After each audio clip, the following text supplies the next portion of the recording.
And hello everyone. It's a little bit past the hour, but I thought I would do something a bit special, so I put together something of an introduction to the little piece, since we're doing our big Londonothon day. Lord.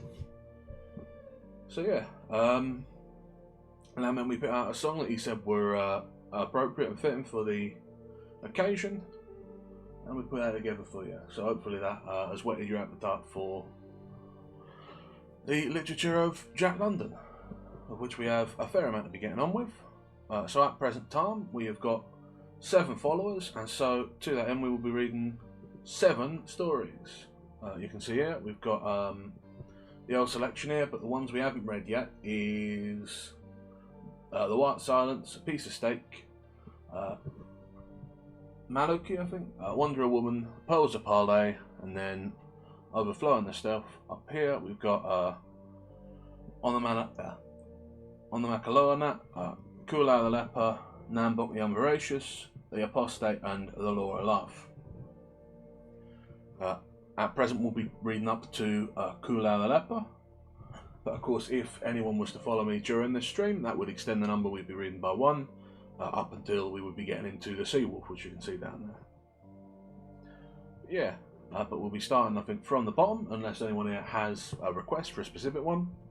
I'm happy to do anyone that anyone would particularly like, if that's the case, but otherwise I'll just start from when we got them. But before we do any reading, there is one thing I would like to say.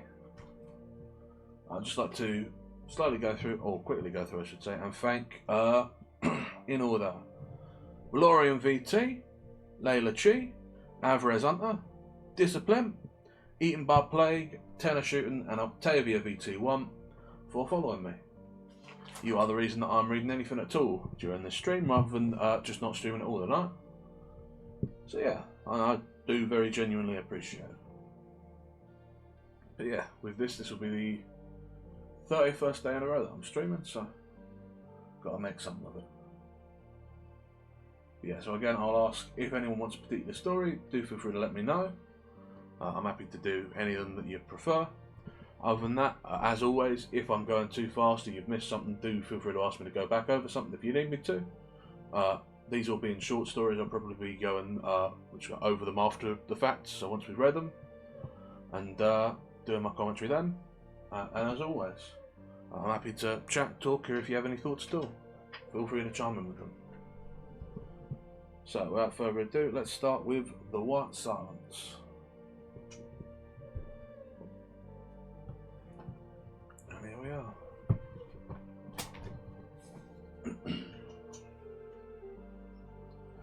The White Silence. Carmen won't last more than a couple of days. Mason spat out a chunk of ice and surveyed the poor animal ruefully, then put her foot in his mouth and proceeded to bite out the ice which clustered cruelly between the toes. "I never saw a dog with a highfalutin name that ever worth a rap. That ever worth a rap," he said as he concluded his task and shoved her aside. "They just fade away and die under the responsibility. Do you ever see one go wrong with a sensible name like Cassiar, Siwash, or Husky? No, sir. Take a look at Shoot. Here he's..." Snap. The lean brute flashed up, the white teeth just missing Mason's throat. "You will ya?" Shrew clapped behind the ear with the butt of the dog whip, stretched the animal into the snow, quivering softly, a yellow slaver dripping from his fangs. "As we're saying, just look at Shoot here. He's got the spirit. Bet he eats Carmen before the week's out." "I'll bank another proposition against that," replied the Malmwood kid, reversing the frozen bread placed before the fire of Thor. "We'll eat Shoot before the trip is over. What do you say, Ruth?" The Indian woman settled the coffee with a piece of ice, glanced from Malmwood kid to her husband, then at the dogs, vouchsafed no reply.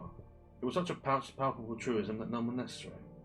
200 miles of unbroken trail and prospect, with a scant 6 days' grub for themselves and none for the dogs, could have no alternative. The 2 men and the woman grouped about the fire and began their meagre meal. The dogs lay in their harness for a midday halt and watched each mouthful enviously. "No more lunches after today," said Malmwood kid. "And we've got to keep a close eye on the dogs. They're getting vicious. They'd just as soon pull a fella down as not, if they get a chance. And I were present of an Epworth once and taught in the Sunday skull, having irrelevantly delivered himself to this. Mason fell into a dreamy contemplation of his steaming moccasins, but was aroused by Ruth filling his cup. Thank God we've got slathers of tea. I've seen it growing down in Tennessee. What wouldn't I give for a hot corn pone right now? Never mind, Ruth, you won't starve much longer, nor wear moccasins either." Woman threw off her gloom at this, and in her heart there welled up a great love for her white lord. First white man she had ever seen, first man with whom she had known to treat a woman as something better than a mere animal or beast of burden. "Yes, Ruth," continued her husband, having recourse to the macaronic jargon in which it is alone possible for them to understand each other. Wait till we clean up and pull up for the outside. We'll take the white man's canoe and go to the salt water. Yes, bad water, rough water. Great man's dance up and down all the time. So big, so far away. He travelled 10, sleep 20. No. He travelled 10, sleep 20, sleep 40, sleep. He graphically enumerated the days on his fingers. All the time the water, bad water. And he come to a great village, plenty of people, and just the same mosquitoes next summer. Wigwams oh so high, 10, 20 pines. High you skookum. He paused impotently, cast an appealing glance at Malmwood Kid, then laboriously placed the 20 pines, end on end, by sign language. Malmwood Kid smiled with cheery cynicism, but Ruth's eyes were wide with wonder and with pleasure, for she half believed he were joking, and such condescension pleased that poor one's eye. Then he stepped into a box, and poof, up you'll go. He tossed his empty cup in the air as by way of illustration. As he deftly caught it, cried, and biff, down you come. Oh, great medicine men. You go to Fort Yukon, I go Arctic City. 25 sleep, big string all the time. I catch him string. I say, hello Ruth, how are you? And you say, is that my good husband? And I say, yes. And you say, no, I can bake the good bread, no more soda. And I say, look and cash under floor, flour, goodbye. And you look and catch plenty soda. All the time in Fort Yukon, me Arctic City. Are you medicine man? Ruth smiled so ingeniously at the fairy story that both men burst into laughter. A row among the dogs cut short the wonders of the outside, and by the time the snarling combatants were separated, she had lashed the sleds and all were ready for the trail. Mush, Baldy, hi, mush on. Mason worked his whip smartly, and as the dogs whined low in the traces, broke out the sled with a G-pole.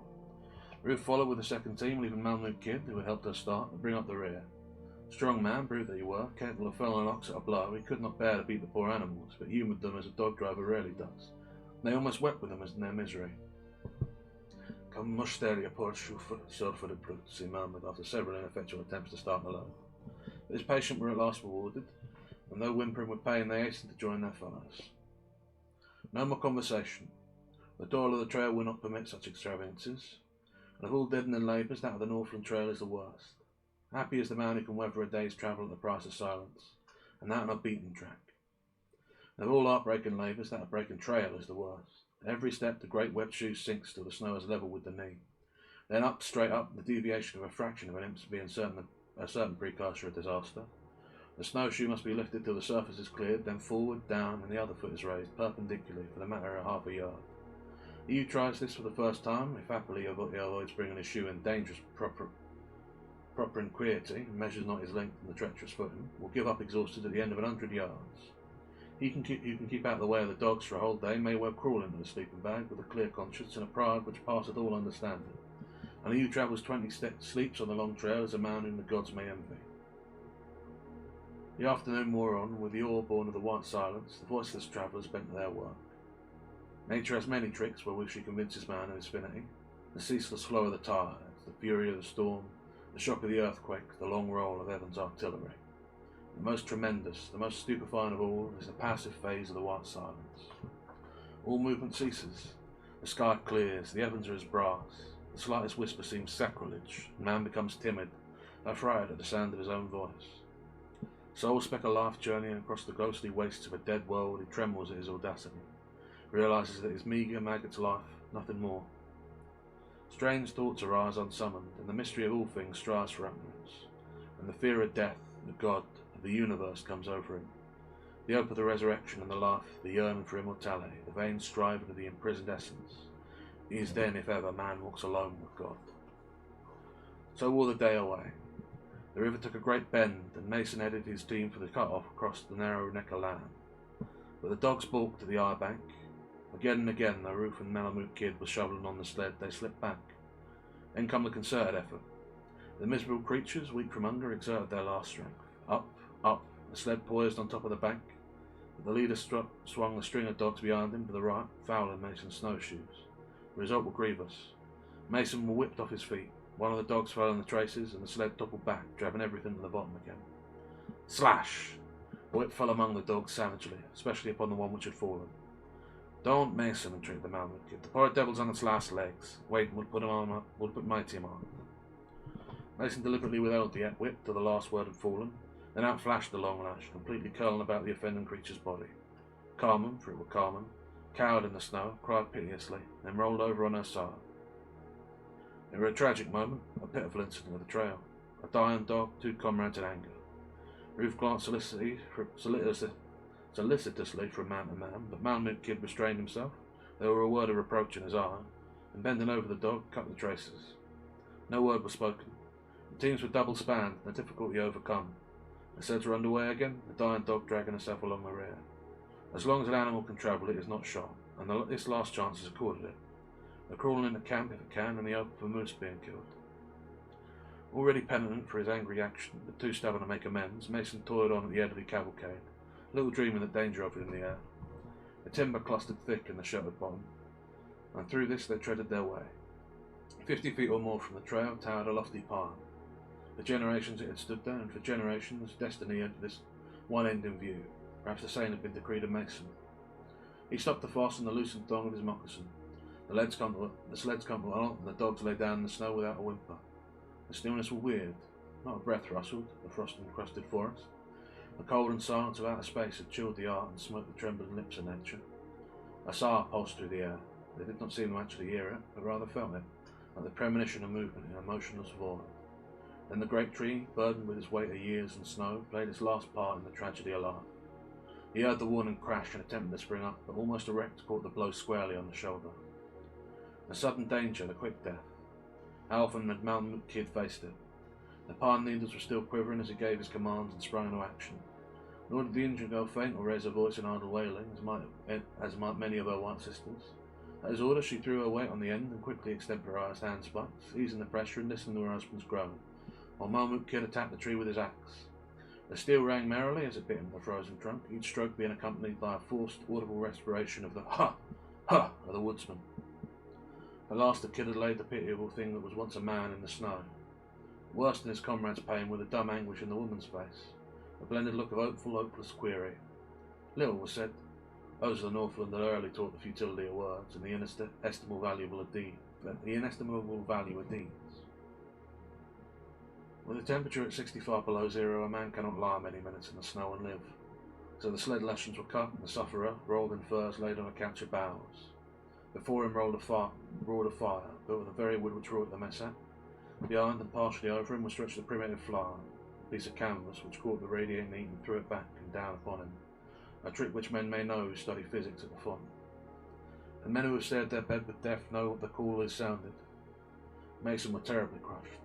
The most cursory examination revealed it. His right arm, leg and back were broken.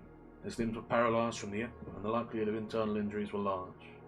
An occasional moan were his only sign of life. No hope, none to be done. The pitiless night crept slowly by. Ruth's portion, the despair and stoicism of her race, and Malmut Kid added new lines to his face of bronze. In fact, Mason suffered least of all, for he spent his time in eastern Tennessee, in the great Smoky Mountains, living over the scenes of his childhood. And most pathetic was the melody of his long-forgotten southern vernacular, as he raved of swimming holes and coon hunts and watermelon rains. It was Greek to Ruth, but the kid understood it and felt. For as only one can feel who has been shut out for years from all that civilization means. Morning brought consciousness to the stricken man, and Malmut Kid bent closer to catch his whispers. You remember when we foregathered on the town of her 4 years to come next ashram? I didn't care so much for her then. It was more like she was pretty, and there was a smack of excitement about it, I think. But you know, I've come to think a heap of her. She's been a good wife to me, always at my shoulder in the pinch. When it comes to trading, you know, there isn't her equal. Do you recollect the time she shot the Moosehorn Rapids to pull you and me out of that rock? The bullets whipping the water like hailstones. And the time on the famine at Nuclear Quieto. And when she raised the ashram to bring the news. Yes, she's been a good wife to me. Better than the other one. Didn't know I'd been there, never told you. Well, I tried it once down in the States. That's why I'm here. Been raised together too. I'll come away to give her a chance for divorce. She got it. That's got nothing to do with Ruth. I thought of cleaning up and pulling for the outside next year, her and I, but it's too late. Don't send her back to her people, kid. It's basically after all when I go back. Think of it. Nearly 4 years of our bacon and beans and flour and dried fruit, and then go back to her fish and caribou. It's not good for her to have tried our ways. Come to know they're better than our people and then return on. Take care of her, kid, why don't you? No, you always fought shy of them. You never told me why you come to this country. Be kind to her and send her back to the States as soon as you can. Fix it so she can come back. Liable to get homesick, you know. And the youngster, it's drawn class closer, kid. I only hope it's a boy. Think of it. Flesh of my flesh. Kid, you mustn't stop in this country. If it's a girl, well, she can't. Sell my furs. I've fetched at least 5,000, and I've got as much more with the company. And under my interest with yours. I think that bench claim will show up. So you get to good schooling, and kid, above all, don't let him come back. This country were not made for white men. I'm a gone man, kid. 3 or 4 sleeps at the best. You gotta go on. You must go on. Remember, it's my wife. It's my boy. Oh God, I hope it's a boy. You can stay by me. I'll charge you a dire man to pull on. Give me 3 days, live my own kid. You may change for the better. Something may turn up. No. Just 3 days. You must pull on. 2 days. It's my wife, kid, and my boy, kid. You would not ask it. 1 day. Oh, I know. I charge only 1 day. We can shave it through on the grub, and I might knock over a moose. No. All right. 1 day, but not a minute more. And kid, don't leave me to face it alone. Just a shot, 1 pull of the trigger. You understand? Think of it. Think of it. Flesh of my flesh, and I'll ever live to see him. It's him, Rufy. I want to say goodbye and tell her she must think of the boy. Not wait till I'm dead. She might refuse to go with you if I didn't. Goodbye, old man, goodbye. Kid, I say at the sinkhole above the pub next to the slide. I pound out 40 cents on my shovel there. And kid, he stooped lower to catch the last faint words of the dying man, surrender of his pride. Sorry. Carmen. Leaving the girl crying softly over her man, Malnouch Kid slipped into his barker and snowshoes, tucked his rifle under his arm and crept away into the forest. He was no tyro in the certain stories of the Northland, but never really faced so stiff a problem as this. In the abstract, it were a plain mathematical proposition. 3 possible lives against 1 doomed one, but now he hesitated. The 5 years, shoulder to shoulder, on the rivers and trails, in the camps and marns, facing death by field and flood and famine, had they knitted the bonds of their comradeship. So close with the tie that he had often been conscious of it, of the vague jealousy of Ruth, the first time she had come between, and now it must be severed by his own hands. Though he prayed for a moose, just 1 moose, all game seemed to have deserted the land, and nightfall found the exhausted man crawling in a camp, lie-handed, heavy-eyed. An uproar from the dogs and shrill cries from Ruth hastened him. Bursting into the camp, he saw the girl in the midst of the snarling pack, laying about her with an axe. The dogs had broken the iron rule of their masters and were rushing the grub. He joined the issue with his rifle reversed, and the Ori game and natural selection were played out with all the ruthlessness of its primeval environment. The rifle and axe went up and down, it or missed with monotonous regularity. Large bodies flashed with wild eyes and dripping fangs. Man and beast fought for supremacy at the bitterest conclusion. Then the beaten brutes crept to the edge of the firelight, licking their wounds, voicing their misery in the stars. The old stock of dried salmon had been devoured, and perhaps 5 pounds of flour remained to tide them over 200 miles of wilderness. Ruth returned to her husband, while Malnouch Kid cut up the warm body of one of the dogs, the skull of which had been crushed by the axe. Every portion was carefully put away, save the eye and offal which were cast to his fellow the moment before. Morning brought fresh trouble. The animals were turning on each other. Carmen, who still stung to her, clung to her slender thread of life, were down by the pack. The lash fell among them unheeded. They cringed and cried under the blows, but refused to scatter till the last wretched bit had disappeared. Bones, hard air, everything. Malnouch Kid went about his work, listening to Mason, who were back in Tennessee, delivering tangled discourses and moral exhortations to his brethren of our days.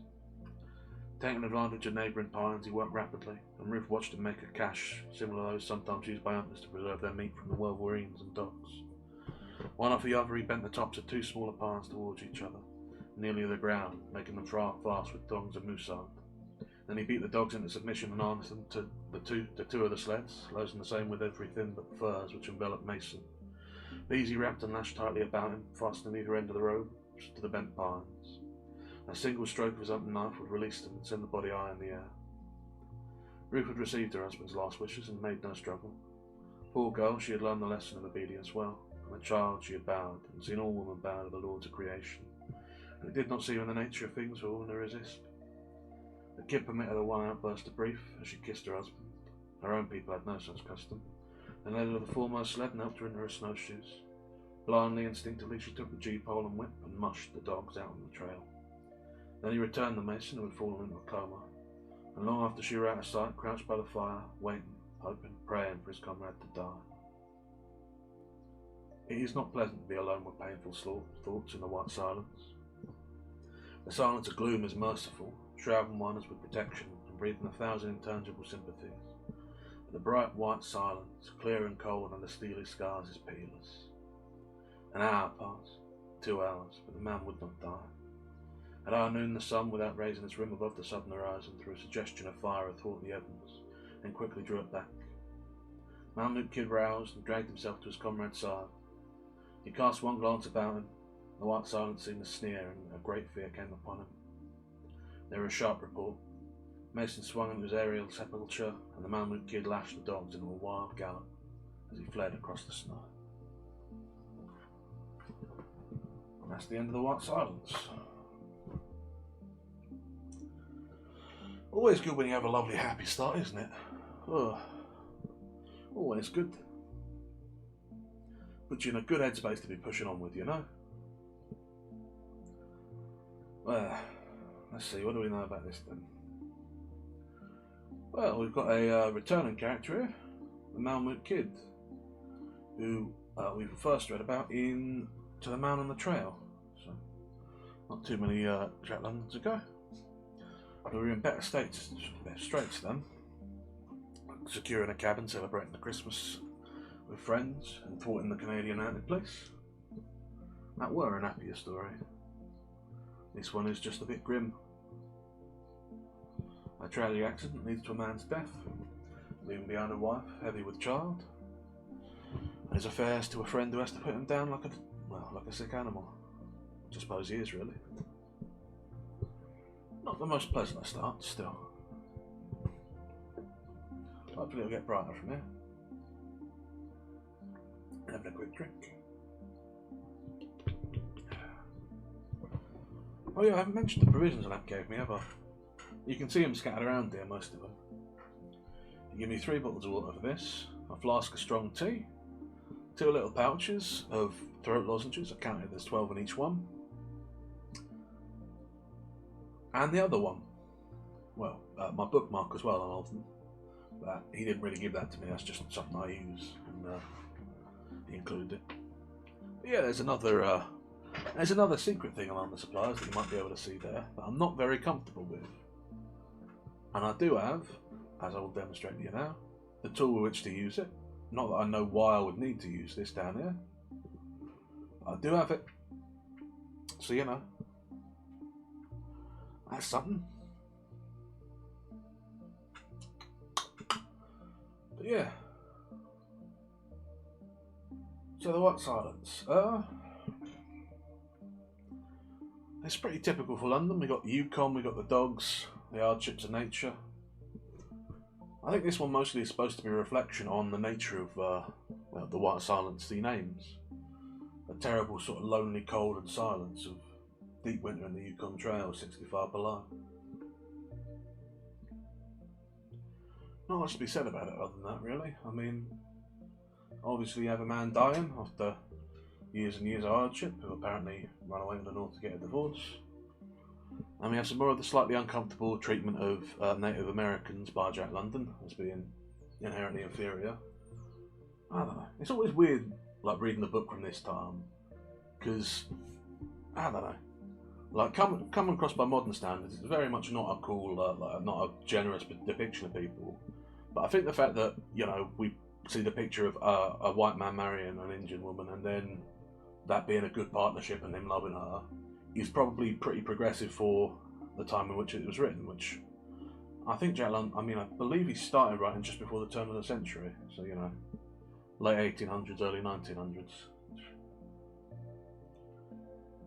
I mean, yeah, would have been pretty, probably pretty aggressive at the time, but, you know, things change. Hopefully for the better, though not always. So, I'm trying to think if there's anything else particularly a note. I mean, obviously Jack London's favoured subject of dogs comes up, as it tends to. And there's no gold in this one other than the furs, which I guess are a sort of valuable currency. But then there is, I don't know if you'd say the theme of transformation. There's some hints of it. I mean, the fact that, you know, she can't go back because she's accustomed to a new style of life is one thing, although That's sort of tied up in the issue with the Americans. But also, I guess there is a very sudden moment of transformation as the man becomes no longer a man, right? The tree falls on him, and suddenly he goes from an hard member of the trail, replete with life and ready to go on, fighting with his friend, to a dying man. Sudden as that. Terrible tragedy happens real quick. Real quick. Shame. Well, that would be done about it now. Yeah, so unless anyone has anything else to say, I'll press on to a piece of steak, which I'm hoping will be a happier one. Piece of steak.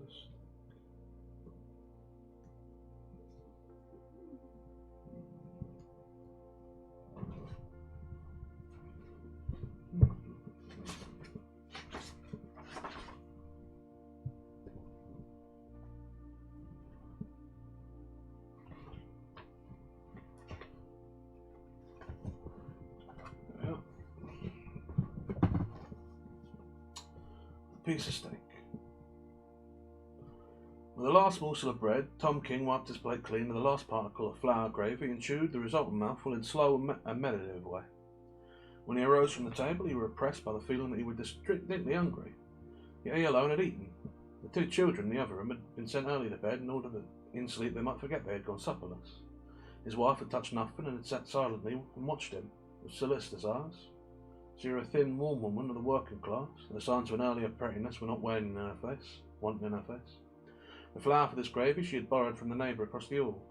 The last 2 halfpennies had gone to buy the bread. He sat down by the window on a rickety chair that protested under his weight, and quite methodically he put his pipe in his mouth and dipped into the side pocket of his coat. The absence of any tobacco made him aware of his action, and with a scowl for his forgetfulness he put the pipe away. His movements were slow, almost hulking, as though he were burdened by the heavy weight of his muscles. He was a solid-blooded, stolid-looking man, and his appearance did not suffer from being over-prepossessing. His rough clothes were old and slouchy, the uppers of his shoes were too weak to carry the heavy resolin that was itself no recent date, and his cotton shirt, a cheap 2-shilling affair, showed a frayed collar and ineradicable paint stains. It was Tom King's face that advertised him unmistakably for what he was. It was the face of a typical prize fighter, one who had put in long years of service in the squared ring, and by the means developed and emphasised all the marks of fight and peace. It was distinctly a lower in countenance, and that no feature of it might escape notice. It was clean shaven. The lips were shapeless and constituted a mouth arched to excess, or like a gash in his face. The jaw were aggressive, brutal, heavy. The eyes, slow in movement and heavy-lidded, were almost expressionless under the shaggy, indrawn brows. Sheer animal that he was, the eyes were the most animal-like feature about him. They were sleepy, lion-like, the eyes of a fighting animal. The forehead was slanted quickly back in the air, which, clipped close, showed every bump of a villainous-looking head. A nose, twice broken and moulded variously by countless blows, and a cauliflower ear, permanently swollen and distorted at twice its size, completed his adornment, while the beard, fresh-shaven as it was, sprouted in the skin and gave the face a blue-black stain. Altogether, it was the face of a man to be afraid of in a dark alley or lonely place. And yet Tom King were not a criminal, nor had he ever done anything criminal. Outside of brawls, common to his walking life, he had harmed no one, nor had he ever been known to pick a quarrel. He was a professional, and all the fighting brutishness of him were reserved for his professional appearances. Outside the ring he was slow-going, easy-natured, and, in his younger days, when money was flush, too open-handed for his own good. He bore no grudges and had few enemies. Fighting were a business with him. In the ring he struck to hurt, struck to maim, struck to destroy, but there were no animus in it. It were a plain business proposition. Audiences assembled and paid for the spectacle, and men knocking each other out. The winner took the big end of the purse. When Tom King faced the Wallamulu Googa 20 years before, he knew the Googa's jaw were only 4 months healed after having been broken in a Newcastle bout, and he had paid for that jaw and broken it again, in a ninth round. Not because he bore the gouger any ill will, but because that was the surest way to put the gouger out and win the big end of the purse. Nor had the gouger borne him any ill will for it. It was the game, and both knew the game and played it. Tom King had never been a talker. He sat by the window now, rosily silent, staring at his hands. The veins stood out on the backs of his hands, large and swollen, and the knuckles, smashed and battered and malformed, testified to the use to which they had been put. He had never heard that a man's life were the life of his arteries, but well he knew the meaning of these big upstanding veins. His heart had pumped too much blood through them at top pressure. They no longer did the work, He had stressed the elasticity out of them, and with their distension had passed his endurance. He tired easily now. No longer could he do a fast 20 rounds, hammer and tongs, fight from going gone, with fierce rally on top of fierce rally, beating the ropes, and in turn beating his opponent the ropes, and rallying fiercest and fastest of all in the last 20th round, when the ass were on its feet and yelling, himself rushing, striking, ducking, raining showers of blows upon showers of blows, and receiving showers on blows in return, and all the time his heart faithfully pumping the surging blood through the adequate veins. The veins, swollen at the time, had always shrunk down again, but not quite, each time imperceptibly at first, remaining just a trifle larger than before. He stared at them, and his battered knuckles, and for the moment caught a vision of the youthful excellence of those hands before the first knuckle had been smashed on the head of Benny Jones, otherwise known as the Welsh Terror. The impression of his hunger come back on him. Blimey, but couldn't I go for a piece of steak, he muttered aloud, clenching his huge fists and spitting out a smothered oath. They trade both Burke and Sarley's, and his wife said half apologetically. And they wouldn't, he demanded. Nah, halfpenny, Burke said, she forward. Go on, what did he say? It's how you were thinking Sandal would do you tonight, and that's how your soul was comfortable big as it was. Tom King grunted, but did not reply.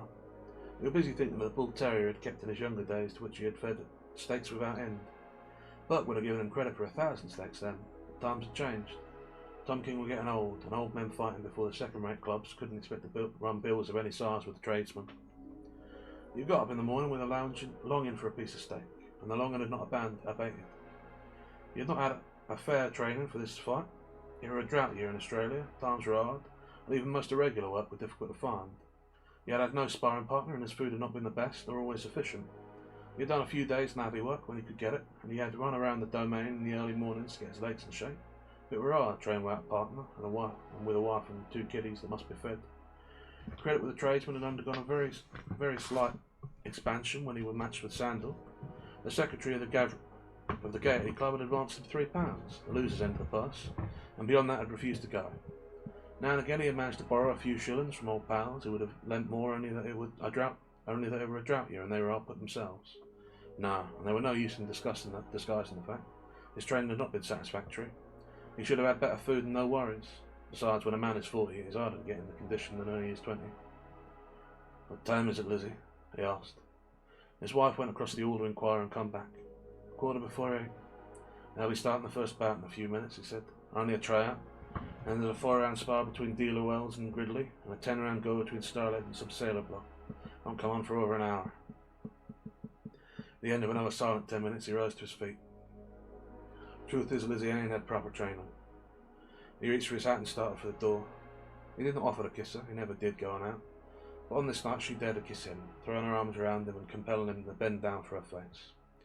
She looked quite small against the massive bulk of the man. Good luck, Tom, she said. You gotta do him. Ah, yeah, I gotta do him, he repeated. That's all there is to it. You just gotta do him. He laughed with an attempt at heartiness while she pressed more closely against him.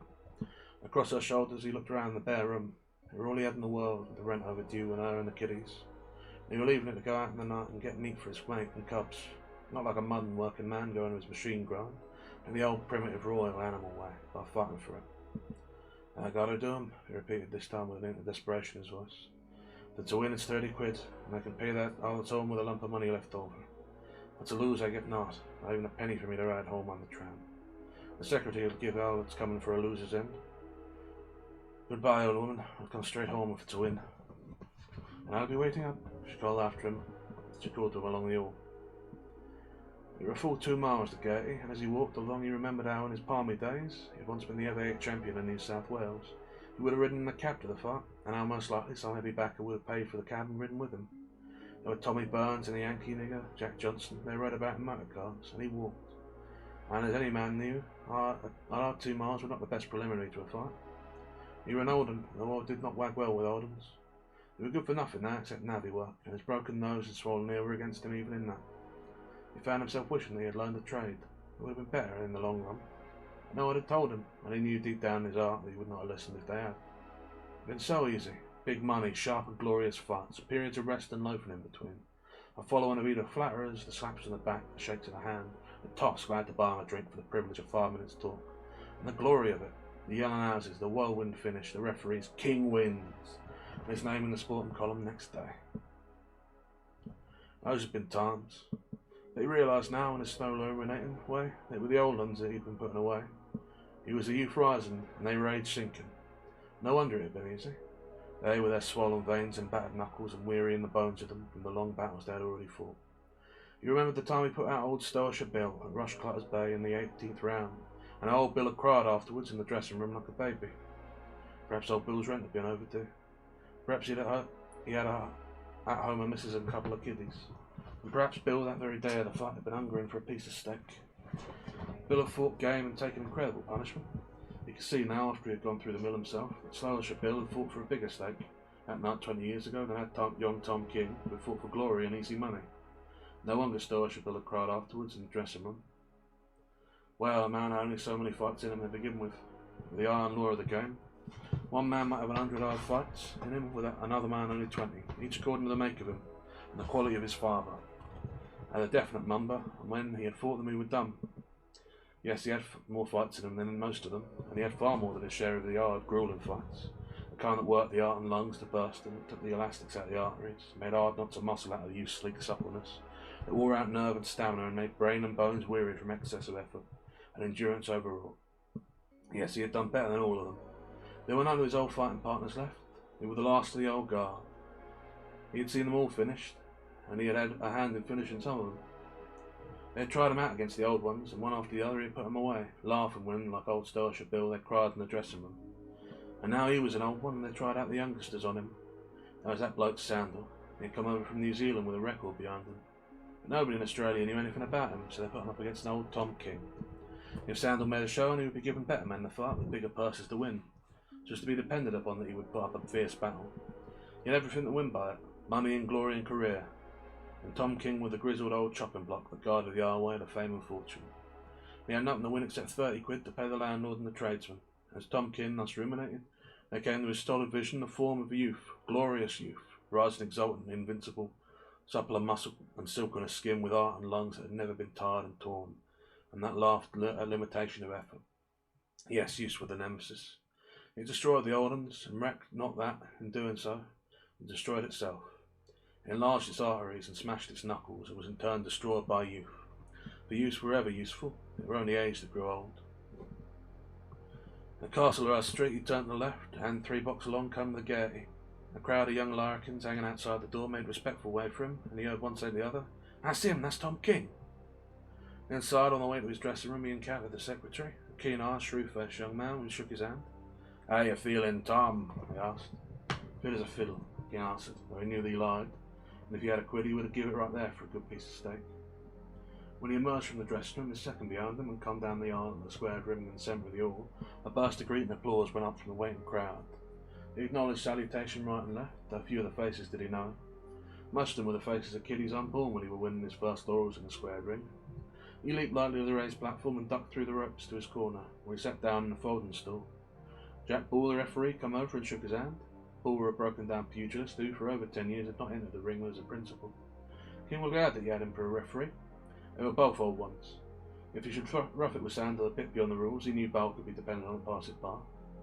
Aspiring young heavyweights, one after the other, were climbing into the ring and being presented to the audience by the referee, who also issued their challenges for them. "Young Pronto," Ball announced, "from North Sydney, challenges the winner for a £50 side bet." The audience applauded and applauded again as Sandal himself sprang through the ropes and sat down in his corner. Tom King looked across the ring at him curiously, for in a few minutes they would be locked together in merciless combat, each trying with all the force of him to knock the other into unconsciousness. But little could he see, for Sandal, like himself, had trousers and sweater on over his ring costume. His face was strongly handsome, crowned with a curly moppy yellow hair, while his thick muscular neck hinted at bodily magnificence. Young Pronto went to one corner and the other, shaking hands with the principals and dropping down out of the ring. The challenges went on. Ever youth climbed through the ropes, youth unknown but insatiable, crying out to mankind that with strength and skill it would match issue with the winner. A few years before, in his own heyday of invincibleness, Tom King would have been amused and bored by these preliminaries, but now he sat fascinated, unable to shake the vision of youth from his eyes. Always were those youngsters rising up in the boxing game, springing through the ropes and shouting their defiance, and always were the old uns going down before them. They climbed in success over the bodies of the old uns, and if ever they came, more and more youngsters, youth unquenchable and irresistible, and there they put the old uns away, themselves becoming old uns and travelling the same downward path, while behind them ever pressing on them were youth eternal, The new babies grown lusty and dragging their elders down with behind them more babies at the end of time. Youth that must have its own will, and that will never die. King glanced over to the press box and nodded to Morgan of the sportsman and Corbett of the referee. Then he held out his hands while Sid Sullivan and Charlie Bates, his seconds, slipped on his gloves and laced them tight, closely watched by one of Sandal's seconds, who first examined critically the tapes on King's knuckles. A second of his own was in Sandal's corner, performing a like office. Sandal's trousers were pulled off, and as he stood up, his sweater was skinned off his head, and Tom King looked and saw youth incarnate, deep-chested, heavy-thewed, with muscles that slipped and slid like live things under the white satin skin. The old body were cruel with life, and Tom King knew that it were a life that had never oozed its freshness out through all the aching pause during the long fights where youth paid its toll, and departed not quite so young as when it entered. The two men advanced to each other, and as the gong sounded, and the seconds clattered out the ring with their folding stools, they shook hands and instantly took their fighting attitudes. And instantly, like a mechanism of steel and springs balancing on an air trigger, Sandal were in and out and in again. An hand to the left on the eyes, a right in the rib, stuck in a counter, dancing lightly away and dancing menacingly back again. He was swift and clever. It were a dazzling exhibition. The house yelled its approbation. The King were not dazzled. He had fought too many fights and too many youngsters. He knew the blows for what they were, too quick and too deft to be dangerous. Evidently Sandal were going to rush things from the start. He would have expected. It were the way of youth, expending its splendour and excellence in wild insurgence and furious onslaughts, overwhelming opposition with its own unlimited glorious strength and desire. Sandal were in and out, here and there and everywhere, light-footed and eager-eyed, a living wonder of white flesh and stinging muscle that wove itself in the dazzling fabric of attack, slipping and leaping like a flying shuttle from action to action, through 1,000 actions, all of them centred upon the destruction of Tom King, who stood between him and fortune. And Tom King patiently endured. He knew his business, and he knew youth now that youth were no longer his. There were nothing to do till the other lost some of his steam, and his thought, as he grinned to himself, as he deliberately ducked so as to receive an heavy blow on top of his head, it were a wicked thing to do, yet eminently fair according to the rules of the boxing game. A man was supposed to take care of his own knuckles, and, if he insisted on hitting an opponent on top of the head, he did so at his own peril. King could have ducked lower and let the blow whiz harmlessly past, but he remembered his own early fights, and how he smashed his first knuckle on the head of the Welsh Terror. You were but playing the game, that duck had accounted for one of Sandal's knuckles. Not that Sandal would mind it now. He would go on superbly regardless, hitting as high as ever throughout the fight. But later on, when the long ring battles had begun to tell, he would regret that knuckle, and look back and remember how he smashed it on Tom King's head. The first round were all Sandal's, and he had the house yelling with the rapidity of his whirlwind rushes. He overwhelmed King with an avalanche of punches, and King did nothing. He never struck once, contenting himself with covering up, blocking and ducking and clinching to avoid punishment. He occasionally feinted, shook his head when the weight of a punch landed, and moved stolidly about, ne'er leaping or springing or wasting an ounce of strength. Sandal must foam the throttle youth away before discreet age could dare to retaliate. All King's movements were slow and methodical, and his heavy-lidded, slow-moving eyes gave him the appearance of being half asleep or dazed. They were eyes that saw everything, and had been trained to see everything through all his 20 years and odd in the ring. They were eyes that did not blink or waver before an impending blow, that coolly saw and measured distance. Seated in his corner for the minute's rest at the end of the round, he lay back with outstretched legs, his arms resting on the right angle of the ropes, his chest and abdomen heaving frankly and deeply as he gulped down the air driven by the towels of his second. He listened with closed eyes to the voice of the house. "Why don't you fight, Tom?" And he were crying. "You ain't afraid of them, are you?" Massa Bound, he heard a man in the front seat comment. "He can't move quicker. Do the one on Sandal in quids." The gong struck and the two men advanced from their corners. Sandal come forward fully 3/4 of the distance, eager to begin again. The King were content to advance the shorter distance. They were in line with his policy of economy. He had not been well trained, and he had not had enough to eat, and every step counted. Besides, he had already walked 2 miles to the ringside. They were a repetition of the first round, with Sandal attacking like a whirlwind, and with the audience indignantly demanding why King did not fight. Beyond feinting and several slowly delivered and ineffectual blows, he did nothing save block and stall and clinch. Sandal wanted to make the pace fast, while King, out of his wisdom, refused to accommodate him. He grinned with a certain wistful pathos in his ring-battered countenance, and went on cherishing his strength with the jealousy of which only age is capable. Sandal were youth, and he threw his strength away with the munificent abandon of youth. The King belonged to ring generalship, for wisdom bred a long aching fights. He watched with cool eyes and head, moving slowly and waiting for Sandal's froth to foam away. To the majority of the onlookers it seemed as though King were hopelessly outclassed, and they voiced their opinion in offers of 3-1 on Sandal. But there were wise ones, a few, who knew King of old times, and who covered what they considered easy money. The third round began as usual, one-sided with Sandal doing all the leading and delivering, all the punishment. An half minute had passed when Sandal, overconfident, left an opening. King's eye and right arm flashed in the same instant. It was his first real blow, an hook with a twisted arch of the arm to make it rigid, with all the weight of an half-pivoted body behind it. It was like a sleepy seeming lion suddenly thrusting out a lightning paw. Sandal, caught on the side of the jaw, were felled like a bullock. The audience gasped and murmured, awe-stricken applause. The man was not muscle-bound after all, and he could drive a blow like a trick-hammer. Sandal was shaken. He rolled over and attempted to rise, but the sharp yells for his seconds to take the count restrained him. He knelt on one knee, ready to rise, and waited, while the referee stood over him, counting the seconds loudly in his ear. At the ninth, he rose in fighting attitude, and Tom King, facing him, knew regret that the blow had not been an inch nearer to the point of his jaw. That would have been a knockout. He could carry the 30 quid home with the missus and the kiddies. The round continued to the end of its 3 minutes. Sandal, for the first time, respectful of his opponent, and King, slow of movement and sleepy-eyed as ever. As the round neared its close, King, warned of the fact by the sight of the seconds crouching outside, ready for the spring and through the ropes, worked the fight around to his own corner.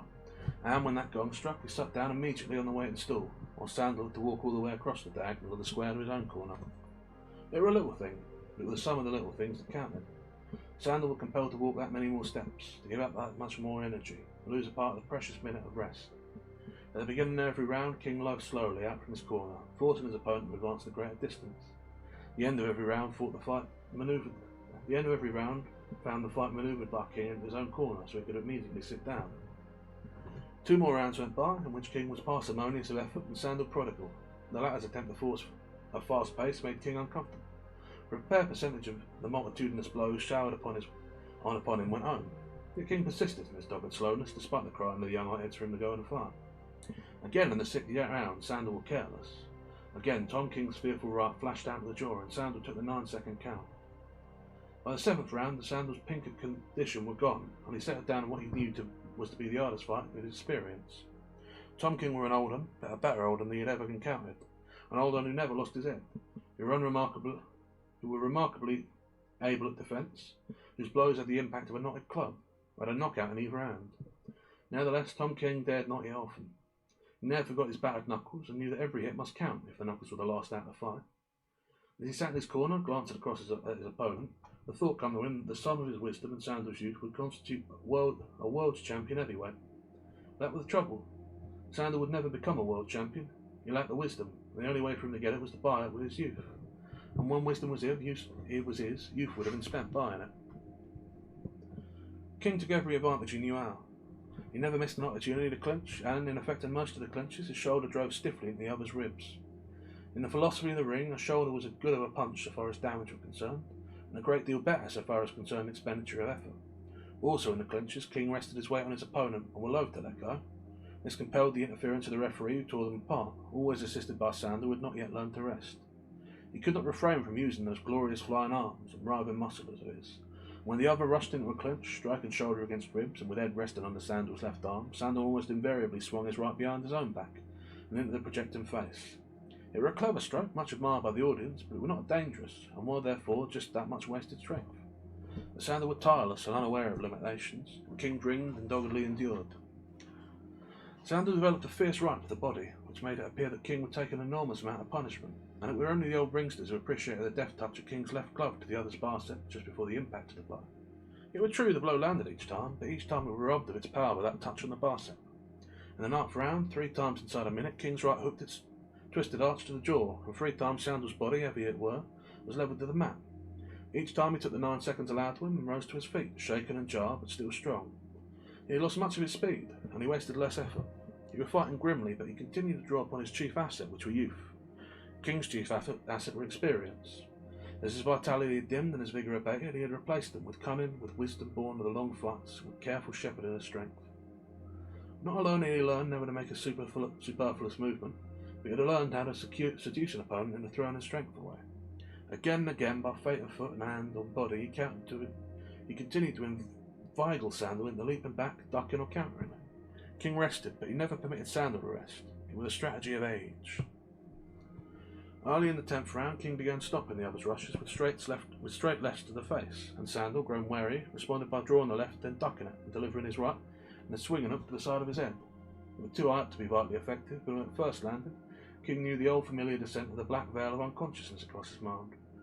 For the instant, or for the slightest fraction of an instant, rather, he ceased.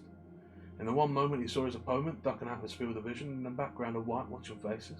In the next moment he saw again his opponent in the background of faces.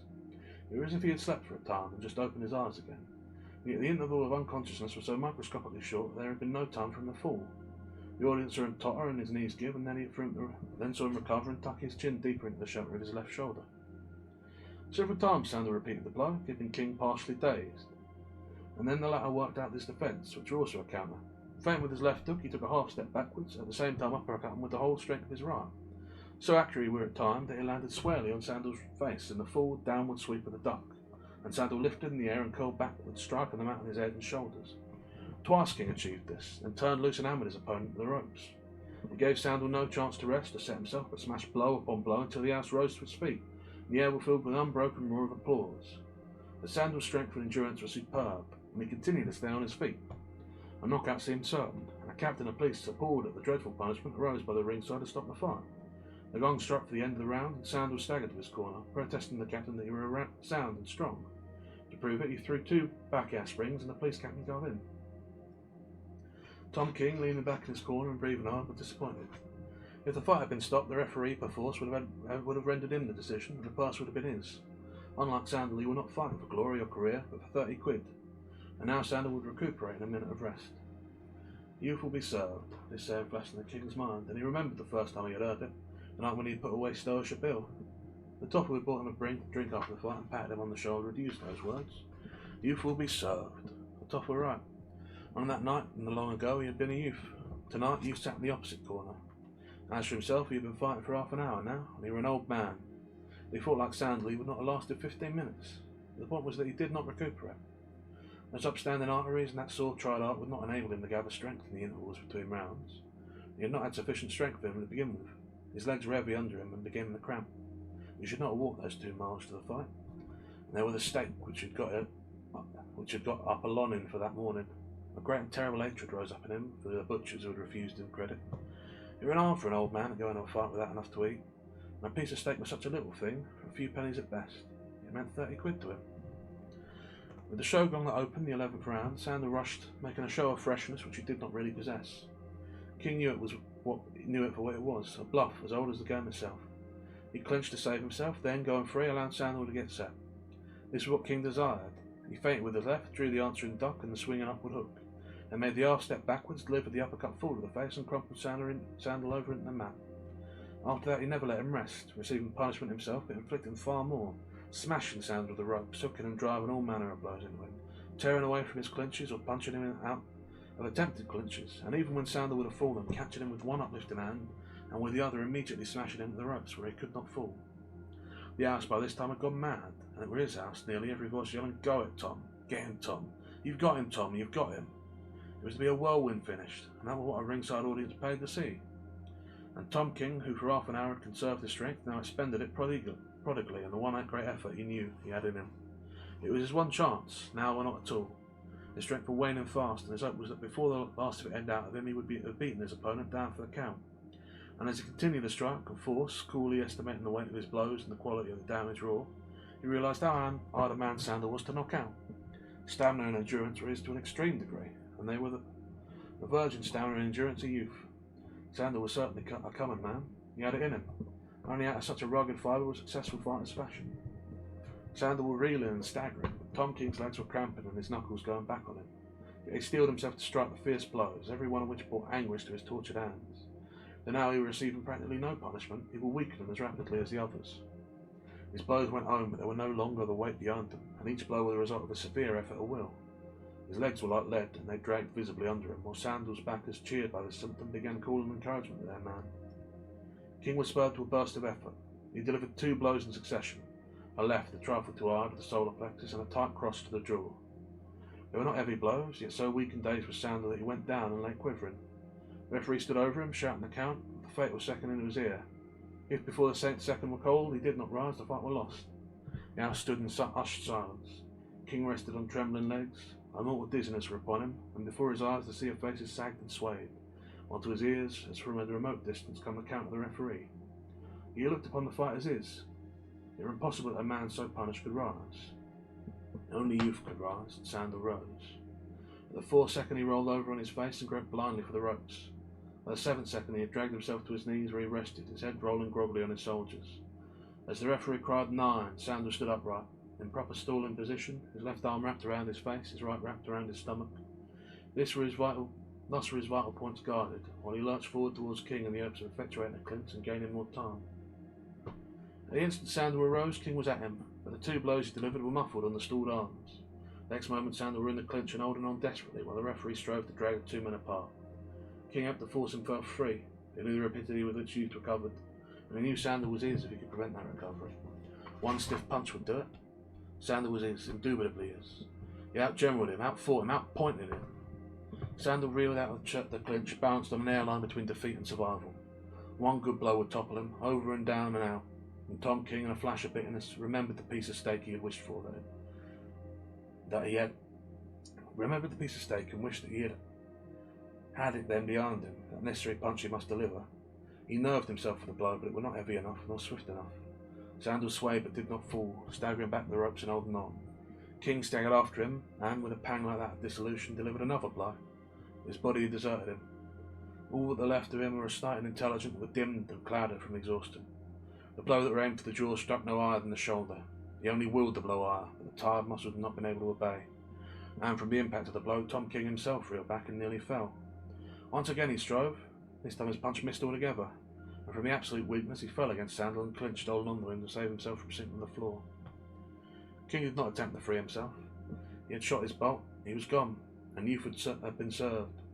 Even in the clinch he could feel Sandal growing stronger against him. When the referee thrust them apart, there before his eyes he saw youth recuperate. From instant to instant Sandal grew stronger. His punches, weak and futile at first, became stiff and accurate.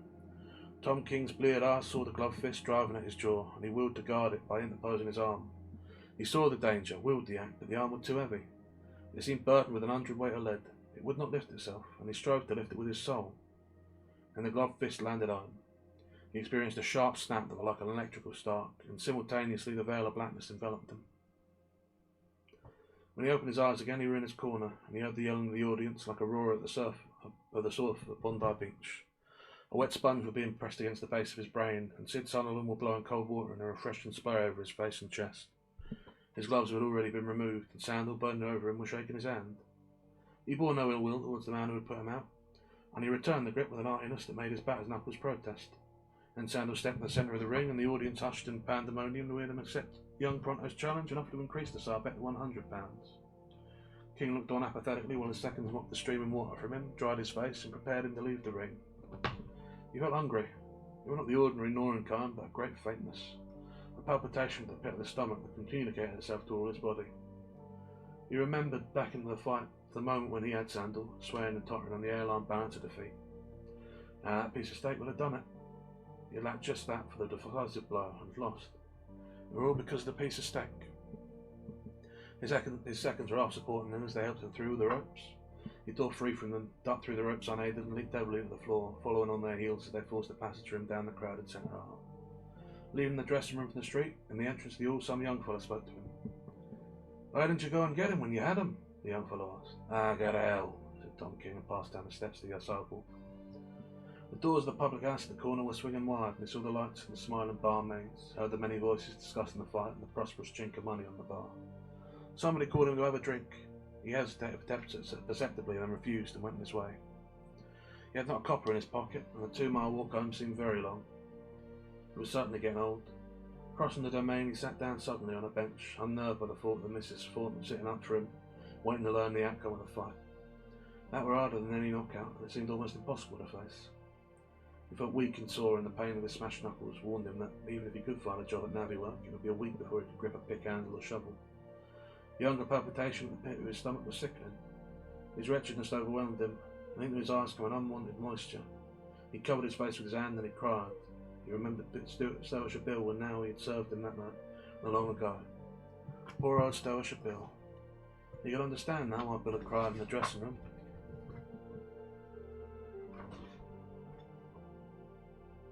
And that's the end of it. Ooh. I didn't realise it were ending because that comes right to the end of the last page, but that's the end of. That's the end of a piece of steak. A little bloody mighty. There is something after Jack London's fighting tales, I'll tell you that. God almighty. Right, well, let's have a drink and then we'll talk about that, shall we?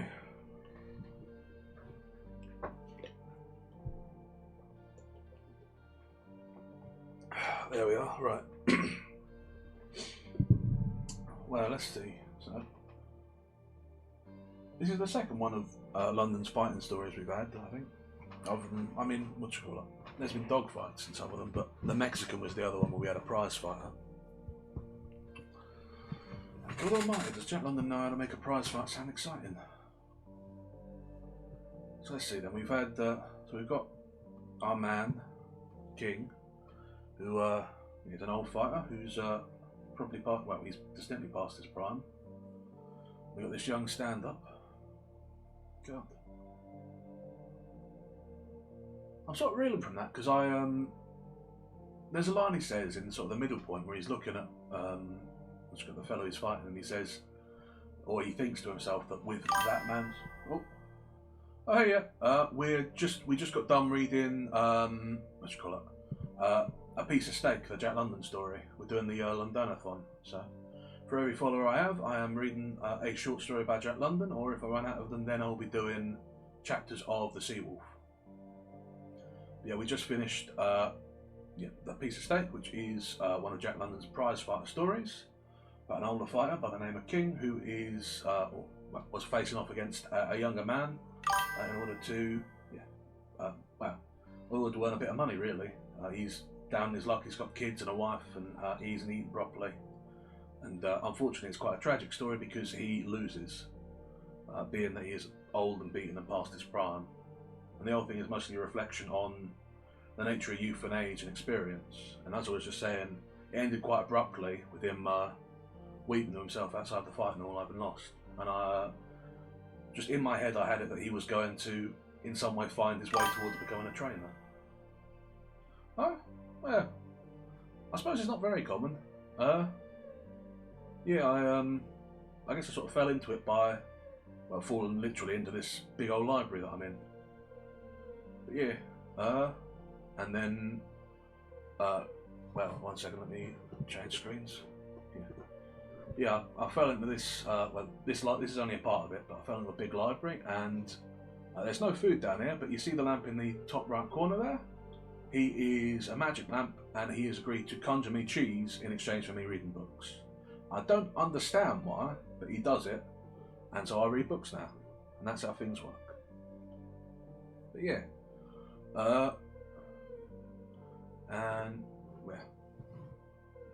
and then I try and do a little bit of analysis because he asked me to, and that's how it goes. But yeah, I think we're just about done analysing a piece of steak, really. And then, yeah, like I said, I thought there was going to be some sort of ending where this fella goes on to become a trainer or something because of a line he says, but doesn't look like it. If you want to stick around, we're just about to read Mauki. Mauki? Not exactly sure how it's pronounced. And we'll see how that gets on, if you're interested. There we are. Mauki, yeah. I think this is one of... I know London did some writing. Most of his stuff, or at least his famous stuff, tends to be from his time writing about the Yukon. Oh, you mean all the books and stuff? Yeah, I go out and gather them in the library. So, yeah. Let's call it. Literally everything is in the library. Oh, Lampy's telling me that these questions are something that want to be answered by someone else. Hang on. What are you talking? Oh. Hey, yeah. So yeah, sorry about that. I am, I do the drawing and stuff. I try to stick to like kayfabe, like to character while I'm doing this. But conveniently, I have also put in a character who is a spirit that believes himself to be the actual person doing this. So that's my bit, and that's why the icon just changed. But yeah, I put together all of the little icons. I drew the library, and I update it as I get little books in. And update it as I go. So yeah, I've done all the drawing. I'm learning as I go. But yeah, I try and do. I guess I'm trying to do the whole thing really. But yeah, and it just so happened that I slowly built up a stock of Jack Londons. Thought I would do a little event with them, which is what we're doing today. Yeah. I'm trying to think if there's anything else to show. I guess I can run through the screens real quick. We've got the little bedroom scene here with the little furniture. We've got a up close in thing here with a lamp. We've got a bad book screen, which is just a little focus, and then we've got a pair of reading screens here. And obviously you can see down in the bottom left there we've got these special provisions provided for the Londonothon, which I just did as little things. So yeah, I do this. I stream. I've been doing it every day for the month of April. I'm probably going to scale it back a bit. I draw. Well, it's very simple. You see, I am doing this on a budget of no money. I mean, the reason that I chose to do like actual reading books is because the hardware I am running this on can't support running the game at the same time as I stream. Like, I know it, like the books obviously aren't the same as they are drawn, but I am literally, if you can hear, reading an actual physical book because I can't, like, my computer doesn't like having a tab of Chrome open on a PDF. So this is all on a shoestring budget. We're getting by as best we can. Yeah.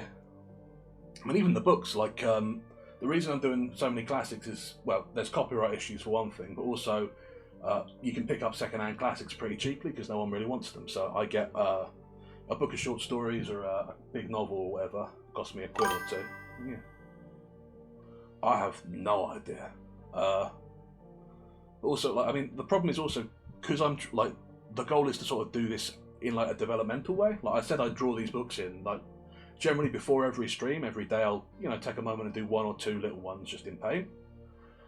And I don't know if I could do that with like an artist, because it would be slow, constant commissions, even if it was just a couple of quid a day. But also, like, when I say I'm on no budget, like I am on no budget. Like I have, well, let's not go into personal finances, but yeah. And also, like, part of it is the fun of it, Like I'm sort of doing this as a creative project. Like, it's a chance to get me back into reading, which I've been meaning to do for years. I'm also doing covers over on the YouTube. I'm doing the art, like the whole thing, really. Learn what you got to stream and manage all the things, video editing. It's a creative project as much as anything. But yeah, I'm just having a good time with it. I mean, what you call it? Without needing to go into too many details, I am unfortunately in a situation where I am unable to work currently. So yeah, and I am being supported by the kindness of some family members whose extravagance goes only so far. So this is that's about it really. Yeah, just getting by. But yeah.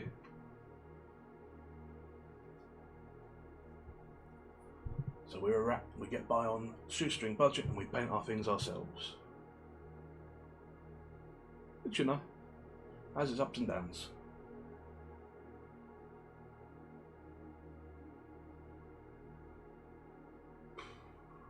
Still, we have a good time with it.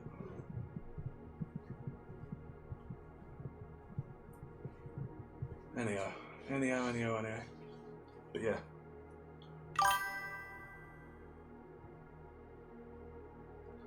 Thank you kindly. Yeah. So like I was saying, yeah.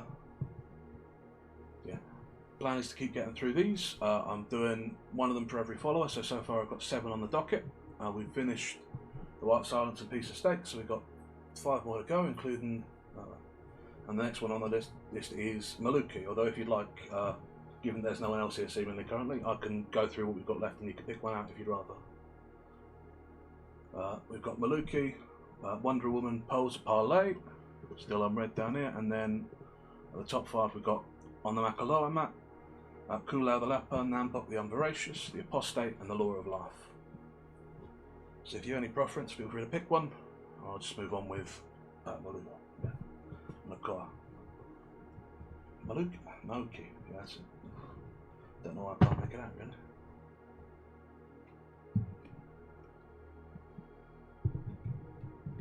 Take a quick drink of water.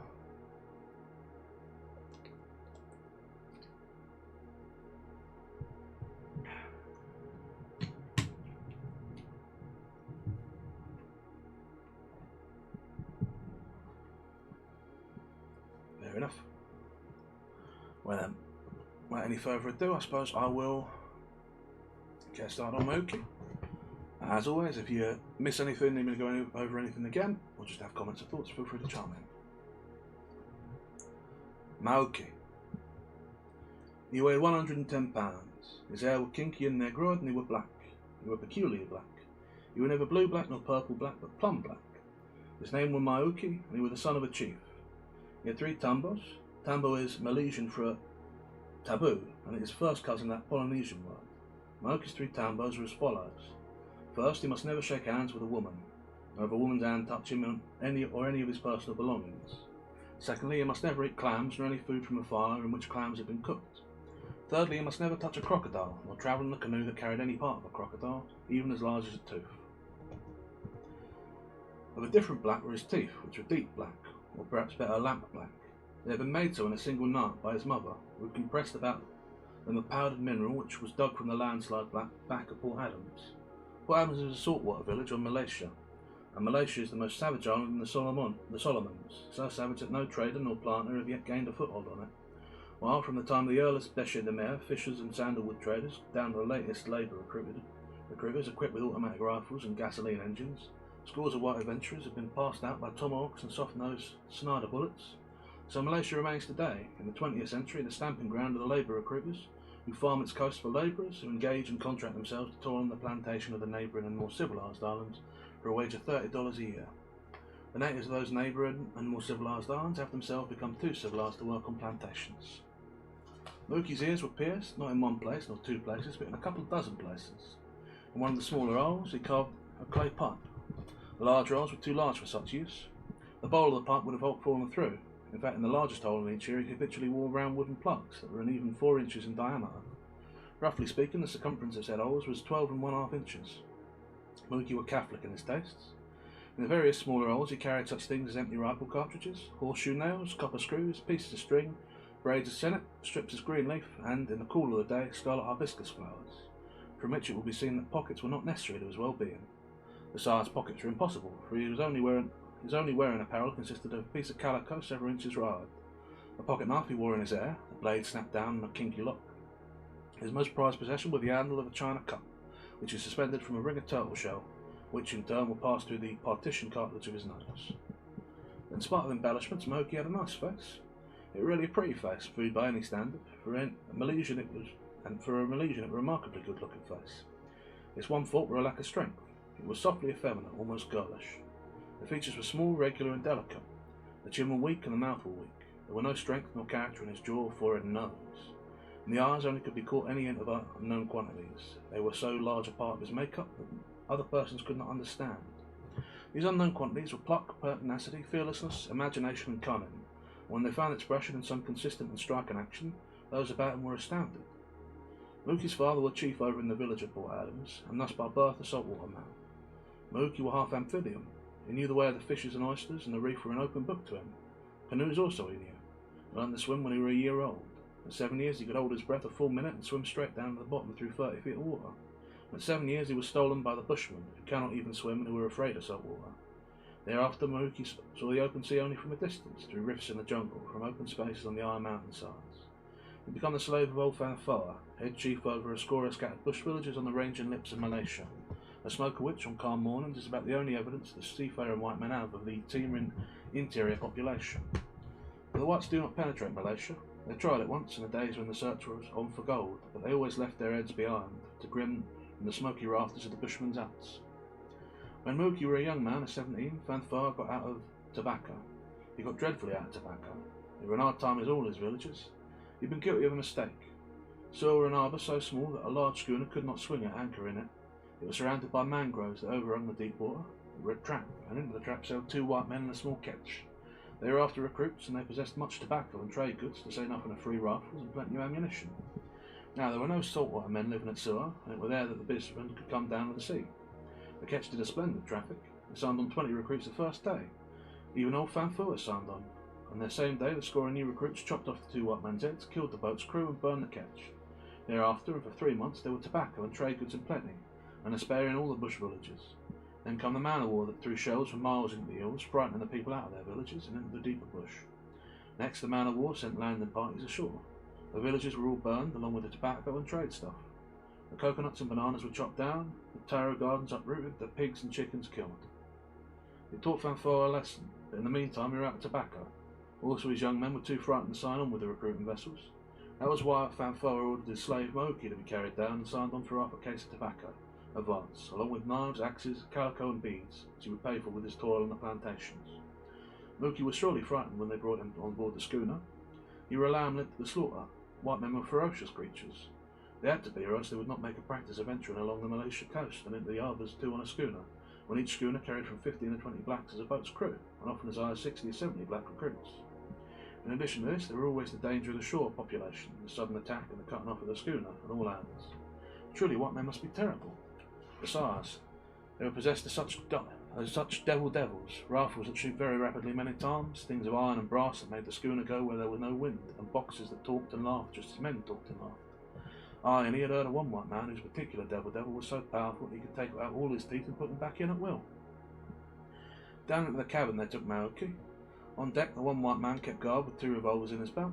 In the cabin the other white man sat with a book before him, in which he inscribed the strange marks and lines. He looked at Mauki as though he had been a pig or a fowl, glanced on the hollow of his arm and wrote in the book.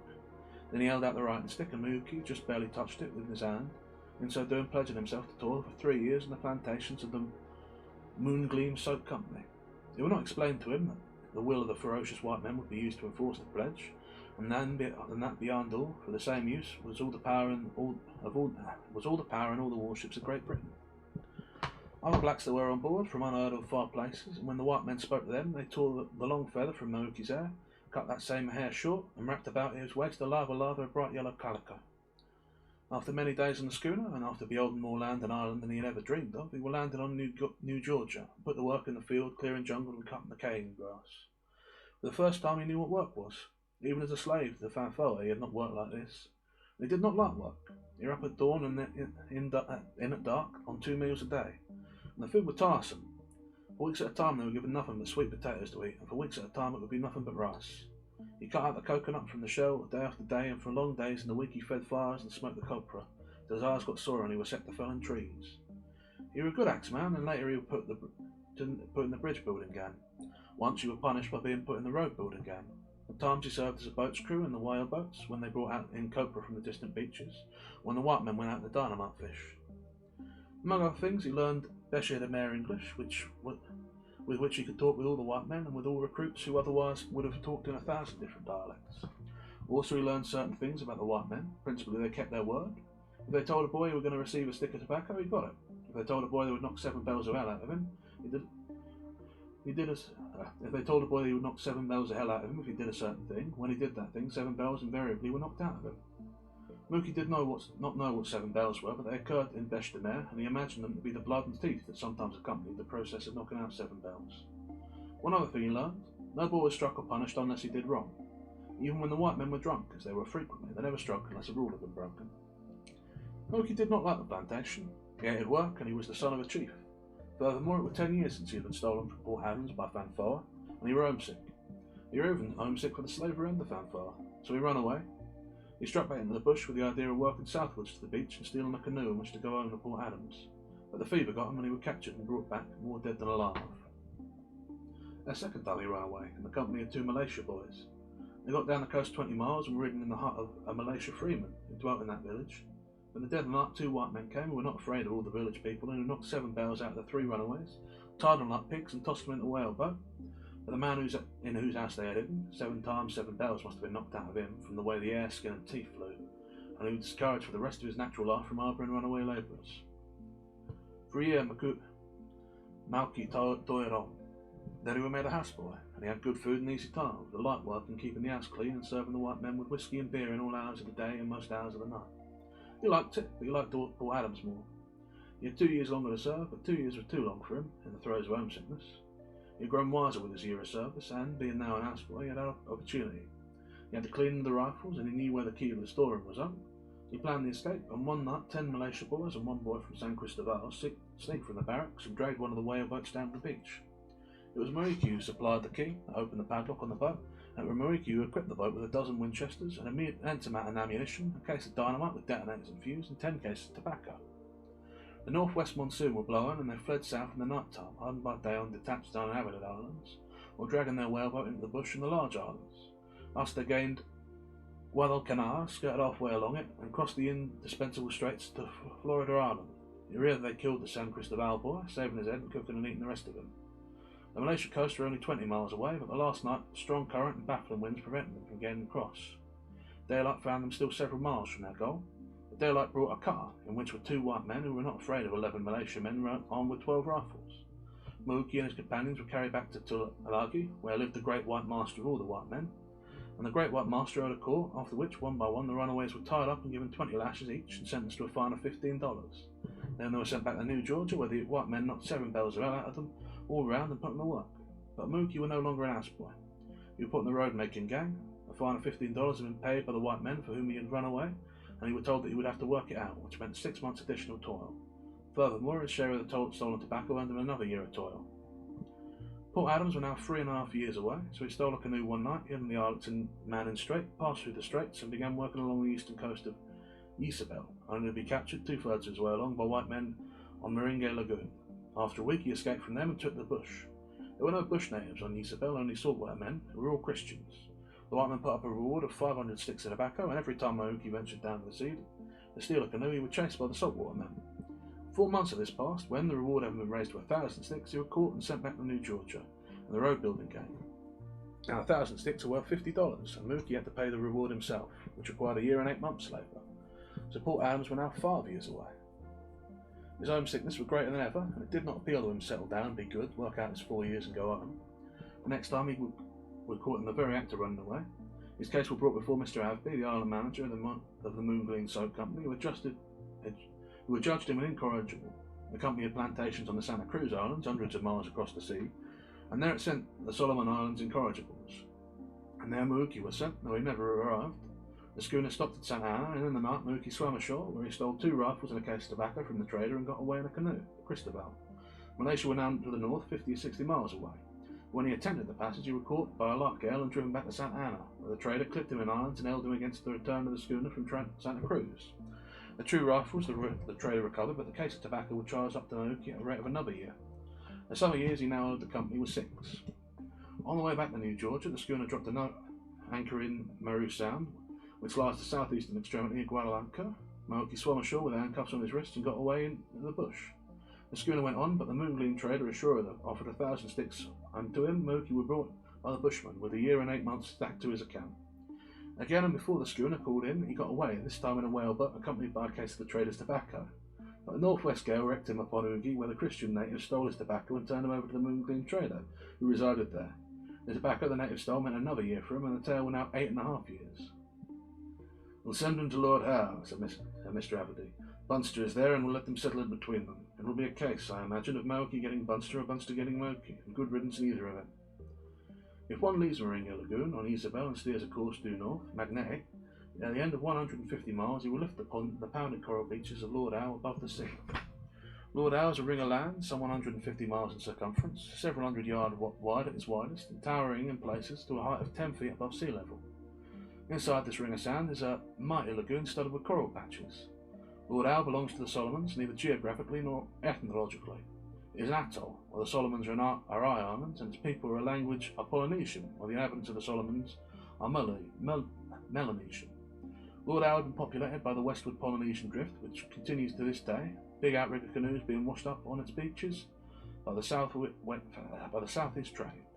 There has been a sight of Melanesian drift in the period of the northwest monsoon is also evident. Nobody ever comes to Lord Howe, or on Tongo Java as it is sometimes called. Thomas Cook and Son do not sell trinkets to it, and tourists do not dream of its existence. Not even a white missionary has landed on its shore. Its 5,000 natives are as peaceable as they are primitive, yet they were not always peaceable.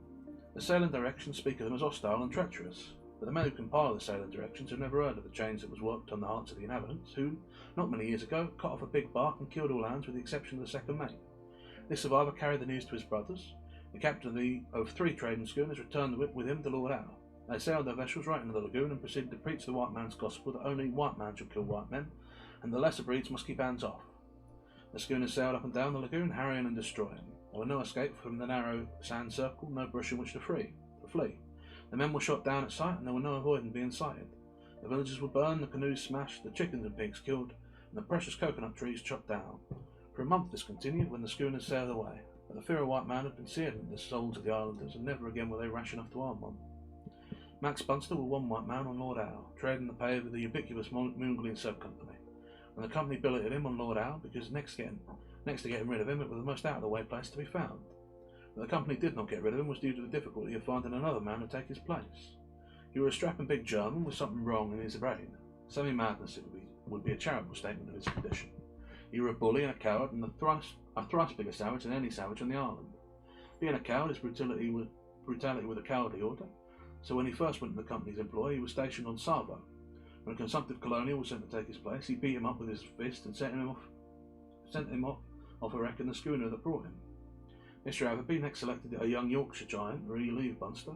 The Yorkshire man had a reputation as a bruiser and preferred fighting to eating, but Bunster wouldn't fight. He was a regular little lamb.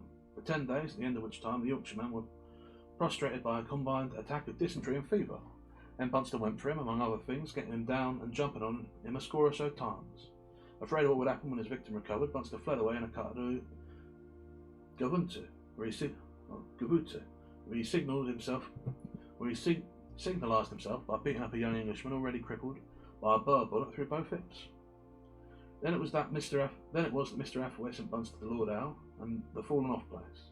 He celebrated his landing by mopping up half a case of gin and by thrashing the elderly and wheezy mate of the schooner which had brought him. When the schooner departed, he called the Kanakas down to the beach and challenged them to throw him in a wrestling bout, promising a case of tobacco to the one who succeeded. 3 Kanakas he threw, but were promptly thrown by a fourth, who instead of receiving the tobacco got a bullet through his lungs. And so began Bunster's reign on Lord Owl. 3,000 people lived in the principal village, but they were deserted even in broad daylight when he passed through. Men, women and children fled before him, even the dogs and pigs got out of the way, while the king were not above hiding under a mat. The 2 prime ministers lived in terror of Bunster, who never discussed any moot subject but struck out with his fist instead. And the Lord Owl came Mauki, toiled for Bunster for 8 long years and a half. There were no escaping from Lord Owl. For better or worse, Bunster and he were tied together. Bunster weighed 200 pounds, Mauki weighed 110. Bunster was a degenerate brute, but Mauki were a primitive savage. While both had wills and ways of their own. Mauki had no idea of this sort of master he was to work for. He had no warnings, and he had concluded as a matter of course that Bunster would be like other white men, a drinker of much whisky, a ruler and a lawgiver who always kept his word and who never struck a boy undesert. Bunster had the advantage. He knew all about Mauki and gloated over the coming into possession of him. The last cook was suffering from a broken arm and dislocated shoulder, so Bunster made Mauki cook and general houseboy. And Mauki soon learned that there were white men and white men.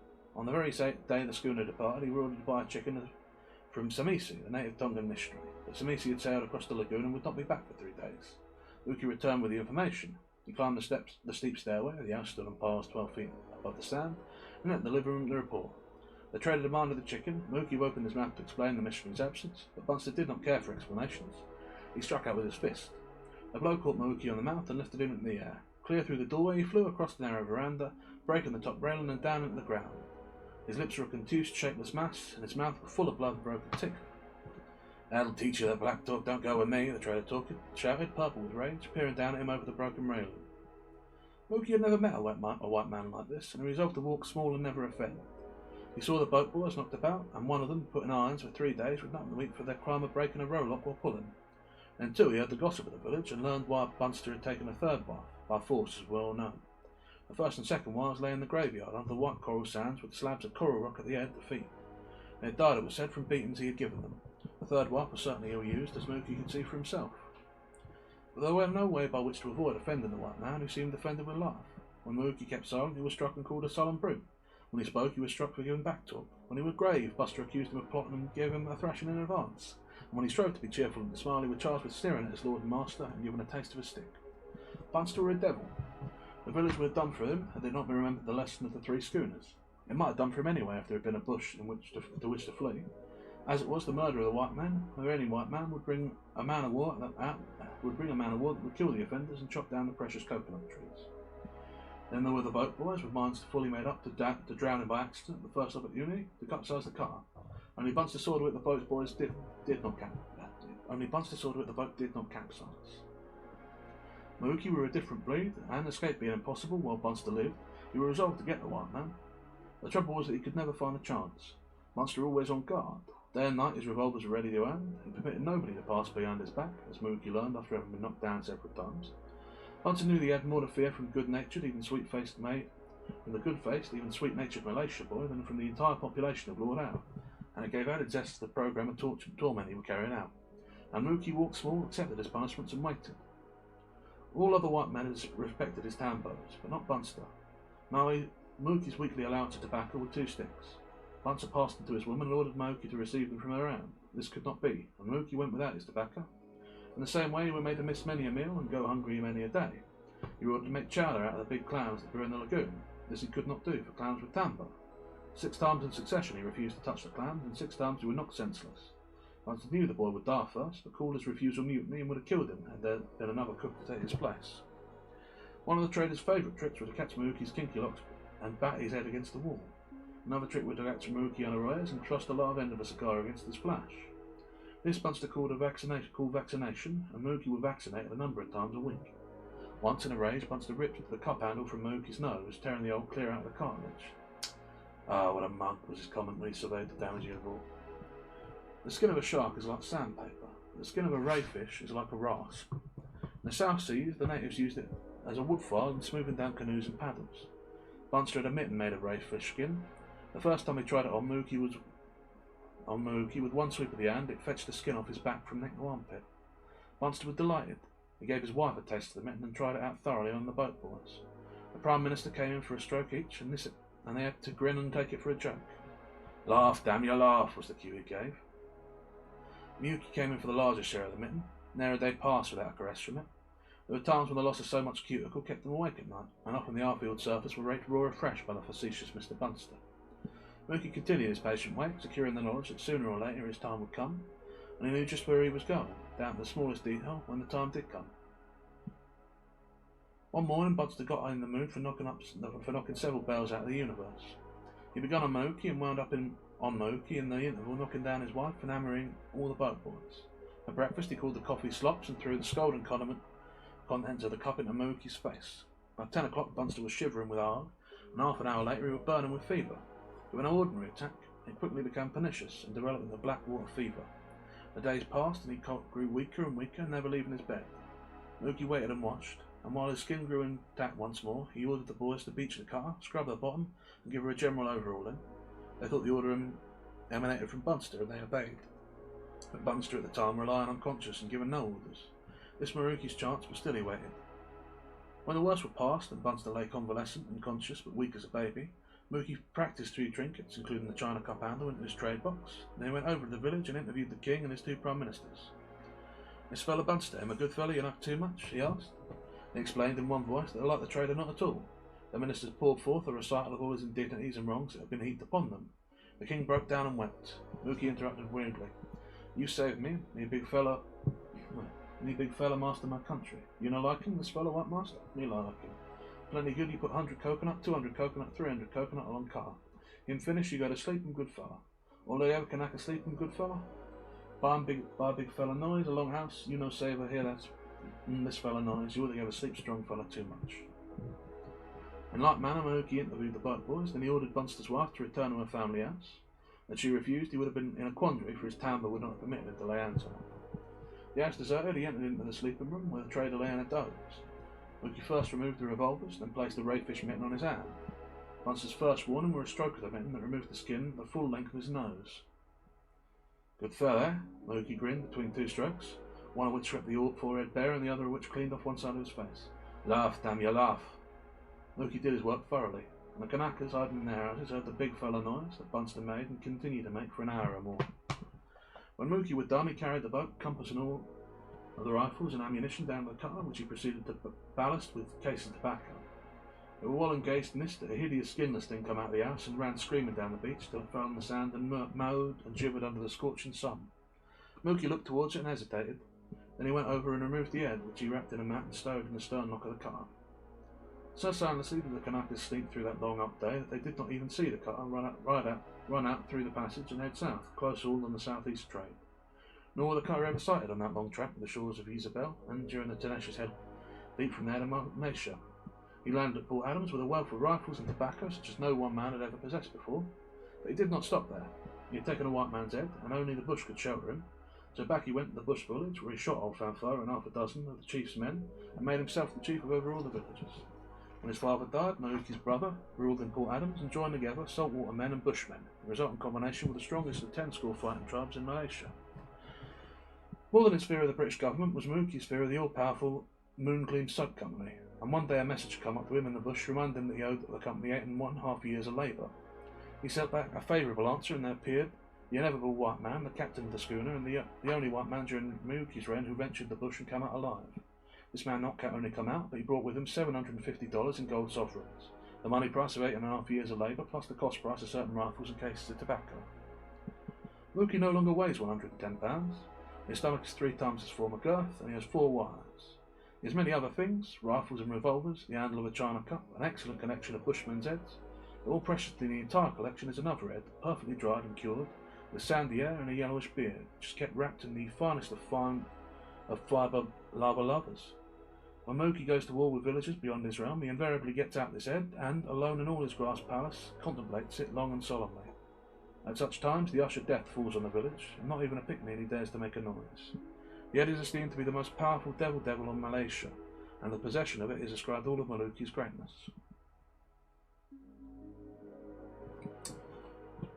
That's the end of Mauki. And Mauki. I don't know why I keep adding an L to it. There's no L there, it's just Mauki. Right, so let's think on that then. So it is, what you call it? I mean, typical of the time, any story about a person who's not white is going to be pretty racist, let's be honest. But at the same time, it isn't entirely sort of, well, how'd you put it? It's the sort of progressive racism you see at the time of authors who were progressive in their thought and action. Mauki is treated as, you know, less than a white person, obviously. But it's not, you know, he's not a mindless savage who's just there to be a caricature. There are mentions of actual cultural things, like his, his specific taboos, or even the specific Malaysian variation of them that he will hold to. The way he's decorated himself is like rendered in a faithful accounting in, which I don't know if it's an accurate way, because I don't know the culture and traditions of the Malaysian people, but the way it's described seems to be coming from at least a degree of experience, and with a level of complexity and detail that I would imagine to be accurate. You have also a reasonable and accurate description of the actions of this Moongleam Soap Company and the sort of colonial powers that were. The way that this young man is essentially forced into slavery in a way that he is unable to bear, and then as every time he escapes, his debt is piled on and he gets more and more trapped. But yeah, I mean, I don't know, I'm sort of torn on this one. Like, there's some interesting stuff here, and the actual details of the South Sea Islands which are being talked about is genuine and interesting. But the problem with this particular story over, I think what I'm trying to compare it to in my head is The Heathen, which was a similar one. We had Otoa, who was also a South Sea Islander, but was given a bit more detail. I think in this case, I don't know. Well, no, I think I know what my problem is with it, actually, and I can articulate it now, I thought of it. The problem is that Mauki, same as Otoa, neither of them is really characters to the same way that some other people are characters. But that's not actually so much a problem of them being like people of colour as it is just London doesn't really write characters in that way. Like most of his stories, you don't have a character, at least not a human character, who has any level of detail that I'm thinking about in comparable works. I think the one exception might be in The House of Pride, which is basically just all about a single character. But yeah, I mean, Mauki gets as much characterisation really as any of the other characters of London. It's just that London doesn't do a lot of characterisation, which I think makes it feel worse, because like, for all that there's this cultural detail, Mauki himself isn't actually very much of a character. I mean, it's funny the way that he keeps running away, getting on boats and stealing tobacco and rifles, but that's not a character trait, that's just an action, which makes a lot of sense because it's a valuable, it's essentially, as London always goes back to gold, it is just a store of value, and then the tools needed to survive, and get away. So I think that's my problem with it. It feels like Mauki is like a flat character. That's not a particular problem with London's depiction of non-white characters, it's just a fault with its depiction of characters in general. I don't know. I think it is a notable problem with London, actually, now I think about it. he doesn't do a good job of characterising people. He's very good at doing it for animals, weirdly. But every characterisation of a person is generally told through memory. And with this story being a bit repetitive, aside from the last element of it, you don't get a lot of actual character feeling to Mauki. But it's not like it's any worse than it was in A Piece of Steak. It's just that because you're in the head of the of King and the piece of steak, and the memories you see are seen through a bit more of an emotional lens, you sort of get his you understand his perspective a bit more. Whereas I think Jack London is, I suppose, quite honest in a way with sort of demonstrating and admitting that he doesn't understand what would go on in the head of a man like Mauki, at least other than in the most generic terms. So it doesn't come across as well. I don't know. I always feel a bit torn when I read a story like this, where it is clearly it's an anti-racist story, but it's from a time where, you know, nowadays reading it feels like racism, right? Like the depiction of the character doesn't feel progressive, despite it being progressive at the time. I've just realised I'm in the wrong boogie. Oops. You didn't see nothing. I didn't have a great aura this whole time. No. But yeah, I'm always told when I read a story that is progressive for the time and was probably written to advance the cause of non-white people's rights. I think Jack London's an American author, despite the fact that his name is London. But yeah, I don't know. It's strange how time transforms a story like that. Still, I don't think I've got much more to say on it. Anyway, I'm gonna have a drink of water. And then it having been almost 2 hours, I think I'm going to break into, let's say, the tea. So Lampers assure me this is strong black tea with honey, which should be good for the throat. There's also the lozenges, but I'm saving them for if things run long, because reading with a lozenge in your mouth, even if it's good for the throat, does make you sound a bit odd. So I'll pour myself a measure of this tea. Ooh, that is strong tea because it looks like coffee. And you can smell the honey in it, so about half a cup. I reckon there's probably 3 cups worth in the thermos, so we'll see.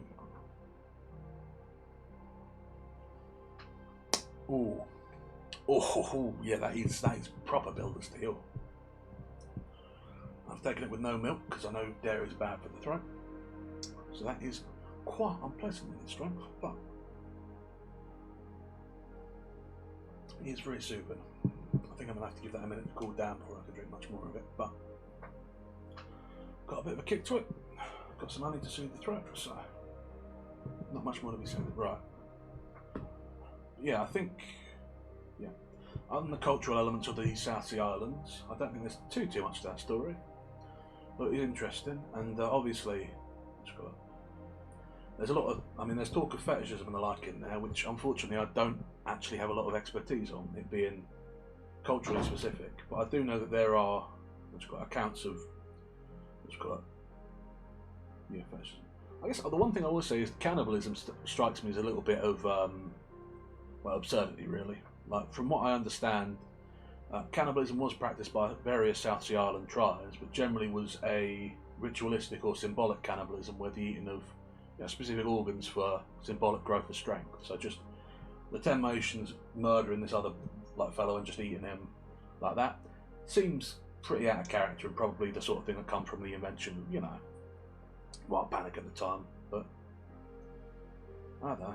I'm not sure if I should blame London for that or just blame local or period appropriate sources. I'm very aware that if I want to know something, I can just ask Lamp to look it up for me on the line. But you have to read what you're reading in the day, I suppose. Still, does make you think. Oh, it's very unpleasant tea, right? Yeah, I think that's all I have to say. So without further ado, let's press on to Wonder a Woman. Here we are. Right, there we are. Wonder a Woman.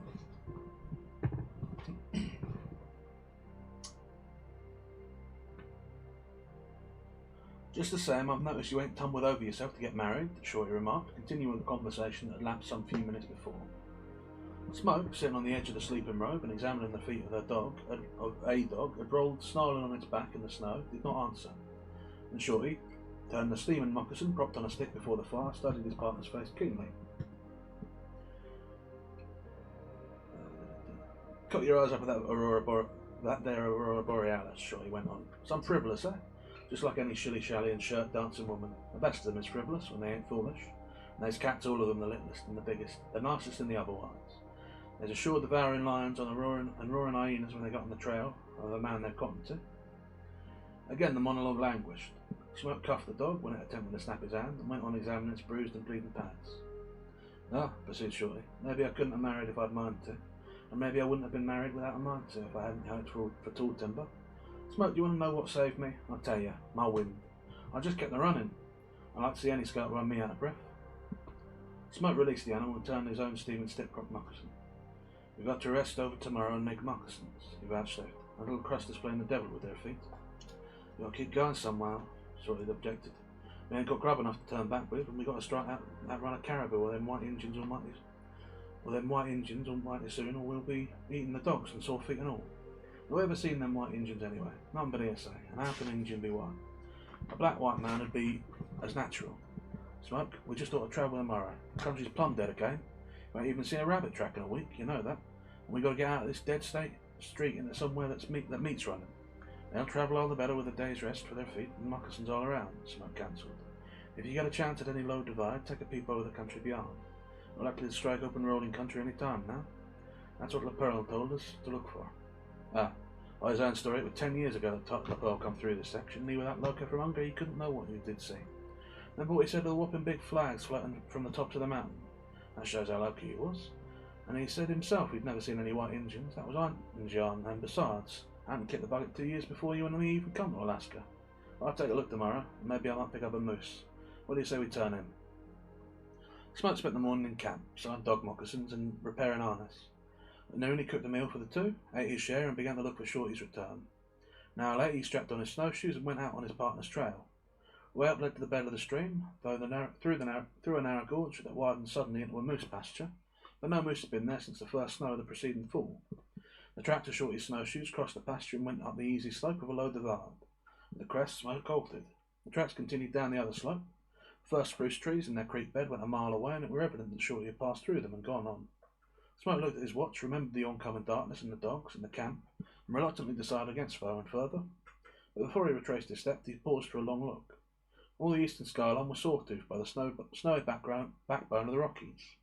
The old mountain system, range upon range, seemed to trend to the northwest, cutting athwart of the course to open country reported by LaPearl. The effect was as if the mountains conspired to thrust back at the traveller towards the west and the Yukon. Smoke wondered how many men in the past, approaching as he had approached, had been turned aside by that foreboding aspect. LaPearl had not been turned aside, but then LaPearl had crossed over from the eastern slope of the Rockies. Until midnight, Smoke maintained a huge fire for the guidance of Shorty. And in the morning, waiting with camp broken and dogs harnessed for the first break of light, Smoke took up the pursuit. In the narrow pass of the canyon, his lead dog pricked up his ears and whined, and Smoke come upon the Indians, 6 of them. Coming in towards him, they were travelling light, without dogs, and on each man's back was the smallest of pack outfits. Surrounding Smoke, they immediately gave him several matters for surprise. They were looking for him were clear. They talked no Indian tongue of which he knew were also quickly made clear. They were not white Indians, though they were taller and heavier than the Indians of the Yukon Basin. 5 of them carried the old-fashioned long-barreled Hudson Bay Company musket, and in the hands of the 6th were a Winchester rifle, which Smoke knew to be Shorty's. Nor did they waste any time in making him a prisoner. Unarmed himself, Smoke could only submit. The contents of the sled were distributed among their own packs, and he was given the pack composed of his Shorty's sleeping furs. The dogs were unharnessed, and when Smoke protested, one of the Indians, by signs, indicated a trail too rough for sled travel. Smoke bowed the inevitable, cached the sled end on in the snow on the bank and above the stream, and trudged on with his captures. Over the divide to the north, they went down to the spruce trees, which Smoke had glimpsed the preceding afternoon. They followed the stream for a dozen miles, abandoned it when they trended to the west, and heading directly eastward up a narrow tributary. The first night was spent in camp, which had been occupied for several days. Here were cached a quantity of dried salmon and a sort of pemmican, which the Indians had at their packs. From this camp a trail of many snowshoes led off. Shorty's captors were Smoke's conclusion, and before darkness fell, he succeeded in making out the tracks that Shorty's narrower snowshoes had left. On questioning the Indians by signs, they nodded affirmation and pointed to the north. Always, in the days that followed, they pointed north, and always the trail, turning and twisting through a jumble of upstanding peaks, trended north. Everywhere in this bleak snow solitude, the way seemed barred. Yeah, the trail curved and coiled, finding low divides and avoiding the iron untraversable chains. The snowfall was deeper than the lower valleys, and every step of the way was snowshoe work. Furthermore, Smoke's captors, all young men, travelled light and fast, and he could not forbear the prick of pride in the knowledge that he easily kept up with them. They were travel-hardened and trained the snowshoes from infancy. In such was his condition that the traverse bore no more of ordinary hardship to him than to them. In 6 days they gained and crossed the central pass, low in comparison with the mountain it threaded, yet formidable in itself and not possible for loaded sleds. 5 days more, a tortuous winding from lower altitude to lower altitude, brought them to the open, rolling and hilly country the Pearl had found 10 years before. Smoke knew it with the first glimpse, on a sharp cold day, with the thermometer 40 below zero, the atmosphere so clear that he could see 100 miles. Far as he could see rolled the open country. High in the east, the Rockies still thrust their snowy ramparts heavenward. The south and west extended the broken ranges of projecting spur system that they had crossed, and in this vast pocket lay the country La Pearl had traversed. Snow blanketed, but assuredly fat with game at some time in the year, and in the summer a smiling forested and flowered land. Before midday, travelling down a broad stream past snow-buried willows and naked aspens and across heavily timbered flats of spruce, they come upon the site of a large camp, recently abandoned. Glancing as he went by, Smoke estimated 400 or 500 fires and guessed the population to be in the thousands. So fresh were the trail and so well packed by the multitude that Smoke and his captors took off their snowshoes, and in the moccasins struck a swifter pace. Signs of game appeared and grew plentiful, tracks of wolves and lynxes that without meat could not be. Once one of the Indians cried out with satisfaction and pointed to a large area of open snow, littered with fang-polished skulls of caribou, trampled and disrupted as if an army had fought upon it, and Smoke knew that a big killing had been made by the hunters since the last snow flurry. In the long twilight, no sign was manifested of making camp. He held steadily on through a deepening gloom, and then vanished under a sky of light, great glittering stars half veiled by a greenish vapour of pulsing aurora borealis. His dogs first caught the noise of the camp, pricking their ears and whining in low eagerness. Then it come the ears to the humans, a murmur dim with distance, but not invested with the soothing grace that is common to distant murmurs. Instead, it was in a high, wild key, offbeat of a shrill sound broken by shriller sounds, that long wolf howling and many dogs, a screaming of unrest and pain, mournful with hopelessness and rebellion. Smoke swung back in the crystal of his watch, and by the feel of his fingertips on naked hands made out 11 o'clock. The men about him quickened. The legs that had lifted through a dozen such strenuous hours lifted in a still swifter pace that was half run, but mostly a run and jog. Through a dark spruce flat they burst upon an abrupt glare of light from many fires, and upon an abrupt increase of sound. A great camp lay before them, and as they entered a threshold and threaded the irregular runways of the hunting camp, a vast tumult, as in a wave, rose to meet them and rolled on them. Cries, greetings, questions and answers, jests and jests thrust back again. A snap and snarl of wolf dogs rushing in fury projectiles of wrath upon Smoke's stranger dogs. The scolding of squaws, laughter, the whimpering of children and wailing of infants. The moans of the sick aroused afresh to pain, all pandemonium of a camp of nevertheless primitive wilderness folk. Striking with clubs and the butts of guns, Smoke's party drove back the attacking dogs, while his own dogs, snapping and snarling, awed by so many enemies, shrank in among the legs of their human protectors and bristled along stiff-legged in menacing prance. They halted in the trampled snow by an open fire, where Shorty and 2 young Indians squatted on their hands with boiling strips of caribou meat. 3 other Indians, lying in furs on mats of spruce boughs, sat up. Shorty looked across the fire at his partner, but with a sternly impassive face like those of his companions, made no sign and went on boiling the meat. "What's the matter?" Smoke demanded, half in irritation. "Lost your speech?" The old familiar grin twisted on Shorty's face. "Nope," he answered. "I'm an Indian. I'll learn not to show surprise. When did they catch you?" "Next day after you left." Shorty said, a light of whimsy dancing in his eyes. "Well, I'm doing fine, thank you. Thanks. Thank you most to death. This is the bachelor's camp." He waved his hands to embrace its magnificence, which consisted of fire, beds of spruce boughs laid on top of the snow, flies of caribou skin, and the windshields of twisted spruce and willow leaves. "And these are the bachelors." This time his hand indicated the young men, and he spat a few spoken gutturals in their own language that brought the white flash of acknowledgement from eyes and teeth. "They're glad to meet you, Smoke. Sit down and dry your moccasins, and I'll cook up some grub. I'm getting the hang of the lingo pretty well, ain't I? You have to come to it, for it looks like we'll be with these folks a long time. There's another white man here, got caught 6 years ago. He's an Irishman they picked up over in Great Slave Lake way. Danny McCann's what he goes by. He's settled down with a squaw. Got 2 kids already, but we'll skin out if ever there's a chance to opens up. See that low fire over there, in the right? That's his camp. Apparently this was Smoke's appointed domicile, for his captors left him and his dogs and went on deeper in the big camp. While he attended to his footgear and devoured strips of hot meat, Shorty cooked and talked. This sure is a piece of a pickle, Smoke, you listen to me, and we got to go some to get out. These is real blood-in-the-glass wild Injuns. They ain't white, but they're chief is. He talks like a mouthful of hot mush, and if he ain't full-blooded Scotch, there ain't no such thing as Scotch in the world.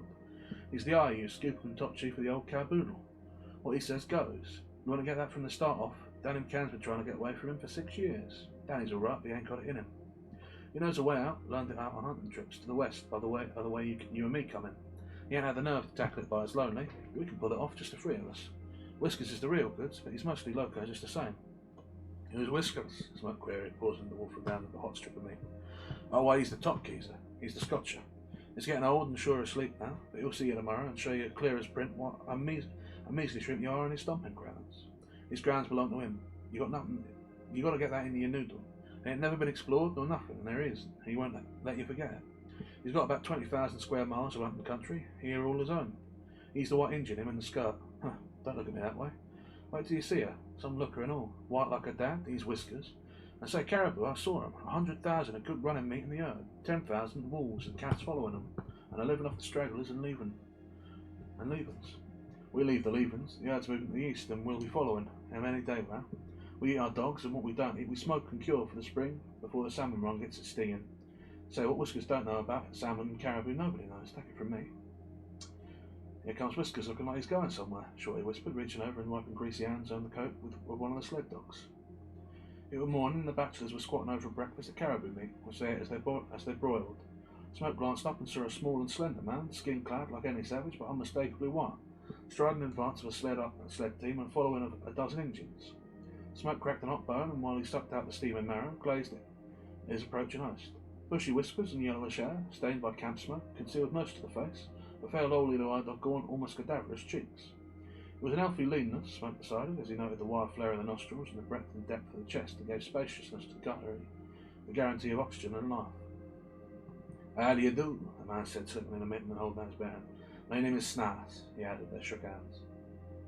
Mine's Bella, Smoke returned, feeling particularly disconcerted as he gazed in the keen, searching black eyes. Getting plenty to eat, I see. Smoke nodded and resumed his marrow-bone, the purr of the Scottish speech strangely pleasant in his ears. Rough rations, but we don't starve often. It's more natural than the hand-reared meat of the cities. I see you don't like cities. Smoke laughed in order to be saying something, and were immediately startled by the transformation Snaz had put on. Quite like a sensitive plant, the mind's entire form seemed to wilt and quiver, and recoil, tense, and savage. And then the recoil, tense and savage, concentrated in the eyes, in which appeared an hatred that screamed of immeasurable pain. He turned abruptly away, and recollecting himself, remarked casually over his shoulder, I'll see you later, Mr. Hollow. The caribou are moving east, and I'm going ahead to pick out a location. You'll all come on tomorrow. Some whiskers, that Shorty muttered as Snaz pulled on the head of his outfit. Again, Shorty wiped his hand on the wolf dog, but seemed to like it as he licked off the delectable grease. Later on in the morning, Smoke went for a stroll through the camp, busy with his primitive pursuits. A big body of hunters had just returned, and the men were scattering their various finds. Women and children were departing with dogs harnessed to empty toboggan sleds, and women and children and dogs were all in sleds heavy with meat, fresh from the kill and already frozen. An early spring cold snap were on, and the wilderness of the scene painted in a temperature of 30 below zero. Woven cloth were not in evidence, furs and soft tan leather clad all alike. Boys passed with bows in their hands and quivers of bone-barbed arrows, and many a skin and knife of bone or stone. Smoke saw in belts or neck-hung sheaves. Women toiled over the fire, Smoke curing the meat on their backs, infants that stared round-eyed and sucked at lumps of tallow. Dogs, forking the wolves, bristled up the smoke to endure their menace of the short club he carried and the whiff the odour of this newcomer, whom they must accept by virtue of the club. Segregating the art of the camp, Smoke came upon what was evidently Snaz's fire. Though temporary in every detail, it was solidly constructed and on the larger scale. A great heap of bales of skins and outfits were piled on a scaffold out of reach of the dogs. A large canvas fly, almost half a tent, sheltered the sleeping and living quarters. To one side were a silk tent, the sort favoured by explorers and wealthy big game hunters. Smoke had never seen such a tent, and stepped closer. As he stood looking, the flaps parted and a young woman came out. So quickly did she move, and so abruptly did she appear, that the effect on Smoke was that of an apparition. He seemed to have the same effect on her. For a long moment they gazed at each other. She was dressed entirely in skins, but such skins and such magnificently beautiful fur work Smoke had never dreamed of. Her parka, that he had thrown back, was some strange fur pale as silver. The mucklocks with walrus-eyed soles were composed of the silver-padded feet of many lynxes. The long gauntlet mittens, the tassel at the knees, all the varied furs of the costume were pale silver that shimmered in the frosty light. And out of this shimmering silver, poised and slender delicate neck lifted her head, the rosy face blonde, and the eyes were blue, the ears like the pink shells, the light chestnut hair touched with frost dust and coruscating frost glints. All this and more as in dreams Smoke saw, then recollected himself, his hands fumbled for his cap. At the same moment, the wonder stare in the girl's eyes passed into a smile, and with movements quick and vital, she slipped a mitten and extended her hand. "How do you do?" she murmured gravely, with a queer, delightful accent. Her voice, silvery as the furs she wore, coming with a shock to Smoke's ears, attuned as they were to harsh voices of camp squaws. Smoke could only mumble phrases that were awkwardly reminiscent of his best society manner. "I am glad to see you," she went on, slowly and gropingly, her face a ripple of smiles. "My English you will please excuse. It is not as good. I am English like you," she gravely assured him. "My father, he is Scotch. My mother, she is dead. She is French, and English is a little Indian too. Her father was a great man in the Hudson Bay Company. It is called." She slipped on her mitten and rubbed her ears, the pink of which had already returned to white. "Let us go to the fire and talk. My name is Labisqui. What is your name?" And so Smoke come to know of Labisqui, the daughter of Snass, whom Snass called Margaret. "Snass is not my father's name," she informed Smoke. "Snass is only an Indian name." Much Smoke learned that day, and then the days that followed, as the hunting camp moved on the trail of the caribou. These were real wild Indians, the one Anton had encountered and escaped from long years before.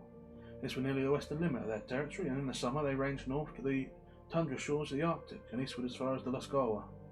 What river the Lascawa was, Smoke could not make out, nor could Labisqui tell him, nor could McCann.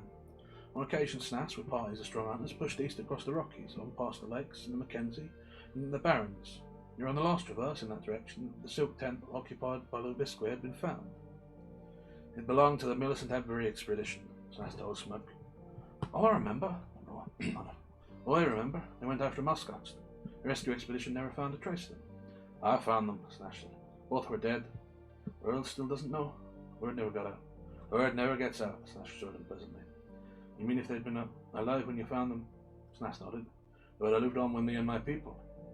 "Anton got out?" Smoke challenged him. "I do not remember the name. How long ago?" 13 or 15 years, Smoke answered. "So he pulled through after all. You know, I've wondered about him. We called him Longtooth. He was a strong man, A Pearl came through here 10 years ago." Snass shook his head. "You found traces of your camp? It was summertime." "That explains it," Snass answered.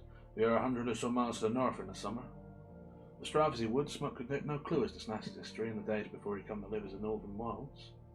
Educated he was, yet in all the intervening years he read no books, no newspapers. What happened in the world he knew not, nor did he show desire to know. He had heard of the miners of the Yukon, and of the Klondike strike. Gold miners had never invaded his territory, for which he was glad. The outside world to him did not exist. He tolerated no mention of it. Nor could Labisqui help Smoke with earlier information. She had been born in the hunting grounds. Her mother had lived for 6 years after. Her mother had been very beautiful, the only white woman Labisqui had ever seen. She said this wistfully, and wistfully in 1,000 ways she showed that she knew of the great outside world on which her father had closed the door. But this knowledge was secret. She had early learned the mention of it through her father into her age. Anton had told the squaw of her mother, and that her mother had been a daughter of an high official in the Hudson Bay Company. Later the squaw had told Labisqui, but her mother's name she had never learned. As a source of information, Danny McCann were impossible. He did not like adventure, wildlife were an horror, and he had 9 years of it. Shanghai and San Francisco, he had deserted a whale ship at the Point Barrow with 3 companions. 2 had died and the 3rd had abandoned him on the terrible traverse south. 2 years he had lived with the Eskimos before raising the courage to attempt the southern traverse, and then, within several days of an Hudson Bay Company post, he had been gathered in by a party of Snass's young men. He was a small, stupid man, afflicted with sore eyes, and all he dreamed or could talk about was getting back to his beloved San Francisco and his blissful trade of bricklaying. "You're the first intelligent man we've had," Snass complimented Smoke one night by the fire, "except old Four Eyes. The Indians named him. He wore glasses and was short-sighted. You're a professor of zoology." Smoke noted the correctness of the pronunciation of the word. "He died a year ago. A young man picked him up and strayed from an expedition on the upper Porcupine. You're intelligent, yes, but you're also a fool. That was his weakness, straying. He knew geology, though, and working in metals. Over in the Lacusa, where there's cold, we have several credible hand forges he made. He repaired our guns and taught the young man how. He died last year, and we really missed him. Strayed, that's how it happened. Froze to death within a mile of camp." They were on the same night as Snass said to Smoke. "You better pick out a wife and have a fire of your own. You'll be more comfortable when those young bucks. The maiden's fire is a sort of Feast of the Virgins, you know, are not lighted until full summer in the salmon. But I can give orders earlier if you say the word. Smoke laughed and shook his head.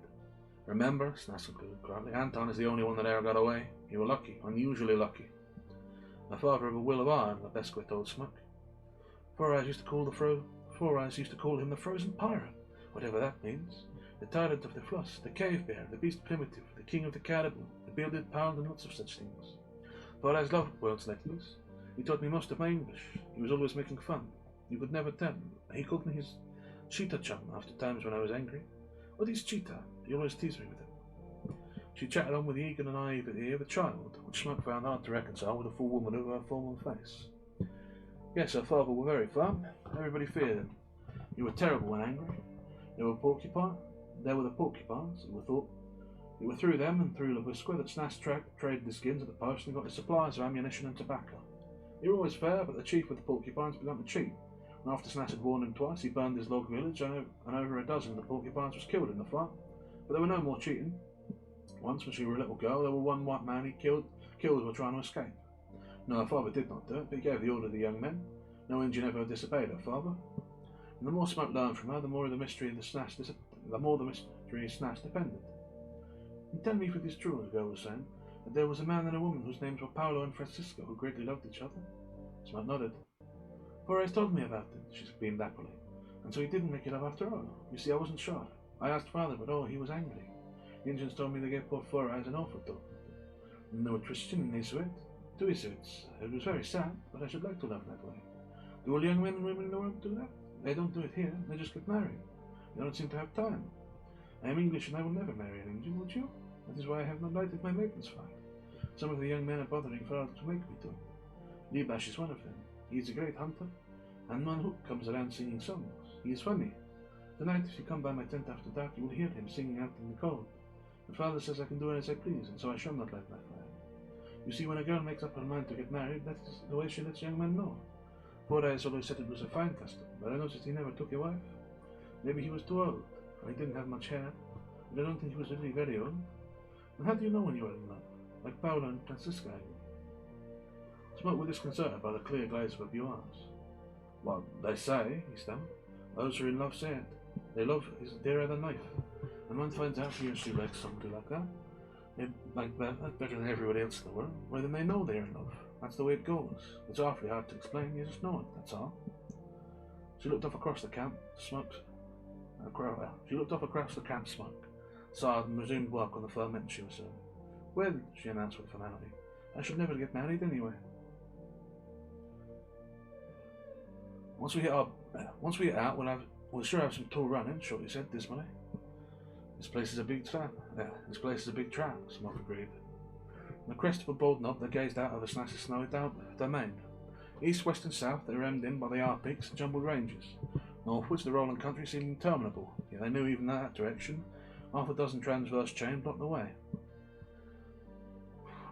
At this time of year, I could give you a 3 days start, Snass told Smoke that evening, and you can't hide your trail, you see. Anton got away when the snow were gone. My young men can travel as far as the best white man, and besides, you would be breaking trail for them. When snow is off the ground, I'll see to it you don't get the chance. Anton had. It's a good life, and soon the world fades. I never quite got over the surprise of finding how easy it is to get along without the world. What's it to me is Danny McCann, Shorty confided to Smoke.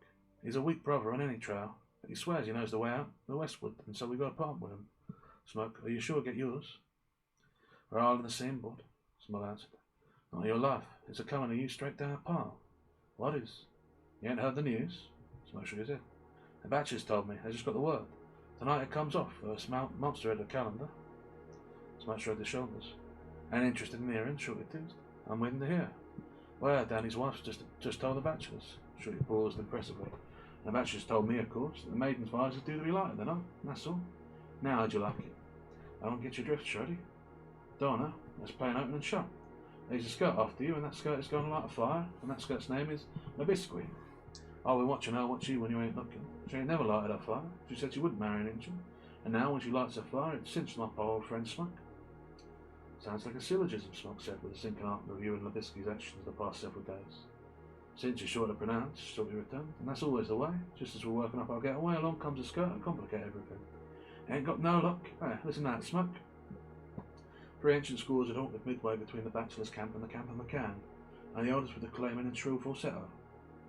Smoke recognised the names, but not all the words, and shortly translated with a melancholy glee. Labisqui, the daughter of Snas, the rainmaker, the great chief, lights her first maiden's fire tonight. Maka, the daughter of the Otwis, the wolf runner. The recital ran through the names of a dozen maidens, and then 3 heralds trotted on their way to make announcements to the next fires.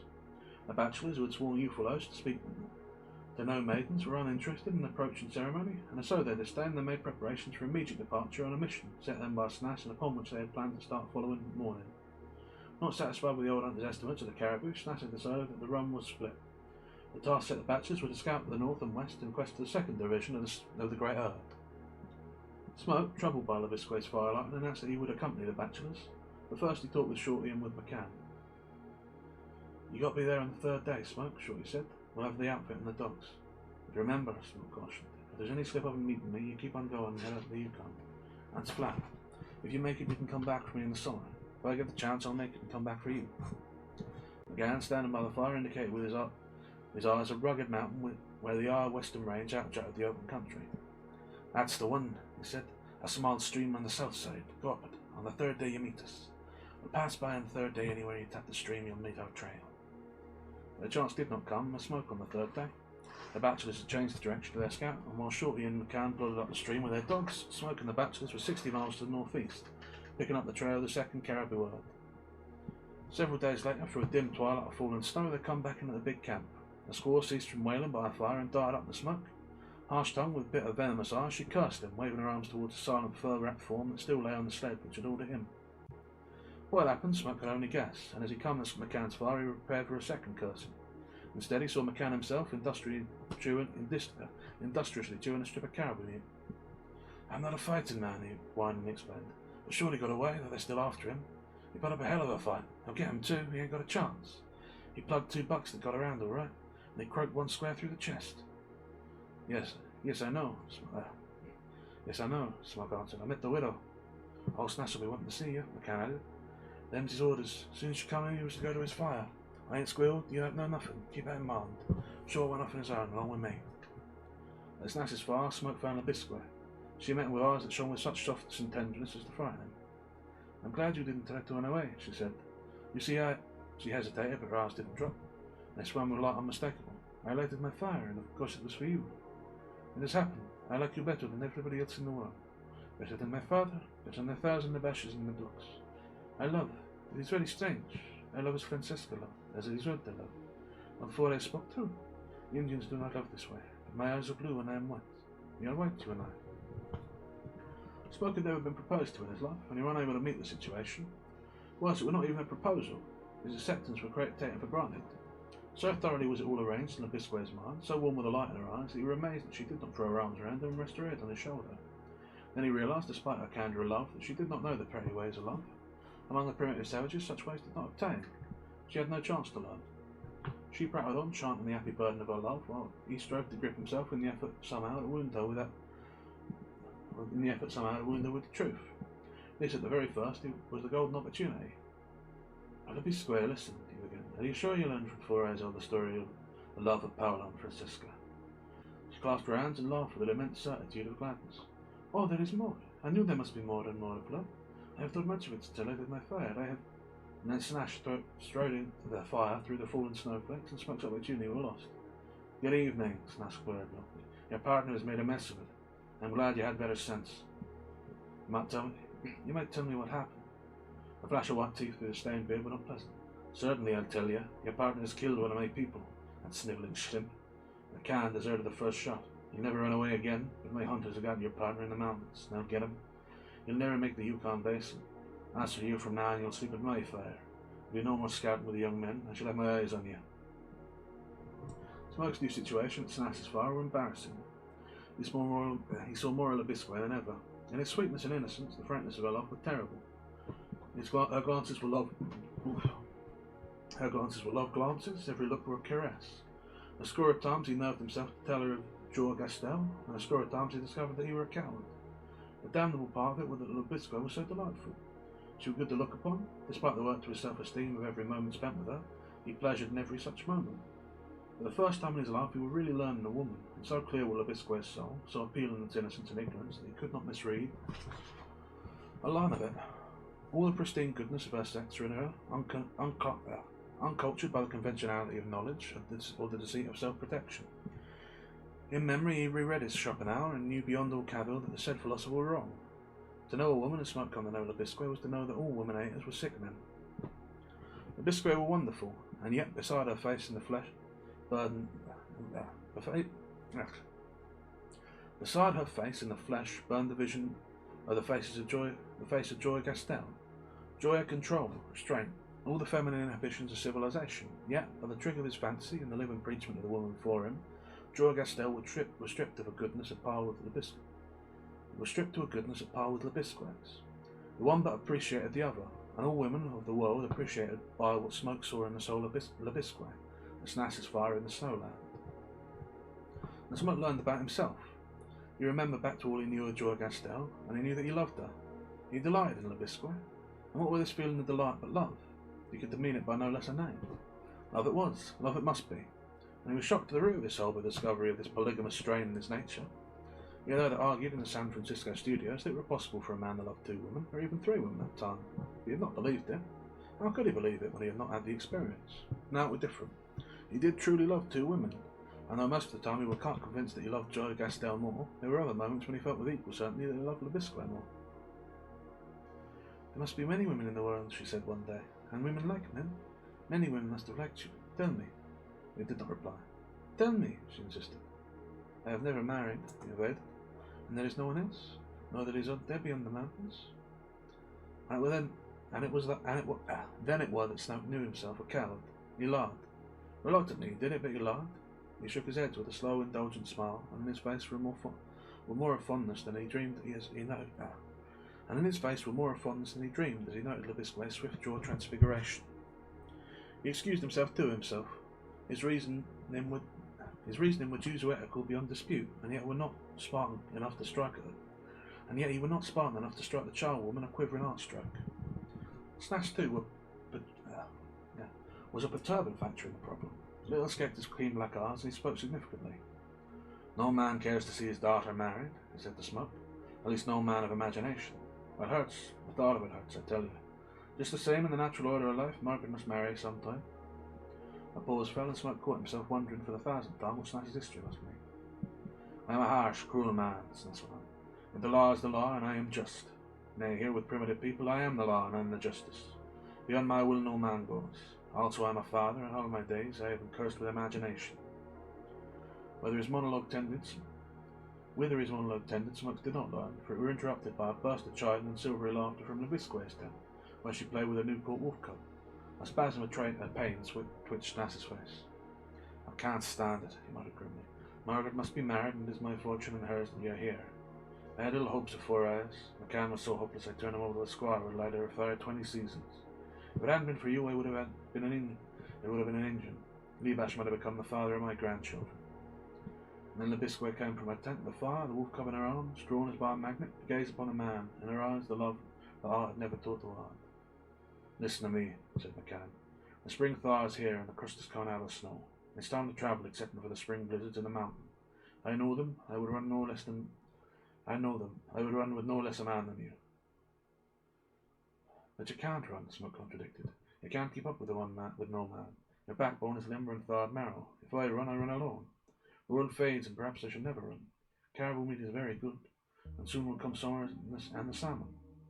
Said Snas, your partner is dead. My hunters did not kill him. I found the body frozen the first of the spring storms in the mountains. No man can escape. When shall we celebrate your marriage? And Labisque, I watch you. There is trouble in your eyes, in your face. Oh, I do know on your face. There is a little scar on your neck, just under the ear. When you are happy, the corner of your mouth turn up. When you think sad thoughts, they turn down. When you smile, there are 3 and 4 wrinkles at the corner of your eyes. When you laugh, there are 6. Sometimes I have almost counted 7, but I cannot count them now. I have never read books. I do not know how to read. But 4 eyes taught me much. My grammar is good. He taught me. And in his own eyes I have seen the trouble of the hunger for the world. He was often hungry for the world. Yet here was good meat and fish in plenty, and the berries and the roots, and often the flour came back for the fowls through the porcupines and the lusquas. Yet he was hungry for the world. Is the world so big that you too are hungry for it? For I said nothing, but you have me. She sighed and shook her head. For I died still hungry for the world. And if you lived here always, would you too die hungry for the world? I am afraid I do not know the world. Do you want to run away to the world? Smoke could not speak, but by his mouth corner lines was she convinced. Minutes of silence passed, in which she visibly struggled, while Smoke cursed himself for the unguessed weakness that enabled him to speak the truth about his hunger for the world, while it kept his lips tight on the truth of the existence of other women. Again the biscuit sighed. Very well. I love you more than I feel my father's anger, and he is more terrible in anger than a mountain storm. You told me what love is. This is the test of love. I shall help you run away back to the world. Smoke awakened softly and without movement. Warm small fingers touched his cheek and slid gently to pressure on his lips. Fur with a chill of frost clinging in it, next tingled his skin, and one word, come, was breathed in his ear. He sat up carefully and listened. The hundreds of wolf dogs in the camp had lifted their nocturnal song, but under the volume of it, close at hand, he could distinguish the light regular breathing of Snas. The biscuit tugged gently at Smoke's sleeves, and he knew she wished him to follow. He took his moccasins and German socks in his hand and crept out into the snow in his sleeping moccasins. Beyond the glow from the dying embers of the fire, she indicated to him to put on his outer footgear, and while he obeyed, she went back under the floor where Snas stepped. Feeling the hands of his watch, Smoke found it was 1 in the morning. Quite warm it was, he decided, not more than 10 below zero, the sleeping camp. No, 10 below zero. The biscuit rejoined him and led him on through the dark runways of the sleeping camp. Walked lightly as they could, the frost crunched crisply under their moccasins, but the sound was drowned out by the clamour of the dogs, too deep in their howling, the snarl of the man and the woman who passed. Now we can talk, she said, when the last of the fire had been left half a mile beyond. And now in the starlight facing him, Smoke noticed for the first time that her arms were burdened and, on feeling, discovered she carried his snowshoes, a rifle, 2 belts of ammunition and his sleeping robes. I have everything fixed, she said with an happy little laugh. I have been 2 days in making the cache. It is meat, even flour, matches and skis, which go best on the hard crust, and when they break through, the webs will hold up longer. Oh, I do know snow travel, and we shall go fast, my lover. Smoke checked his speech. That she had been arranging his escape was surprise enough, but that she had planned to go with him was more than he was prepared for. Unable to think of immediate action, he gently, one by one, took her burdens from her. He put his arm around her and pressed her close, and still he could not think of what to do. God is good, she whispered. He sent me a lover. Yet Smoke was grave enough not to struggle to suggest his going alone, and before he spoke, he again saw all his memory of the bright world and the sunlands, real and fade. We will go back, Labisque, he said. You will be my wife, and we shall live always with the caribou people. No, no, she shook her head, and her body, in the circle of his arms, resented his proposal. I know, I have thought much. The hunger for the world would come upon you, and in the long nights it would devour your heart. For I died of hunger for the world. So would you die. All men from the world hunger for it, and I will not have you die. We'll go across the snow mountain, on the traverse. Dear, listen, he urged. We must go back. She pressed her mitten against his lips to prevent further speech. You love me. Say that you love me. I do love you, Labisque. You are my wonderful sweetheart. Again the mention was a caressing obstacle to utterance. We shall go on to the cache, she said with decision. It is 3 miles from here. Come. He held back, and her pull on his arm could not move him. Almost was he tempted to tell her the other woman would be on the south traverse. It would be a great wrong for you to go back, she said. I am only a wild girl, and I am afraid of the world, but I am more afraid for you. You see, it is as you told me. I love you more than anybody else in the world. I love you more than myself. The Indian language is not a good language. The English language is not a good language. The thoughts in my heart for you, as bright as many of the stars. There is no language for them. How can I tell you them? They are there. See? As she spoke, she slipped the mitten from his hand and thrust his hand, or slipped the mitten from his hand and thrust the hand inside the warmth of her parka, until it rested against her arm. Tightly and steadily she pressed his hand in its position. In the long silence he felt the beat of her heart, and knew that every beat of it was love. And then slowly, almost imperceptibly, still holding his hand, her body began to incline away from his and towards the direction of the cache. Nor could he resist. It was as if he were drawn by her heart itself, that so neatly lay in the hollow of his hand. So firm with a crust, frozen during the night after the previous day's surface thaw, they slid along rapidly on their skis. Just here in the trees is the cache, the biscuit told Smoke. Next moment she caught his arm with a start of surprise. The flames of a small fire were dancing merrily, and crouched by the fire were McCann. The biscuit muttered something in Indian, and so lash-like with the sound that Smoke remembered she had been called Cheetah by 4 hours. Those man did you run without me? McCann explained when they came up, his small peering eyes glimmering with cunning. So I kept an eye on the girl, and when I seen her caching skis and grub, I were on. I brought my own skis and webs and grub. The fire?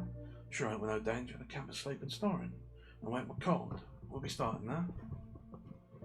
The Bisquay looked swift consternation at Smoke, had swiftly achieved a judgment on the matter and spoke. And in the speaking she showed child woman, though she was in love, the quick decisiveness of one who in other affairs of life would be no cleaning line. McCann, you are a dog, she hissed, and her eyes were savage with anger. I knew it is in your heart to erase the camp if we don't take you. Very well, we must take you. But you know my father. I am like my father. You will do your share of the work, you will obey. And if you play one dirty trick, it will be better for you if you had never done. McCann looked at her, his small pig eyes hating and cringing, while in her eyes turned to Smoke, the anger melted to luminous softness. Is it alright what I have said? She queried. Daylight found them in the belt of the foothills that lay between the rolling country of the mountains. McCann suggested breakfast, but they held on. Not until the afternoon thaw softened the crust and prevented travel would they eat. The foothills quickly grew rugged, and the stream up which froze and bed their journey began to thread deeper and deeper canyons. The signs of spring were less frequent, though in one canyon they found foaming bits of open water, and twice they come upon clumps of dwarf willow upon which were the first hints of swollen buds. The Bisquay explained to Smoke her knowledge of the country and the way she planned to baffle pursuit. There were but two ways out, one to the west and the other south. Snass would immediately dispatch parties of young men to guard the two trails. There were another way south. True, it did not more than penetrate halfway into the Eye Mountains, then twisting the west and crossing three divides, it joined the regular trail. When the young men found no traces on the regular trail, they turned back in the belief that the escape had been made the west traverse, now dreaming that the One-Ways had ventured into the harder and longer way around. Glancing back at McCann in the rear, the Bisquay spoke in an undertone of Smoke. He is eating, she said. It is not good. Smoke looked. The Irishman was secretly munching caribou suet from a pocket he carried. No eating between meals, McCann, he commanded. There's no game in the country ahead, and the grub will have to be whacked in equal rations from the start. The only way you can travel this is by playing fair. I'm just going to pause briefly to have a quick sip of tea for my throat.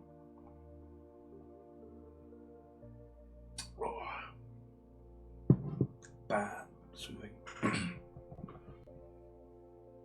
By 1 o'clock the crust had thawed so that the skis broke through, and before 2 o'clock the web shoes were breaking through. Camp were made and the first meal eaten. Smoke took stock of the food. McCann's supply were a disappointment. So many silver fox skins had he stuffed in the bottom of the meat bag there was little space left for meat. Sure, I didn't know there were so many, he explained. I'd done it in the dark, but they're worth good money. With all this ammunition we'll be getting game of plenty. Rules of to each have plenty, was Smoke's hopeless comment, while the Bisquay's eyes flashed their anger. Enough food for a month, with careful husbanding and appetites that never blunted their edge, was Smoke's and Bisquay's judgment. Smoke apportioned the weight and bulk of the packs, yielding the end to Bisquay's insistence that she too should carry a pack. Next day the stream shallowed out in the wide mountain valley, and they were already breaking through the crust of the flats when they gained the harder surface of the slope of the divide. 10 minutes later and we wouldn't have got across the flats, Smoke said when they paused for breath in the ball-crested summit. We must be 1,000 feet higher here. But the Bisquay, without speaking, pointed down the open flat among the trees. In the midst of it, scattered abreast, were five dark specks that scarcely moved. The young men, said the Bisquay. They're all wallowing to their hips, Smoke said. They'll never get in the Harford in this day. We have hours to head start of them. Come on, McCann, buck up. We don't need till we can't travel. McCann groaned, but there were no caribou suet in his pocket, and he doggedly brought up the rear. In the Eye valleys, which they now found themselves, the crust did not break till 3 in the afternoon, at which time they managed to gain the shadow of the mountain. The crust were already freezing again. Once they paused to get out McCann's confiscated suet, which they ate as they walked. The meat were frozen solid and could be eaten only after thawing out over a fire, but the suet crumbled in their mouths and eased the palpitating faintness of their stomachs. Black darkness with an overcast sky came on after a long twilight, at 9 o'clock when they made camp in a clump of dwarf spruce. McCann was whining and helpless. The day's march had been exhausting, but in addition, despite his 9 years' experience in the Arctic, he had been eating snow and were in agony with his parched and burning mouth. He crouched by the fire and groaned while they made camp. The Bisquay were tireless, and Smoke could not but marvel at the life in her body, as the endurance of mind and muscle. Nor was her cheerfulness forced. She had it for a laugh, for a smile for him, and her hand lingered in caress whenever it chanced to touch his. Yet always, when she looked at McCann, her face went hard and pitiless, and her eyes flashed frostily. And then up come wind and snow, and through a day of blizzard they thought they went blindly, missing the turn of the way that led up the small stream and crossed the divide to the west. For 2 more days they wandered, crossing other and long divides, and in those 2 days they dropped spring behind and climbed up into the abode of winter. The young men have lost their trail. What's to stop us resting a day? McCann begged. But no rest recorded. Smoke and Abisque knew their danger. They were lost in the Iron Mountains and they had seen no game nor sign of game. Day after day they struggled on through an iron configuration of landscapes that compelled them to labyrinthine canyons and valleys that led rarely to the west. Once in such a canyon they could only follow it no matter where it led, for the cold peaks and higher ranges on either side were unscalable and unendurable. A terrible toil and the cold ate up energy. If they cut down the size of their ration, they permitted themselves. One night, Smoke were awakened by the sound of us struggling. Distinctly, he heard a gasping and straining from where McCann slept. Keeping the fire in a flame, by its light he saw Abisque, ran to the Irishman's throat and forcing from his mouth a chunk of partly chewed meat. Even as Smoke saw this, her hand went to her hip and flashed with a sheath knife in it. Abisque! Smoke cried, and his voice was peremptory.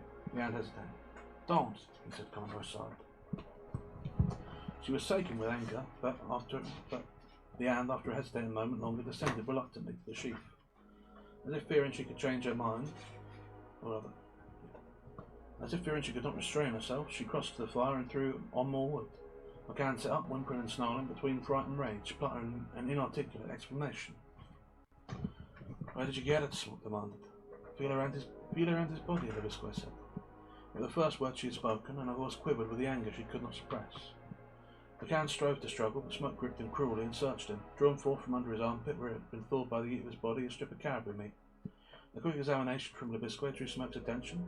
She had sprung to McCann's pack and were opening it. Instead of meat, out poured moss, spruce needles, chips, all the light refuse that had taken the place of the meat and given the pack its due proportion minus its weight. Again, Abisque's hands went to her hip, and she flew at the culprit, only to be caught in Smoke's arms, where she surrendered herself, sobbing with the futility of her rage. Oh, love, it's not the food, she panted. It's you, your life. The dog, he is eating you. He is eating you. We'll yet live, Smoke comforted her. Hereafter he shall carry the flower. He can't hear that roar, and if he does, I'll kill him myself. He'll be eating your life as well as mine. Sweetheart, killing is men's work. Women do not kill. You would not love me if I killed the dog? She questioned, surprised. Not so much, Then cried. She sighed with resignation. Very well, she said, I shall not kill him. The pursuit by the young men were relentless. By miracles of luck, as well as by deduction from the topography of the way the runaway must take, the young men picked up the blizzard-blinded trail and clung to it. When the snow flew, Smoke and Abisque took the most improbable courses, turning east when the better way was open south or west, rejecting the low divide to climb an higher. Being lost, it did not matter. They could not throw the young men off. Sometimes they gained days, but always the young men appeared again after a storm. When all trace were lost, they were cast out like packs of hounds, and he who caught the later trace made the smoke signals to call his comrades on.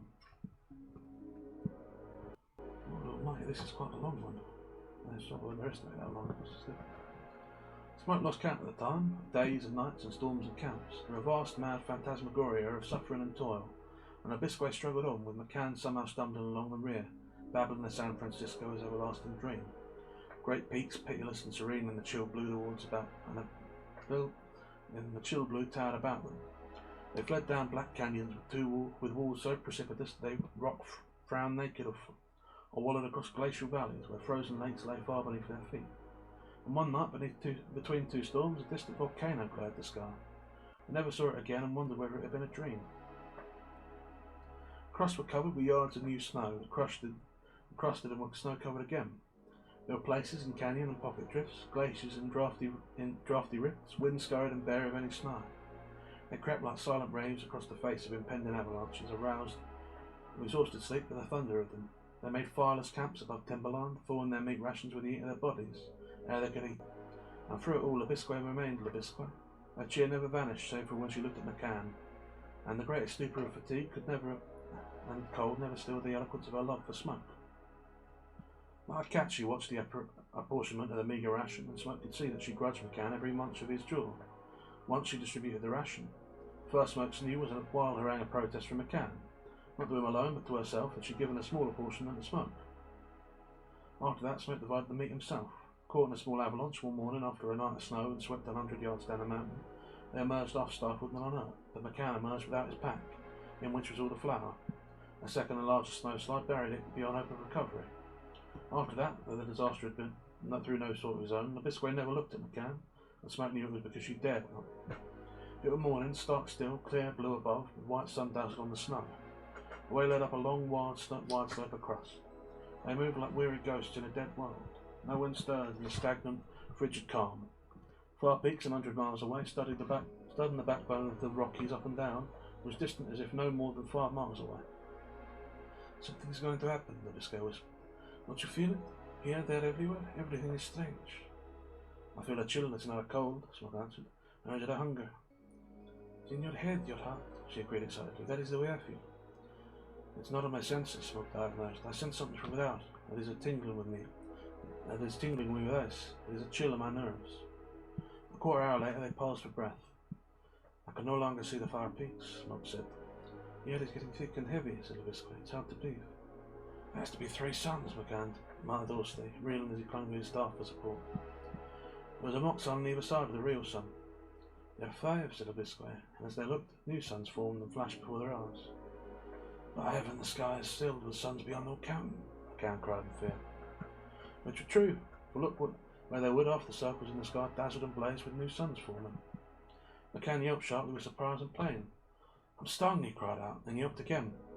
And the Biscay cried out, and Smoke felt a pricked stab in his cheek so cold it burned like acid. It reminded them of swimming in the salt sea and being stung by the poisonous filaments of the Portuguese man of war. The sensation was so similar that he automatically brushed his cheek to rid it of the stinging substance that was not there. And then a shot rang out, strangely muffled. Down the slope were the young men standing on their skis, and one after another opened fire. Spread out, Smoke commanded, and climb for it. We're almost to the top. They're a quarter of a mile down below, and that means a couple of miles at the start of them, and they're down getting to the other side. With faces pricking and stinging from invisible atmospheric stabs, the 3 scattered wildly on the snow surface and tore upwards. The muffled retort of their rifles were weird to their ears. Thank the Lord, Smoke panted to the Biscay. 4 of them are muskets, and only 1 a Winchester. Besides, all these sons spoil their aim. They're foul, they are fool, they haven't come 100 feet of us. It shows my father's temper, she said. They have orders to kill. How strange you talk, Smoke said. Your voice sounds far away. Cover your mouth, the Biscay started talking, and don't talk. I know what it is. Cover your mouth and with your sleeve thus and do not talk. McCann fell first and struggled wearily to his feet, and after that fell repeatedly ere they reached the summit. It always exceeded their muscles, they knew not why, save that their bodies were oppressed by a numbness and heaviness of movement. From the crest, looking back, they saw the young men stumbling and falling on the upward climb. You will never get here, the Biscay said. It is the White Death. I know it, though I have never seen it. I have heard the old men talk. Soon will come a mist, and make any mist of fog or frost or smoke you ever saw. You have seen it and lived. McCann gasped and struggled. Keep your mouth covered, Smoke commanded. A pervasive fashion of light from all about them drew Smoke's eyes upwards to the many suns. They were shimmering and veiling, the air was filled with microscopic fire glints. The near peaks were being blotted out by the weird mists. The young men, resolutely struggling nearer, were being engulfed in it. McCann had sunk down, squatting his skis to his mouth and eyes covered by his arms. Come on, make a start, Smoke ordered. I can't move, McCann moaned. His double body set a sway in motion. Smoke went towards him slowly, scarcely able a will movement through the lethargy that weighed his flesh. He noted that his brain was clear, but only the body was reflected. Let him be, the Biscay muttered harshly. The Smoke persisted, dragging the Irishman to his feet facing him down the long slope they must go. Then he started him with a shove, and McCann, breaking and steering with his staff, shot in the sheen of diamond dust and disappeared.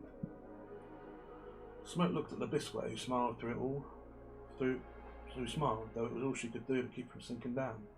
He nodded for her to push off, but she came near to him, and side by side, a dozen feet apart, they flew down through the stinging thickness of cold fire.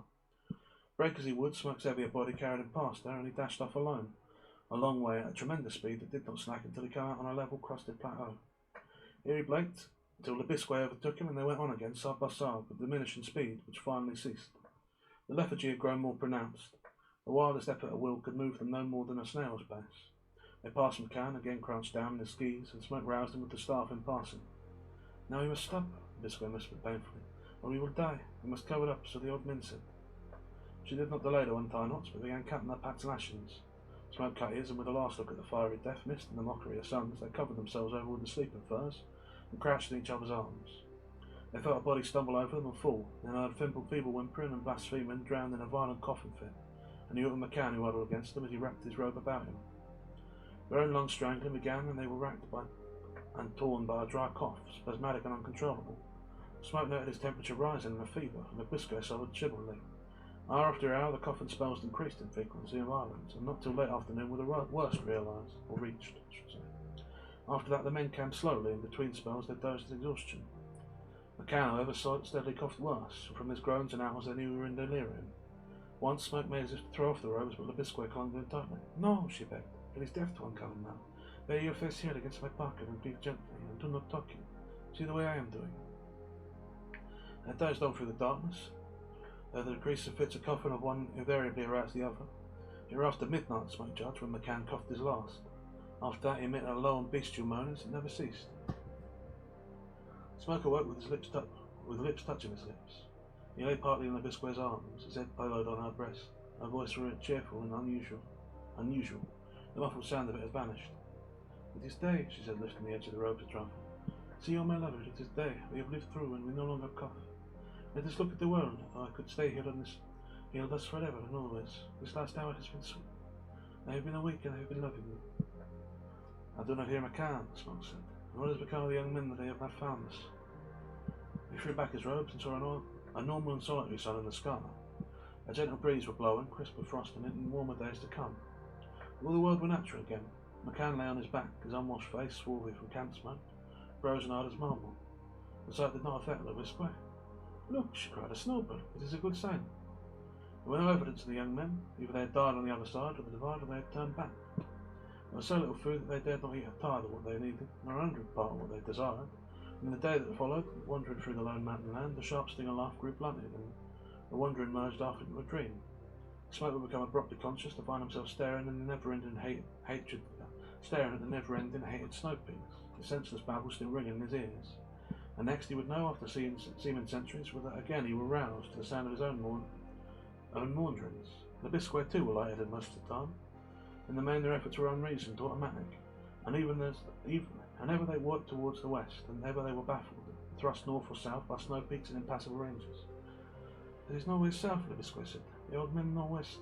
Only west is the way." Young men no longer pursued them, but famine crowded on the trail. Came a day when it turned cold and thick as snow, and a thick snow that were not snow, but frost crystals of the size of grains of sand began to fall. All day and night it fell, and for 3 days and nights it continued to fall. It was impossible to travel until it crushed under the spring sun.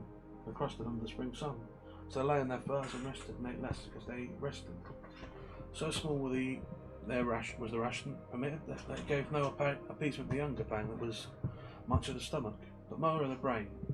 And Labisque, delirious, maddened by the taste of a tiny portion, sobbing and muttering, yelping sharp little animal cries of joy, fell upon the next day's portion and crammed it into her mouth. Then it were given the Smoke to see a wonderful thing. The food between her teeth roused her consciousness. She spat out, and with a great anger struck herself with her clenched fist on the offended mouth. It were given the Smoke to see many wonderful things in the days yet to come. After a long snowfall come on a great windstorm that drove dry and tiny frost particles as sand is driven in a sandstorm. All through the night the sand frost drove by in the full light of a clear and wind-blown day. Smoke looked with swimming eyes and a reeling brain upon what he took to be the vision of a dream.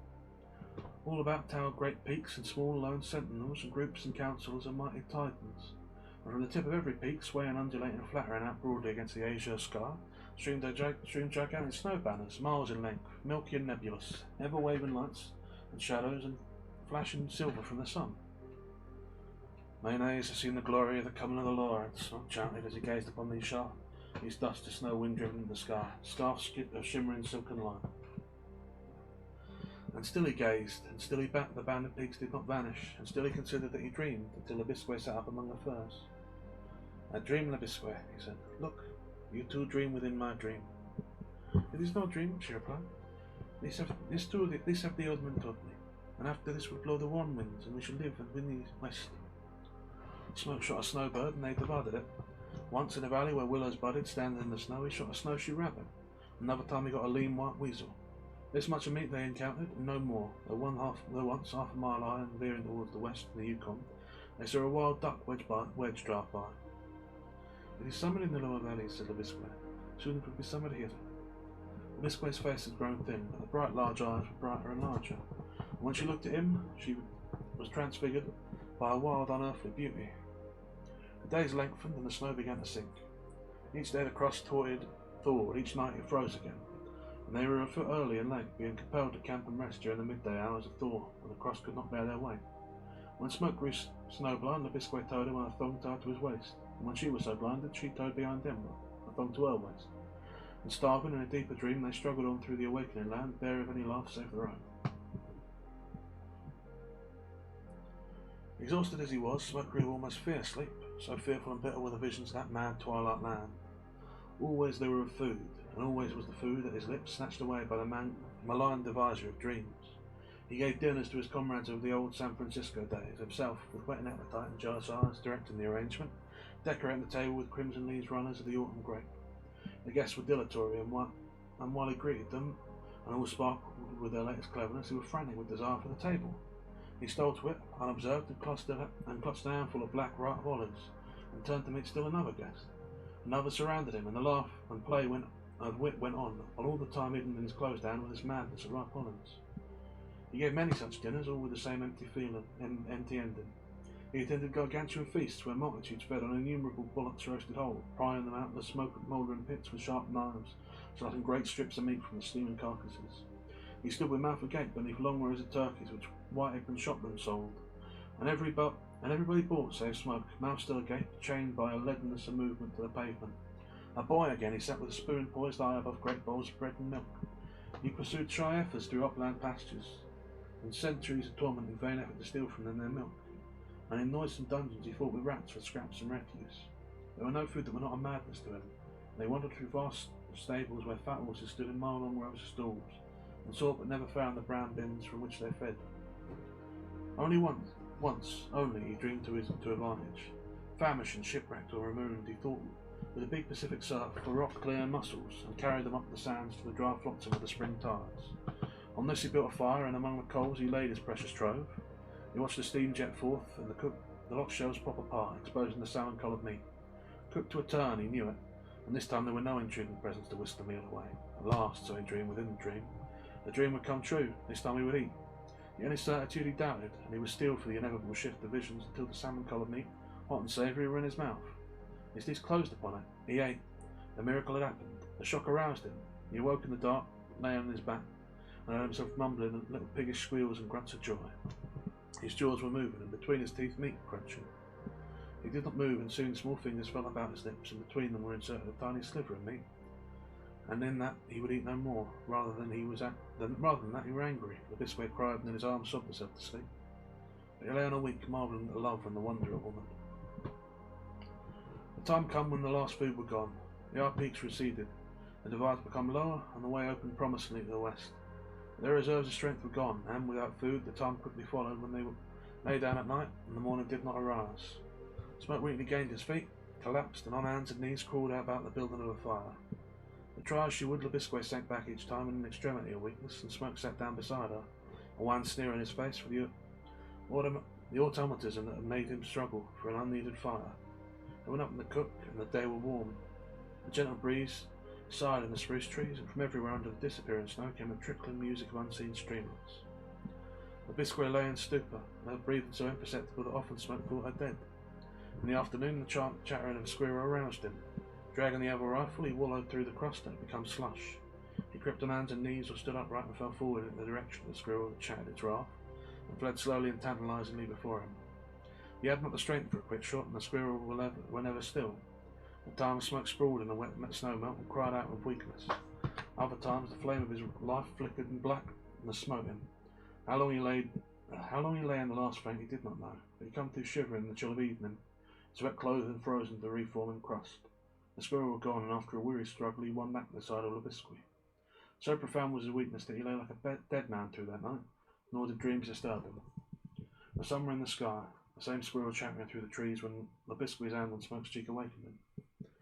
"Put your hand on my heart, beloved," she said, her voice clear but faint and very far away. "My heart is my love, and you hold it in your hand." A long time seemed to go by as she spoke again. "Remember always, there is no way south. That is well known to the Caribou people. West, that is the way. You are almost there, and you will make it." And Smoke drowsed in the numbness that is near death until once more she aroused him.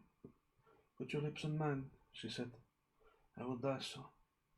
"We will die together, sweetheart," was his answer. "No."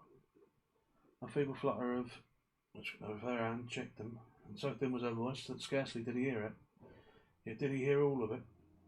Her hand fumbled and groped in the hood of her parka, and she drew forth a pouch that she placed in his hand. "And there your lips, my sweet lover. Your lips on my lips, and your hand on my hand."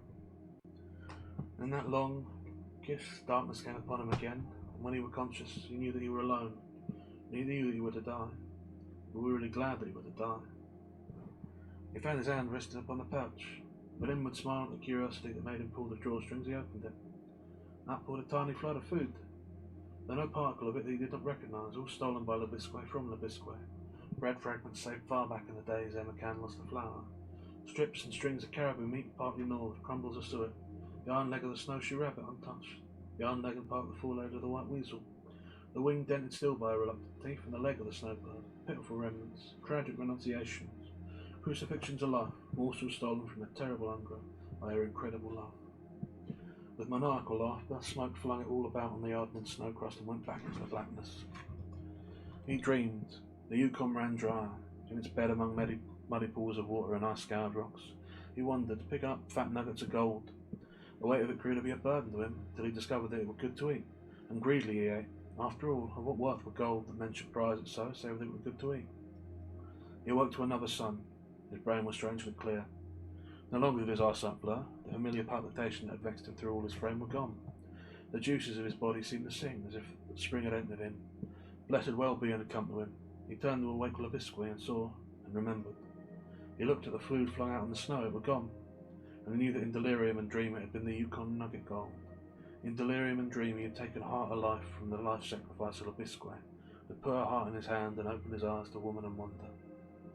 He was surprised at the ease of his movements, astounded that he were able to drag her far-up body the exposed thawed gravel bank, which he undermined and with the axe caved upon her. 3 days with no further food, he fought west. In the mid-third day he fell beneath a lone spruce beside a wide stream that ran open, and which he knew must be the Klondike. Ere blackness conquered him, he unleashed his pack, said goodbye to the bright world, and rolled himself in the robes. Chirp and sleepy voices woke him. The long twilight were on. Above him, among the spruce boughs, was ptarmigan. Hunger bit him into instant action, though the action were infinitely slow. 5 minutes passed before he were able to get his rifle to his shoulder, and a second 5 minutes passed ere he dared lie on his back and aiming straight upward to pull the trigger. It were a clean miss. No bird fell, but no bird flew. They ruffled and rustled stupidly and drowsily. His shoulder pained him. A second shot was spoiled by the involuntary wince he made as he pulled the trigger. Somewhere in the last 3 days he thought he had a recollection of how he must have fallen and injured it. The ptarmigan had not flown. He doubled and redoubled the rope that had covered him and humped it in the hollow between his right arm and his side. Resting the butt of the rifle on the furs, he fired again, and a bird fell. He clutched it greedily and found that he had shot most of the meat out of it. The large caliber bullet had left little else than a mess of mangled feathers. Still the ptarmigan did not fly, and he decided that it was heads or nothing. He fired only at heads. He reloaded and reloaded the magazine. He missed, he hit, and the stupid ptarmigan that were reloaded to fly fell upon him in a rain of food. Lives disrupted that his life might feed and live. There had been 9 of them, and in the end he clipped the head of the 9th, and lay and laughed and wept, he knew not why. At first he ate raw, then he rested and slept while his life assimilated the life of it. In the darkness he awoke hungry with the strength to build a fire. Until early dawn he cooked and ate, crunching the bones to powder between his long idle teeth. He slept, awoke in the darkness of another night, and slept again to another sun.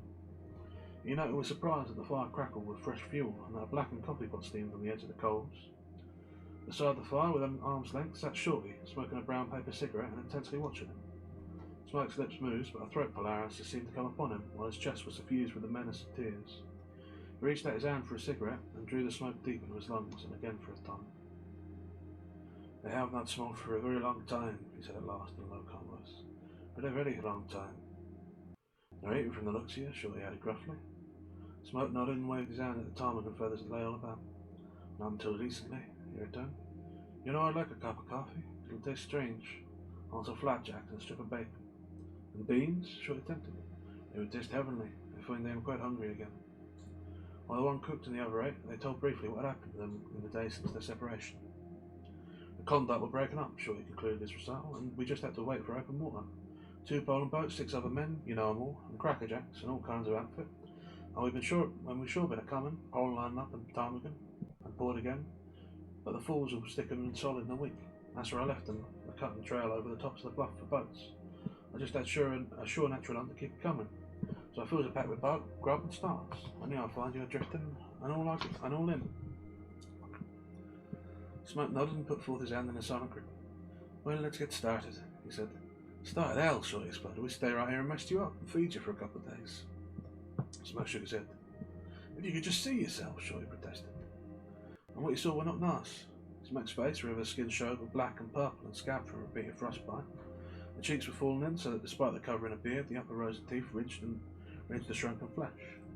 Across the forehead and about the deep-sunk eyes, the skin was stretched and drum tight, and the scroungy beard that should have been golden was singed by fire and filthy with camp smoke. Better pack up, Smoke said. I'm going on. You're feeble as a kid, baby. You can't hide. What's the rush? Surely I'm going after the biggest thing in the Klondike, and I can't wait, that's all. Start packing. It's the biggest thing in the world. Bigger than lakes of gold and mountains of gold. Bigger than adventure and meat and bear killing. Shorty sat with bulging eyes. The name of the law, what is it? He inquired huskily. Are you just a simple loco? No, I'm alright. Perhaps a fellow has to stop eating in order to see things. At any rate, I have seen things I never dreamed were in the world. I know what a woman is now. Shorty's mouth opened and about the lips, and then the light of the eyes were a whimsical advertisement of the sneer forthcoming. Don't, please, Smoke said gently. You don't know. I do. Shorty gulped and changed his form. I don't need once to guess her name. The rest of him has gone up the drain in the Surprise Lake, but Joy Gas still allowed she wouldn't go. She's sticking around Dawson waiting to see if I come back with you. And she saw swells if I don't, she'll sell her holdings and hire an army of gunfighters to go into the Caribou country and knock the ever-loving stuffing out of old Snass and his old gang. Now if you'll hold up your horse a couple of shakes, I reckon I'll get packed up and ready to go along with you. That's the end of The Wonder Woman. That's an odd one, and it was considerably longer than I expected. I didn't notice that that one runs almost 40 pages, which, given the size of these books, is quite a lot. Quite a lot indeed. Oh, we're really in it now. 3 hours deep. Lord almighty. Right. Let me pour myself a bit more tea, and once I've had a chance to soothe my throat a bit, we'll go over it.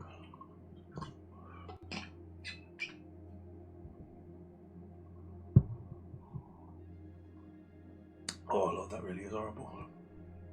But I do need the honey, Lord. Right, so yeah, again, Jack London's sort of unusual. That's not unusual. His treatment of Indians has become an increasingly common theme, I suppose. Have the dogs again, briefly, but not to any great degree.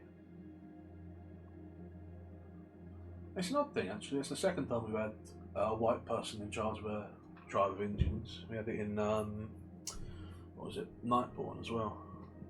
But I think it's a pretty common trope at the time, you know, the idea that white people are superior, etc., going into the world, taking over. But I think it's a pretty good story overall, because it is about what it says on the tin. The wonder of woman. Well, really, it's the wonder of love. A person starving to death, saving their own food unto death. They could share it with someone they loved, even unto their own death.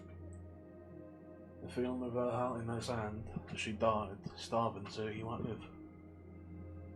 It's a terribly powerful thing. Especially given they barely knew each other. Terrible sad too. Yeah. Terrible sad. Right. What else do we know about this one?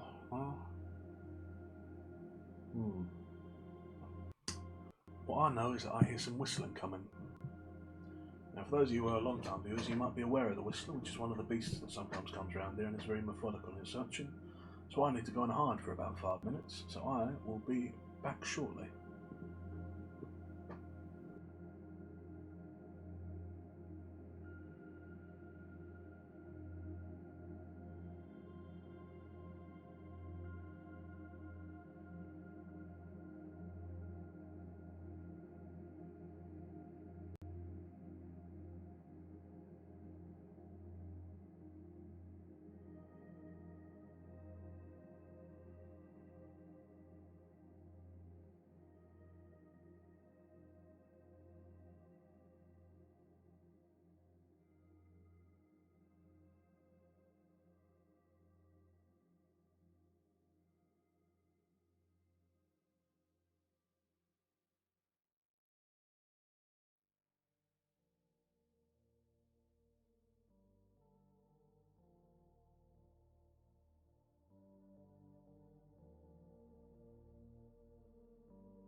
And where are we? The whistling has passed. Oh, there's a little bit of interference. There, yeah. Sorry about that. Oh, you never know what's going to happen. But yeah, what was I saying? So yeah, obviously this story is about love in this realist form. Though London names it the Wonder Woman, which, I mean, doesn't really surprise me. He's a very masculine author in his sensibilities.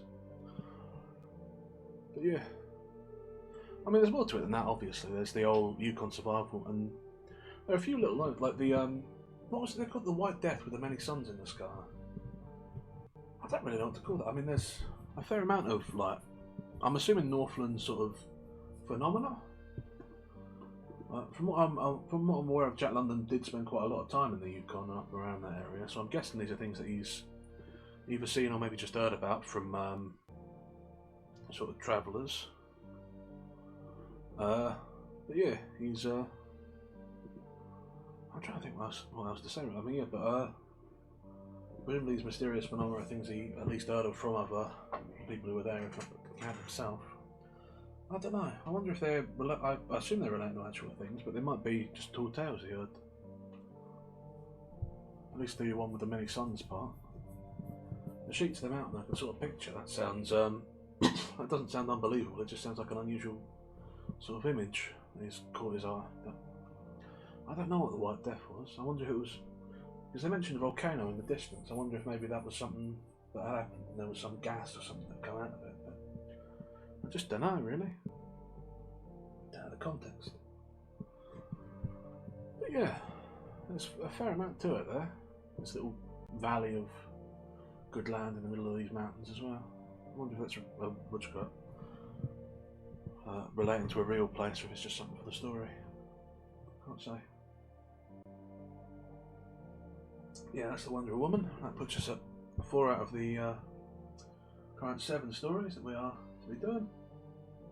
So, 3 more to go. We are theoretically over the halfway point, and given the length of that story, I had quite a bit more than over the halfway point. Let's have a look at these other ones. How they are comparatively. Pearls of Parlay. That's 24. That's reasonably long, and then the first 2 we'll be doing on the other, it would be on the Makaloa Mat, which is what, 24 as well, and Koolau the Leper, which is looking to be, that one's only 14, so that's what, about 60 pages all told. So a fair bit more reading, probably an hour and a half left. Puts a bit around. Actually, that puts a little bit over the time we were doing the Great Gatsby, which I think was my record. So even if no one else comes to follow me before the end of this, we'll have had the longest stream on record, which feels fitting. Ready for my whole special event that have come and gone and barely been anything. I'm enjoying it. I have to pass out the Londons over the coming days, but yeah. I don't think I've got anything much more to say, so let's push on to the Pearls of Parlay, shall we? Pearls of Parlay. So we have one more quick drink of tea before we start. Oh, it really is bad, but I think that's what's saving me, because I'm not drinking it very quickly. And so I'm sort of doling it out, but I don't feel like I can start the lozenges before I finish the tea, because they'll interfere with the actual reading. So in a way, it's a very clever thing Lamp's done by giving me this awful tea. Anyway, let me have some water to wash my mouth out and then I'll start, for real.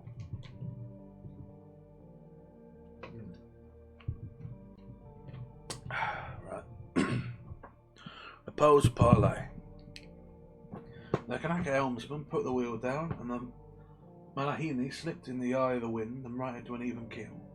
Her head sail emptied, there were a rat tat of reef points and quick shifting of boom tackles, and she reeled over and filled away on the other tack.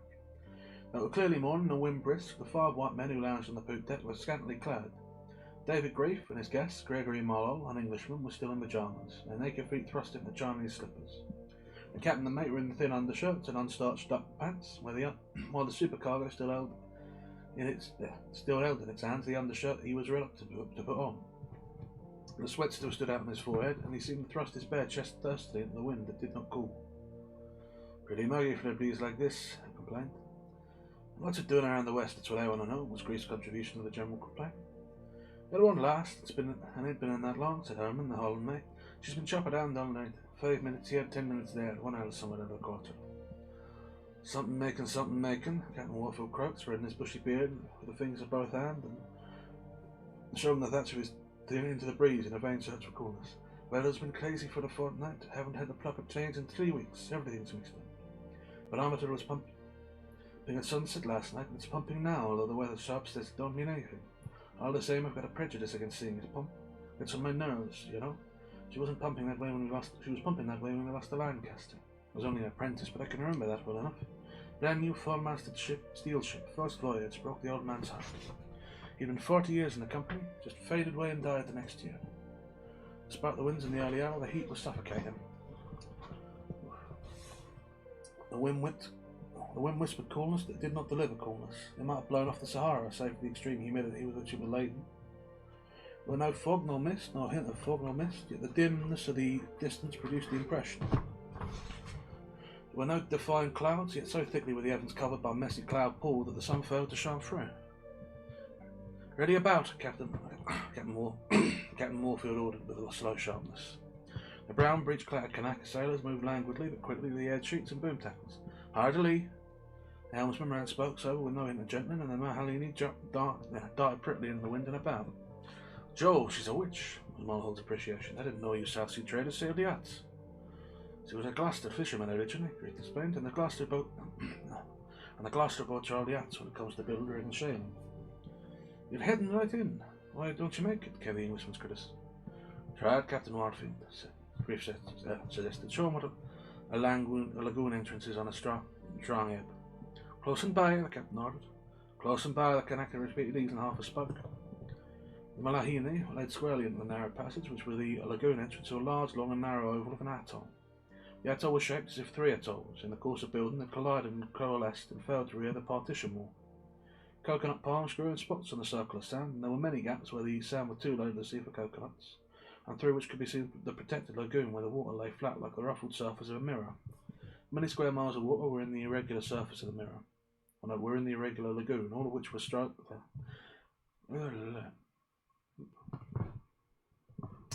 "Oh, look!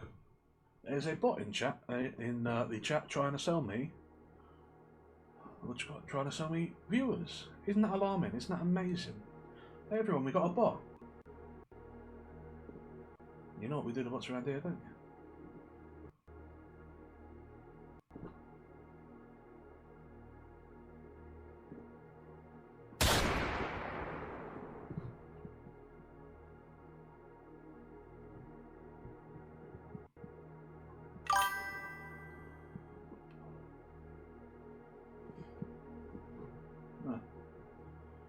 I understand now why my lamp gave me that.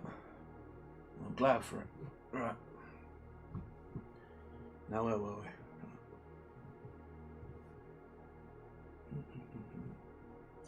Many square miles of water were in the irregular lagoon, all of which surged out on the ebb through the one narrow channel.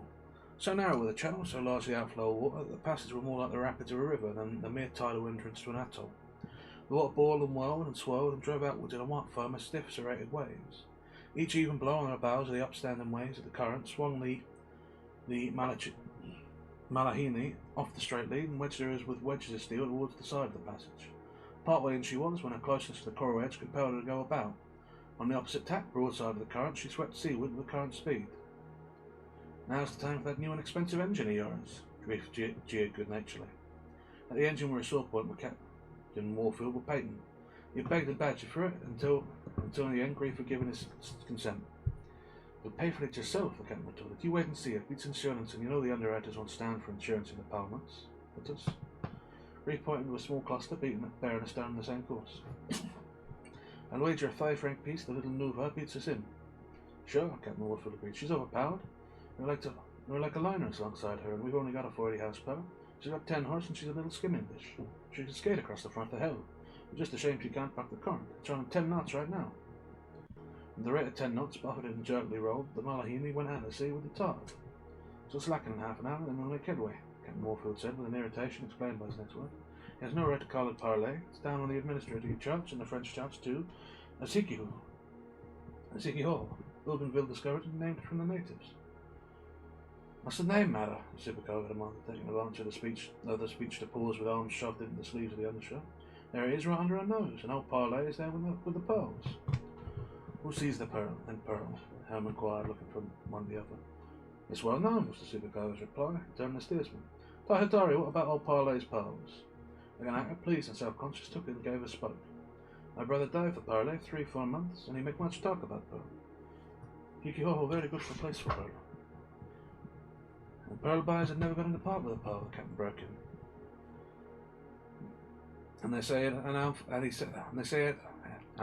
apple for our man when he sailed to Tahiti, the supercargo carried on to tell. That's 15 years ago, and he's been adding to it ever since. Stored the shell as well. Everybody's seen that, hundreds of tons of it.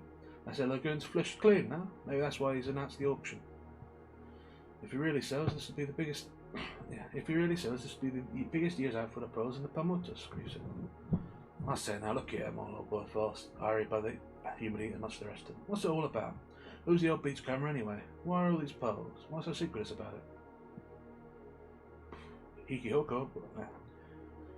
Hikiho belongs to old Parlay, the supercargo answered. He's got a fortune in pearls saved up for years and years, and he sent word out weeks ago that he'd auction them off to the buyers tomorrow. See the schooner's mast stick up alongside the lagoon? Yeah, so I see, said Herman. What they're doing in a dingy atoll like this, the supercargo went on. There isn't a schooner load of copper a year in this place. They come for the auction. That's why we're on. That's why the little Nuhiva's bumming along astern there, though what she can buy is beyond me. Nari Heron, she's an English Jew half-caste, owns and runs her, and his only assets are his nerves, his debts, and his whiskey bills. He's a genius in such things. He owes so much there isn't a merchant in Party who isn't interested in his welfare. They go out of their way to throw work his way. They got to, and a dandy stunt it is for Nari. No, I know nobody. What's the result? If I fell down in a fit on the beach, they'd let me lie there and die. They wouldn't lose anything. But Nari Heron, what wouldn't they do if he fell into a fit? Their best wouldn't be too good for him. They've got too much money tied up in him to let him lie. They take him into their homes and hand nurse him like a brother. Let me tell you, honesty and paying bills ain't what it's cracked up to be. What's this gnarly chap got to do with it? Was the Englishman's short-tempered demand. And by turning the brief, he said, "What's this pearl nonsense? Begin at the beginning." "You'll have to help me out," Brief warned the others as he began. Old Parlay is a character. From what I've seen of him, I believe he's partly and mildly insane. Anyway, here's the story. Parlay's a full-blooded Frenchman. He told me once he came from Paris. His accent is a true Parisian. He arrived down here in the old days, went to trading and all the rest. That's where he got on Hikiho. Came in trading when trading was the real thing. About 100 miserable Partumans lived in the island. He married the queen, native fashion. When she died, everything was his. Measles came through and there wasn't more than a dozen survivors. He fed them and worked them and was king. And before the queen died, she gave birth to a girl. That's our man.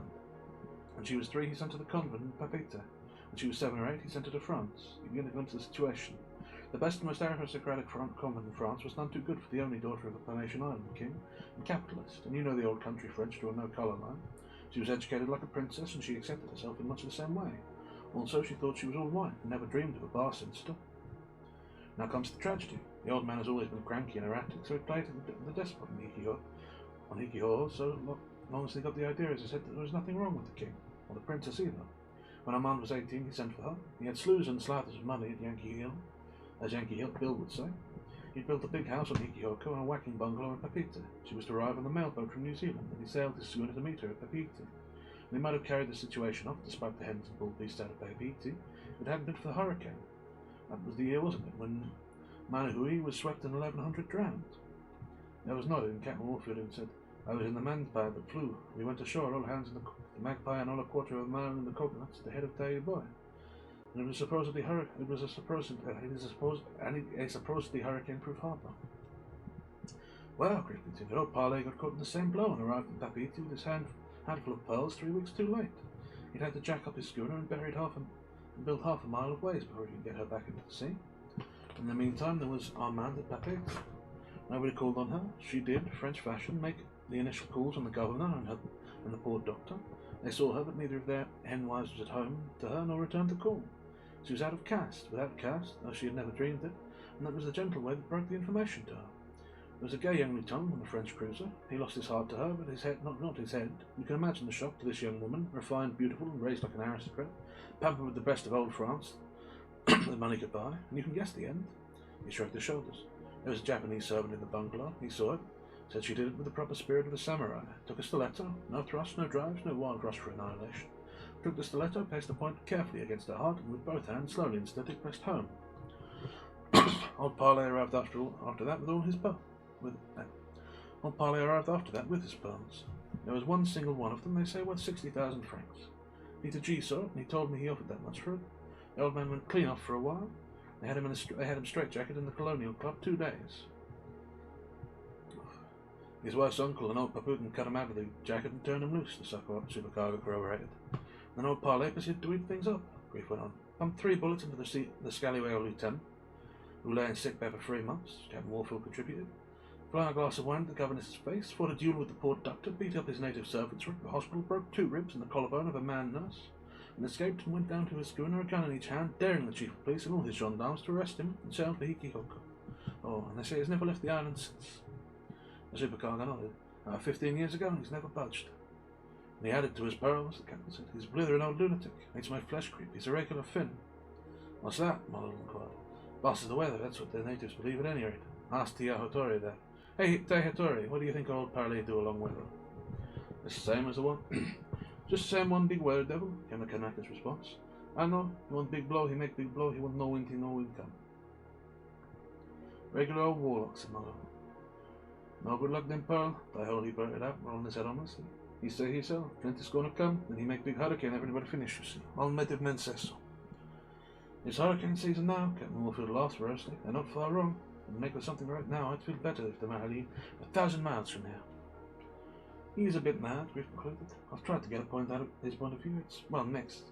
For 18 years he's centered everything on Armand. Half the time he believes she's still alive, and we'd come back from France. That's one of the reasons he held on to the pearls, and all this time he hates white men. He never forgets they killed her, though a great deal of time he forgets he's dead. Hello, where's your wind? The sailboat is emptied overhead, and Captain Warfield grunted his disgust. Intolerable as the heat had been, the absence of wind had almost overpowering.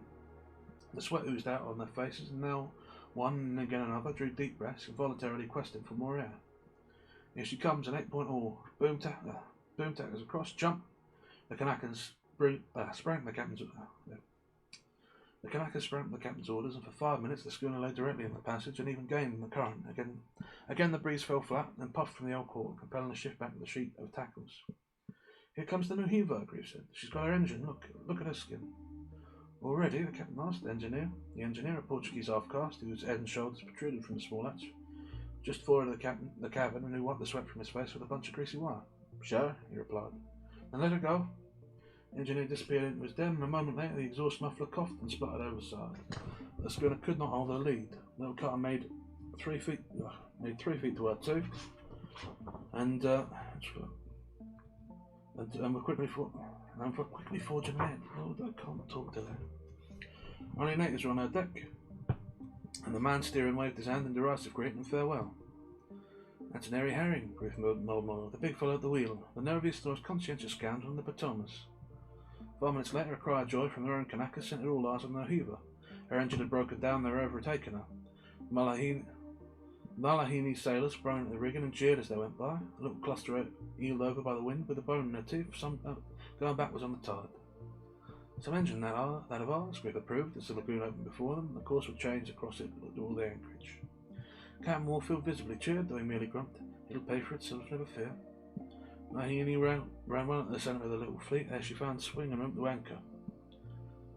There's Isaacs on the Dolly, Griff observed with an hand wave greeting, and Peter G's on the Roberta. Couldn't keep him away from a pearl like this. And there's Rancini on the Cactus. They're all here, all the buyers. Old Parlay will surely get a price. Haven't repaired the engine yet, Captain Warfield grumbled gleefully. You were looking across the lagoon where the Nahuva sails show through the sparse coconuts. Yeah. There's a break here into sort of a midway chapter. I'm going to take a minute, get my tongue under control, because I'm really struggling here. It's the accents is the problem. I'm trying to do voices for the characters because I think it makes it easier to follow and understand. But because you don't know necessarily who's speaking until partway through the sentence, you have to read ahead, and then you get tumble over the words, and you're switching back and forth, and the dialect changes. You try and do different emphasis and your tongue just gets tripped up. Doing my nutting is. I think probably I'm just going to, if it continues to be this heavy with characters, I'm probably just going to read in the mononym, I think, or monotone I should say. Just going to have a quick drink of water first though. I'll also say the tea's got my tongue feeling a bit furry. I forget that happens with tea and tans. Yeah. Right. Deep breath and then back to it, eh? No out but through. The House of Parlay were a big two-storey frame affair built of California lumber with a galvanised iron roof. So disproportionate was it by the slender ring of the atoll, the atoll that showed out upon the sand strip and above it like some monstrous excretions. There the Matalani paid the courtesy visit ashore immediately after anchoring. Other captains of bars were in the big room examining the pearls that were to be auctioned next day. Promotion servants, natives of Hikiho, and relatives of the owners moved about dispensing whiskey and absinthe, and through the curious company moved Parlay himself, cackling and sneering, the withered wreck of what had once been a tall and powerful man. His eyes were deep sunken and feverish, his cheeks fallen in and cavernous. The hair of his head seemed to have come out in patches. His moustache and imperial had shed the same lopsided way. Joe, Marlowe buttoned under his breath, the long-legged Napoleon III, but burnt out, baked in fire, and crackled and mangy. No wonder he crooked his head to one side, he's got to keep the balance. Quite enough to blow, was the old man's written grief. You must think a lot of pearls to come a day like this. You're going to the inferno, thought Grief laughed genially back, running his eyes over the surface of the table covered in display. Other men have already made the journey for them, old Parlay cackled. See this one. He pointed to a large, perfect pearl the size of a small walnut, lay apart from on a piece of chamois. They offered me 60,000 francs for it in Tahiti. I'll bid as much as more for it tomorrow if they aren't blown away. Like that pearl, it was found by my cousin by marriage. You were a native, you see. Also, you were a thief. He hid it. It was mine. His cousin, who was also my cousin, were related. Killed him for it. Fled away out of cutter on Nunau. I pursued, but the chief of Nunau had killed him for it before I got there. Oh yes, there are many dead men represented on that table there. Have a drink, Captain. Your face is not familiar. You are new on the island? That's Captain Robinson of the Roberta, Griff said, introducing them. In the meantime, Marlowe had shaken hands with Peter G. I never fancied there were so many pearls in the world, Marlowe said. Nor have I ever seen so many together at one time, Peter G admitted. What are they worth? Oh, 50 or 60,000 pounds, and that's to us buyers and Paris. He shrugged his shoulders and lifted his eyebrows at the incommunicableness of the sum. Marlowe wiped the sweat from his eyes. All were sweating profusely and breathing hard. There were no ice in the drink that was served, and whiskey and absinthe went down lukewarm. Yes, Marlowe would crackle. Many dead men lie on the table there. I know those pearls, all of them. You see those three perfectly matched, aren't they? I dived from Easter Island, got them for me inside a week. Next week a shark got him. Took his arm off and blood poison did the business. And a big baroque there, nothing much. If I'm offered 20 thanks for it, tomorrow I'll be in luck. He come out with 22 fathoms of water. The man from Rarotonga. He broke all diving records. He got out at 22 fathoms. I saw him. And he burst his lungs at the same time. I got the bend, so he died in 2 hours. He died screaming. I could hear him for miles. He was the most powerful native I ever saw. Half a dozen of my divers have died of the bends. And more men will die. More men will die. Oh, hush your croaking, Parlay, chattered one of the captains. It ain't going to blow. If I were a strong man, I couldn't get her up and out fast enough, the old man retorted in a falsetto of age. Not if I were a strong man with a taste for wine yet in my youth. But not you. You'll all stay. I wouldn't advise you if I thought you'd go. You can't drive buzzards away from the carrion. Have another drink, my brave sailorman. Well, what men will dare for a few little oyster drops? There they are, the beauties. Auction tomorrow at 10 sharp. Old Parlay's selling out, and the buzzards are gathering. Old Parlay were a stronger man in his day than any of them, and we'll be seeing most of them dead yet. If he ain't a vile old beast, the superfather of the Melanini whispered to Peter G. What if she does blow, said the captain of Dolly. Hikiho has never been swept. The more reason she will be, then, Captain Warfield answered back. I wouldn't trust her. He was cracking now, Peter approved. I did lose the new engine before it paid for itself, Captain Warfield replied gloomily. Parlay skipped with astonishing nimbleness across the crowded room to the barometer on the wall. Take a look, my brave sailor man, he cried exultantly.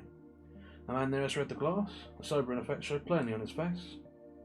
It's dropped 10, was all he said. Yet every face went anxious, and there a look as if every man desired immediately to start for the door. Listen, Parlay commanded. In the silence, the outer surf seemed to have become unusually loud. There was a big, great rumbling roar. The big seas began to set. someone said, and there were a movement of the windows were all gathered. Through the sparse coconuts they gazed seaward. An orderly succession of huge smooth seas were rolling up down the coral shore. For some minutes they gazed at the strange sight and talked in low voices. In those few minutes it was manifest to all that the waves were now increasing in size. They were uncanny, this rising sea and dead calm, and their voices unconsciously sank part lower. Old Parlay shot them with his abrupt cackle. There is yet time to get away to the sea, brave gentlemen. You can row across the lagoon with your whale boats. It's all right, old man, said Darling, the mate of the Cactus, a stalwart youngster of 25. It blows to the southward and passing on. We'll not get a whiff of it. And a relief went through the room. Conversations were started and the voices became louder. Several of the buyers even went back to the table to continue their examination of pearls. Parlay's shrill cackle rose higher. That's right, he encouraged. If the world were coming to an end, you'd go on buying. You'll buy these tomorrow, just the same, Isaac assured him. And you'll be doing your buying in hell. The chorus of incredulous laughter incensed the old man. He turned fiercely on Darling. Since when do children like you come to knowledge of storms? And who is the man who has plotted the hurricane course to the Potomac? What books will you find it in? I'll sail the Potomac before the oldest of you draw breath. Ah, no. The eastward paths of the hurricanes are on so wide a circle they make straight line. To the westward they make sharp curve. Remember your chart. How did it happen the hurricane of 91 saw Dorian Hillau? The curve, my brave boy, the curve. An hour or two or three at most, there will come the wind. Listen to that. A vast rumbling crash shook the coral foundation to the atoll. The house quivered to it. The native servants, with bottles of whiskey and absinthe in their hands, shrank together as if for protection, and staring with fear through the windows at the mighty wash of the wave lapping far at the beach to the corner of the copper shed. Parlay looked at the barometer, giggled and leered around his guests. Captain Warfield strode across the sea. 2075, he said. He read. She's gone down 5 more, by God. The old devil's right. She's coming, and it's me for one aboard. It's grown dark, Isaac half whispered. Jove, it's like a stage, Marlon said to Grief, looking at his watch. 10 o'clock in the morning, it's like twilight, down to the light for the tragedy. Where's the slow music? In answer, another rumbling crash shook the atoll of the house. Almost in a panic, the company started for the door. In the dim light, their sweaty faces appeared ghastly. Isaac panted asthmatically in the suffocating heat. What's your haste? Parlay chuckled and girded at his departing guest. At least drink, brave gentleman. No one noticed him. As they took the shell-boarded path to the beach, he stuck his head out the window and called, Don't forget, gentlemen, at 10 tomorrow old Parlay sells his pearls. And there's a third chapter, but we'll just press on through. On the beach, a curious scene took place. Whaleboat after whaleboat was being hurriedly manned and shoved off. It had grown still darker. The stagnant calm continued, and the sand shook under their feet with each buffet of the sea on the outer shore. Narry Herring walked leisurely along the sand. He grinned at the very evident haste of the captain and buyers. With him there were 3 of his Kanakas and also Tai Hattori. Get the boat out and take an oar, Captain Warfield ordered the latter. Tai Hattori came over jauntily, while Narry Herring and his 3 Kanakas paused and looked at one from 40 feet away. They're working on more for you, Skipper, Tai Hattori said insolently and loudly, but his face belied his words, for he was guilty of a prodigious wink. Fire me, Skipper, he said huskily. Rapp whispered with a second significant wink. Captain Warfield took the cue and proceeded to do some acting himself. He raised his fist and voice. Get into the boat, he thundered, or I'll knock 7 bells out of you. The Kanaka drew back truculently, and Grief stepped between to placate the captain. I go work on the new Hiva, Tai Hattori said, rejoining the other group. Come back here, the captain threatened. He's a free man, Skipper, Larry Herring spoke. He sailed with me in the past, and he's sailing again, that's all. Come on, we must get on board, Griff urged. Look how dark it's getting. Captain Warfield gave in, but as the boat shoved off, he stood up at the stern sheets and shook his fist ashore. I'll settle with you next, Narry, he cried. You're the only skipper in the group that steals element sailors. He sat down in a lowered voice and cried, What's Tai Hattori up to? He's on to something, but what is it? And that's apparently the end of part 3. I don't know why this is broken up so. As the boat came alongside the Mahalani, Herman's anxious face greeted them over the rail. Button fall out from barometer, he announced. She's going to blow. They got starboard anchor overhaul. Overhaul the big one too, Captain Warfield ordered, taking charge. And here, some of you hoist this boat. Lower her down to the deck and lash her bottom up. And then busy at work on decks on the decks of all the schooners. There was a great clanking of chains being overhauled. Now one craft, now another, hove in, veered and dropped a second anchor, like the Mahalani. Those that had 3rd anchors were preparing to drop them when the wind showed what quarter it was to blow from. The roar of the big surf continually grew, though the lagoon lay in the mirror-like calm. There were no sign of life but Parlay's big house perched on the sand. Boat and copra sheds and the sheds where the shell was stored were deserted. 2 cents up anchors and get out, Grief said. I'd do it anyway if it were open sea. Those chains of atolls to the south and east have pocketed. We have a better chance right here. What do you think, Captain Warfield? I agree with you that the lagoon is no mill pond for raiding it out. I wonder where she's going to start from. Hello, there goes off Parley's copra shed. I can see the grass that shed lift and collapse, while the froth of foam cleared the crest of the sand and ran down the lagoon. Breached across, Marlowe exclaimed. There's something for a start, and there she comes again. The wreck of the ship was now flung up and left. On the sand crest, a third wave buffeted it into fragments, which washed down the ship towards the lagoon. If she blows, it will be colder yet, Hammond grunted. No longer can I breathe. It is damn hot. I am dry like a stove. He chopped open a drinking coconut with his heavy sheath knife and drained the contents. Ashton followed the example, pausing once to watch one of Parlay's sheds go down in a ruin. The barometer now registered 2950. Must be pretty close to the centre of the area of low pressure, Grief remarked cheerfully. I was never through the eye of a hurricane before. It'll be an experience for you too, Marlowe. When the speed the barometer has dropped, it's going to be a big one. Captain Warfield groaned and all eyes drew to him. He was looking through the glass down the length of the lagoon to the southeast. There she comes, he said quietly. They did not need a glass to see. A flying film, strangely marked, seemed drawn over the surface of the lagoon. Abreast of it, along the atoll, travelling with equal speed, were a stiff bending of the coconut palms and a blur of flying leaves. The front of the wind on the water was solid, sharply defined strip of dark colour, wind-vexed water. In advance of the strip, like skirmishers, were flashes of wind floors. Behind the ship, the strip a quarter of a mile in width, was a strip of what seemed glassy calm. Next came another dark strip of wind, and beyond that the lagoon were all crisp in boiling whiteness. What is that calm streak? Marlowe asked. Calm? Waterfield asked. It travels as fast as the wind, was the other's objection. It has to, it would be overtaken, it wouldn't be any calm at all. It's a doubleheader. I saw a big squall like that off Savvy once, a regular doubleheader. Smash, it hit us then, like it lulled off to nothing, and smashed the second time. Stand by and hold on, here, she is on top of us. Look at the Roberta. Roberta, lying nearest to the wind at slack chains, was swept off broadside like a straw. Then the chains brought her up, bow on the wind with an astonishing jerk. Schooner after schooner, the Malahini went with them. Malahini with them was now sweeping away the first gust and fetching up on taut chains. Mahul and several of the Kanakas were taken off their feet when the Malahini jerked their anchors. And then there were no wind. The flying calm streak had reached them. Grief lighted a match, and the under-shielded flame burned without flickering in the still air. A very dim twilight prevailed. A cloud star, lowering as it had been for hours, seemed now to have descended quite down upon the sea. Roberta righted to her chains, where the second head of the hurricane hit, as the schooner after schooner in swift succession. The sea, white with fury, boiled in tiny splintering wavelets. The deck of the Malahini vibrated under the men's feet. The taut-stretched halyards beat a tattoo against the masts, and all the rigging, as if smoked by some mighty hand, set up a wild drumming. It was impossible to face the winds and breathe. Marlowe, crouching down with the others behind the shelter of the cabin, discovered this, and his lungs filled in an instant with so great a volume of driven air, which he could not expel, that he nearly strangled ere he could turn his head away. It's incredible, he gasped, but no one heard him. Alman and several Kanakas were crawling forward and on hands and knees to let go of the third anchor. Grief touched Clutch and Warfield and pointed to the Roberta. She would drag down upon them. Warfield put his mouth to Grief's ear and shouted, "We are dragging too!" Grief banged the wheel and put it hard over, rearing the Malahini, the port.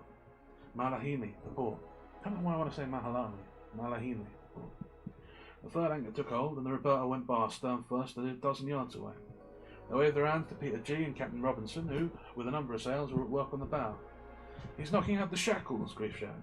"Going to chance the passage. Got to, anchor skating." "We're holding now," came the answering shout. "There goes the Cactus down on the mist. That sails them." Well, not the mist, the Missy. The Missy had been holding that the added windage of the Cactus were too much, and the entangled schooner slid away across boiling white. Their men could be seen chopping and fighting to get them apart. The Roberta, cleared of her anchors, with a patch of tarpaulin set forward, were heading for the passage at the northwestern end of the lagoon. They saw her make it and drive out to sea, but the Missy and the Cactus, unable to get clear of each other, went ashore of the atoll, half a mile from the passage. The wind merely increased on itself and continued to increase. To face the full blast of it required all of one's strength, and several minutes of crawling on deck against it tired a man to exhaustion. Berman, with his Kanakas, plodded stealthily, lashing the naked secure, putting over more gaskets on the sails. The wind ripped and tore their thin undershirts from their backs. They moved slowly, as if their bodies weighed tons, never releasing an handhold until another had been secured. Loose ends of the rope stood out stiffly horizontal, and where a whipping gave, the loose end frazzled. Where a whipping gave, the loose end frazzled and blew away. Marlowe touched one and then another and pointed to the shore. The grass sheds had disappeared, and Parlay's house rocked drunkenly. Because the wind blew lengthwise along the atoll, the house had been sheltered by the miles of coconut trees, with the big seas breaking across from outside were undermining it and hammering it to pieces. Already tilted down the slope of sands, its end were imminent. Here and there, in the coconut trees, people had lashed themselves. The trees did not sway or thresh about, but though rigidly from the wind, they remained in that position and vibrated monstrously. Underneath, across the sand, surged the white spume with the breakers. A big sea were likewise making down the length of the lagoon. There was plenty of room to kick up in the 10-mile stretch from the windward rim of the atoll, and all the schooners were bucking and plunging into it. The Malahini had begun shoving her bow and forecastle head under the bigger ones, and at times her waist were filled rail with water. "Now's the time for your engine," Grief bellowed, and Captain Warfield, crawling over to where the engineer lay, shouted emphatic commands. Under the engine, going full speed ahead, the Malahini behaved better. While she continued to ship seas over her bow, she was not jerked down so fiercely by her anchors. On the other hand, she were unable to get any slack in the chains. The best her 40 horsepower could do was to ease the strain. Still the wind increased. The little New Eva, lying abreast of the Malahini, and close as the beach, her engine still unrepaired and her captain ashore, were having a bad time of it. She buried herself so frequently and so deeply that they wondered each time if she could clear herself of the well or the water. At 3 in the afternoon, buried by a second sea before she could free herself of the preceding one, she did not come up. Morlaw looked at Grief. "Bursting her hatches," with a bellowed answer. Captain Warfield pointed to the Winfred, a little schooner plunging and boying outside them, and shouted in Grief's ear. His voice came in patches, dim words with intervals of silence, and whisked away by the roaring wind. "You're on, little tub. Anchor's whole. How she holds together. All as the ark." An hour later, Herman pointed to her. Her forward bits, foremast, and most of her bow were gone, having been jerked out of her by her anchors. She swung broadside, rolling in the trough and settling by the end, and in plight was swept away to leeward. 5 vessels now remained, and of them the Mahalini were the only one with an engine. Fearing either Nahiva or the Winfred's fate, 2 of them followed the Roberta's example, knocking out the chain shackles and running for the passage. The Dolly were the first, but her tarpaulin were carried away, and she went to destruction on the lee rim of the atoll near the mist and the cactus, or the Misi and the cactus. Undeterred by this, the Moana let go and followed with the same result. "Pretty good engine, that, eh?" Captain Warfield yelled the owner. Grief put out his hand and shook.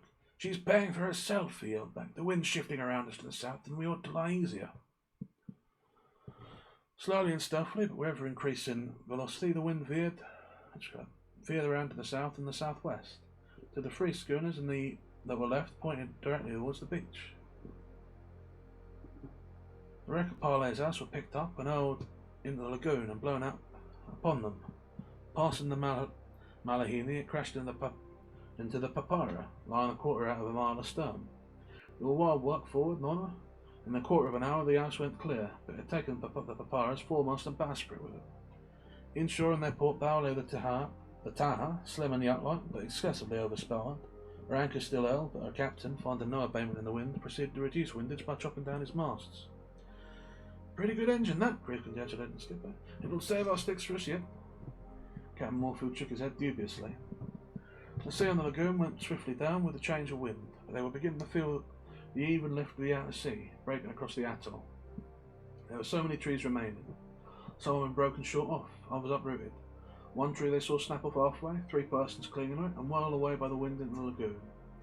2 detached themselves from it and swam to the Taha. Not long after, just before darkness, they saw one jump overboard from the schooner's stern and strike out strongly for the Mahatini, through the white spitting wavelets. "It's Taihatori," was Grief's judgment. "Now he'll have the news." The Kanaka caught the bobstay, climbed over the bow, and crawled aft. Time was given him to breathe, and then, beyond the part shelter of the cabin, in broken snatches and largely by silence, he told his story. "Nari, Dan robber, wants to steal pearls, kill Parlay. 1 man kill Parlay, no man know what man. 3 Kanakas, Nari me, 5 beans, hat.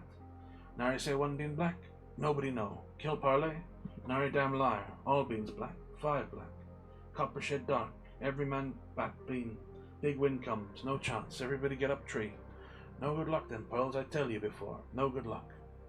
Where's Parlay? Griff shouted. Up tree. 3 of his Kanakas, same tree. Nari and 1 Kanaka, another tree. My tree blow to hell, then I come on board. Where's the pearls? Up tree along Parlay. Maybe Nari get the pearl yet. In the ear of one after another, Grief passed on Tyodori's story. Cat and Morphy were particularly incensed, and they could see him grinding his teeth. Owen went below and returned with a riding light, but the moment it were lifted above the level of the cabin wall, the wind blew it out. He had better success with a binnacle lamp, which were lighted only after many collective attempts. A fine night of wind, Grief yelled in Mulholland's ear, and blowing harder all the time.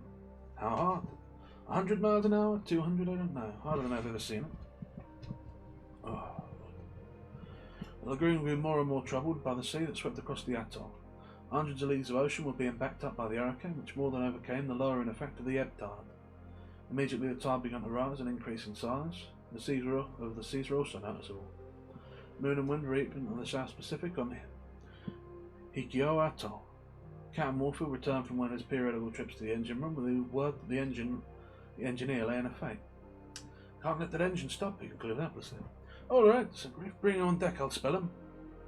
Hatched the engine room battened down, access being gained through the narrow passage from the cabin. The heat and gas fumes were stifling. Grief took one hasty, comprehensive examination of the engine and the fittings of the tiny room, then blew out the oil lamp. After that he worked in darkness, save from the glow from endless cigars which he went in the cabin to light. Even tempered as he was, soon he began to give evidence of the strain of being pent in with the mechanical monster that toiled and sobbed and slubbed in the shouting dark. Native of the west, covered with grease and oil, bruised and skinned from being knocked about with a plunging jumping vessel, his head swimming from the mixture of gas and air he was compelled to breathe, he laboured on hour after hour in turns, petting, blasting, nursing and cursing the engine and all its parts. The ignition began to go bad, the feed grew worse, and worst of all, the cylinders began to eat. In a consultation held in the cabin of the All, in order to cool it and to attend to the water circulation, Captain Warfield were against any stopping. The aft-cast swore that the engine would ruin itself and stop anyway for good. Grief, with glaring eyes, greasy and battered, yelled and cursed them both down and issued commands. Marlowe, the supercargo and Herman were set to work in the cabin at double the strain and triple strain.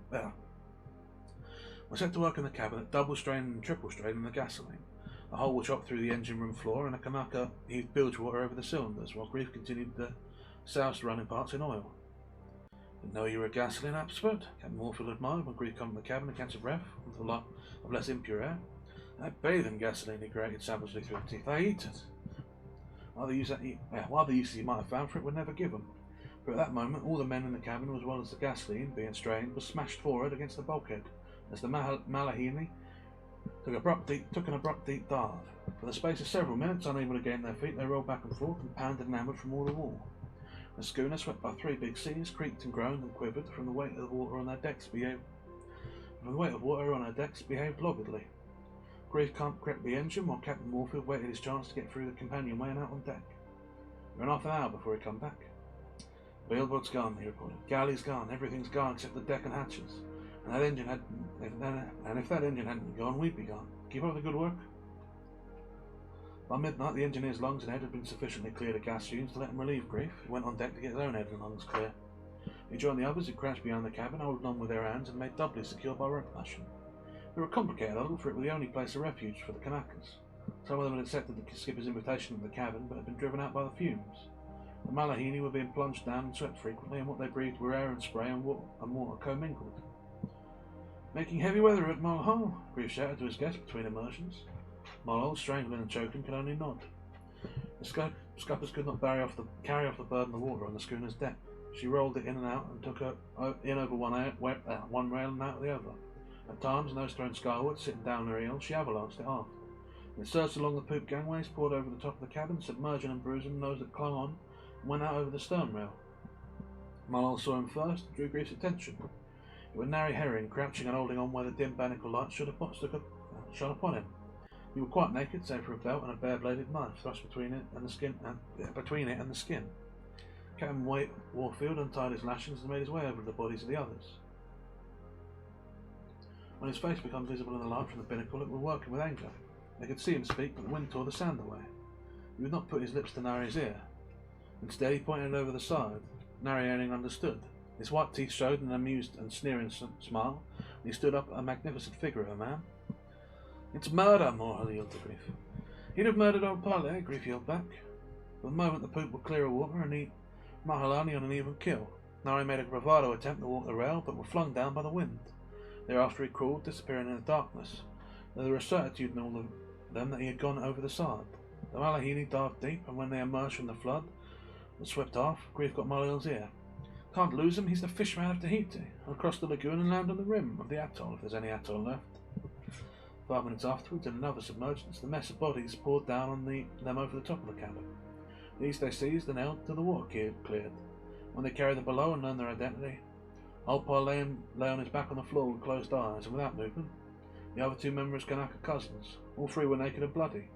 The other one Kanaka hung helpless and broken at his side. The other man bled freely from an hideous scalp wound. Nari did that, Molly demanded. Grief shook his head. No, it should be slashed along the deck and over the house. Something suddenly ceased, leaving them in dizzy uncertainty. For the moment, it were hard to realise there were no wind. With the absolute abruptness of a sword slash, the wind had been chopped off. The schooner rolled and plunged, fetching up on her anchors with a crash, which for the first time they could hear. Also, for the first time, they could hear the water washing about on deck. The engineer threw off the propeller and eased the engine down. In the dead centre, Griff said. Now for the shift. It will come as hard as ever. He looked at the barometer. 29:32, he read. Not in a moment could he turn down the voice, which for hours had battled against the wind, and so loudly did he speak in the quiet that it hurt the other's ears. All his ribs are smashed, the supercargo said, feeling along Parlay's side. He's still breathing, but he's a goner. Old Parlay groaned, moved one arm impotently, and opened his eyes in them with a light of recognition. My brave gentlemen, he whispered on them. Don't forget the auction. At 10 o'clock. In hell.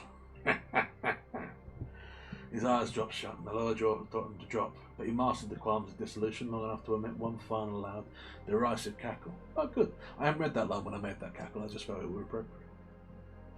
Above and below, pandemonium broke out.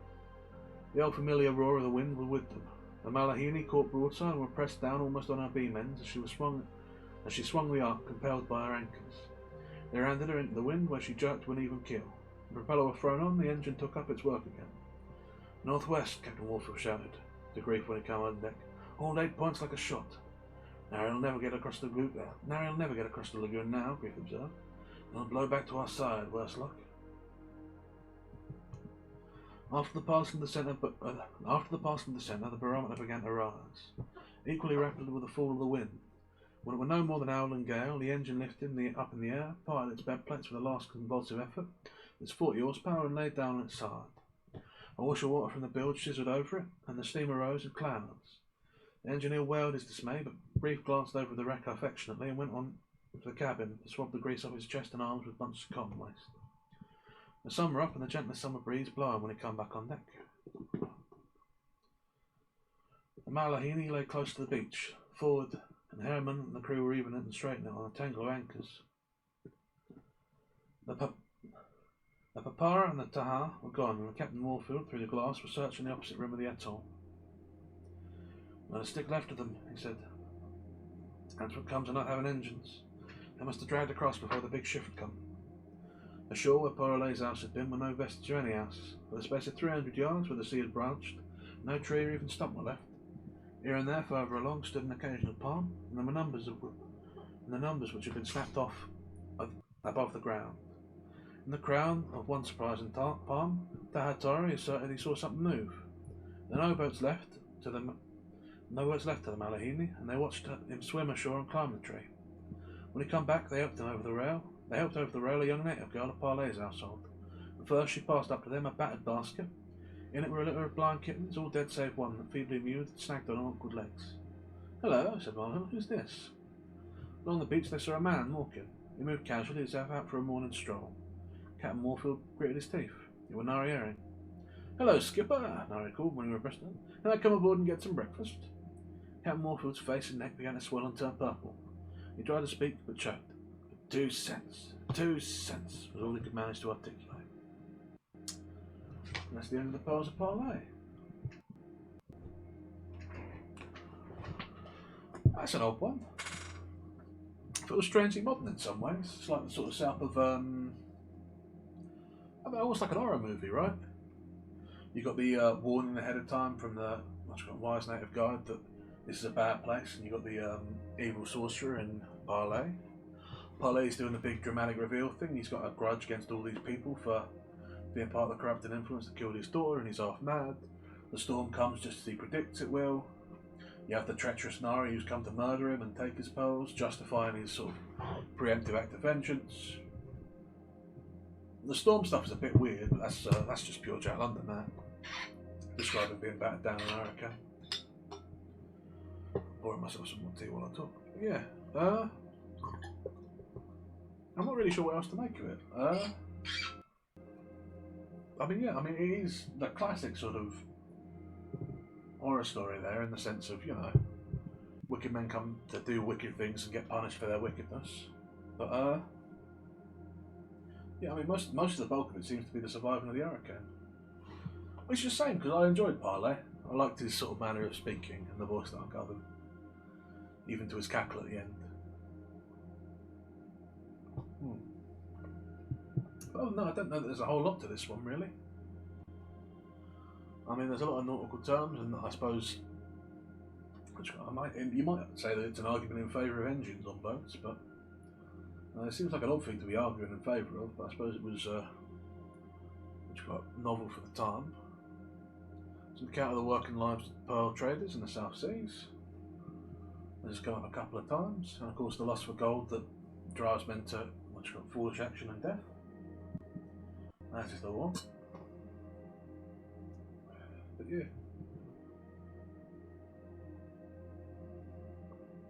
No dogs in this one, but a plentiful transformation. Parlay from a cruel king to a madman. Actually, that's about the only transformation now I say it. I suppose all the ships sort of smashed and destroyed could be argued, but yeah, I don't love that as an argument. Oh, Lord Almighty. Oh. That is vile tea. It's very vile tea. But also we're now 4 hours in, and I'm guessing I underestimated the time it would take me, because I think we might be stretching towards 5, so we'll see how we go. We'll see how we go. Lord Almighty. Got 3 hours at this rate. Right, that's the tea finished. Now to wash away the taste of it with water. I still haven't touched those bloody lozenges.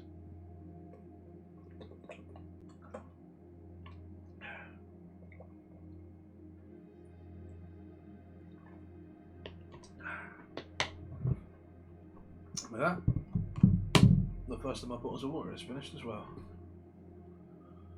Oh, going through the supplies, aren't we?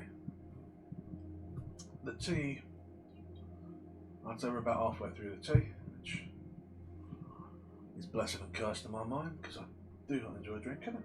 But yeah. And that's 5 stories of the 7 we're currently owing. Of course, as always, if someone wants to follow me before the end of this stream, I am a rat of my word, so I will finish another story for every follower. But I'm sort of starting to appreciate that I didn't get more followers out of this. My hope, I will say, when I first pitched this idea, was that I would get enough to get through all the short stories I had left, so 10. But Lord, even these 7 are actually more of a strain than I thought they'd be. God wants to think that what would have happened if we'd had the Seawolf too. Things have taken longer than I thought they would. What did I factor? Half an hour for all of them? But if that were the case, we'd be at 2.5 hours. Now we're at 4 hours, which, what, does that put it at 40 minutes on average? A little more than that, actually, yeah. So, all up, not quite 50, is it? 140, 230, 340, less than 50. Call it 45 then. If we're doing 45 minutes for one of these, then that would put us at quite a lot. If we were doing 10, that would put us at 7.5 hours for the 10 of them, theoretically. I think probably one drew longer than the average. And I god, 7.5 hours, and then let's assume that the half hour were correct for the Jackson Seawolf. There have been 39 of them, running to 40 for easy, so I could have been here for 28 hours, Jesus.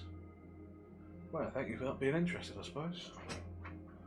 Well, surely I would have suffered terribly. And it would definitely be getting worse over time. I'm already feeling it in my throat, and I've made a point of avoiding eating any cheese all day, which is hard, given that cheese is the only thing I have to eat. If it went that long, I'd have to eat, so I'd have cheese on my throat to make the voice worse as well. Lordy Lord, well, aren't I just the luckiest rat in the world? Been stuck down here alone in my library. Ugh. Right, well, nothing for it, a bit of press on. I don't think I've got anything really more to say about the Pearls of Parlay. I think it were enjoyable enough, but I don't think there is actually a lot of body or substance to it. So, let's move on up, shall we? Nah. No.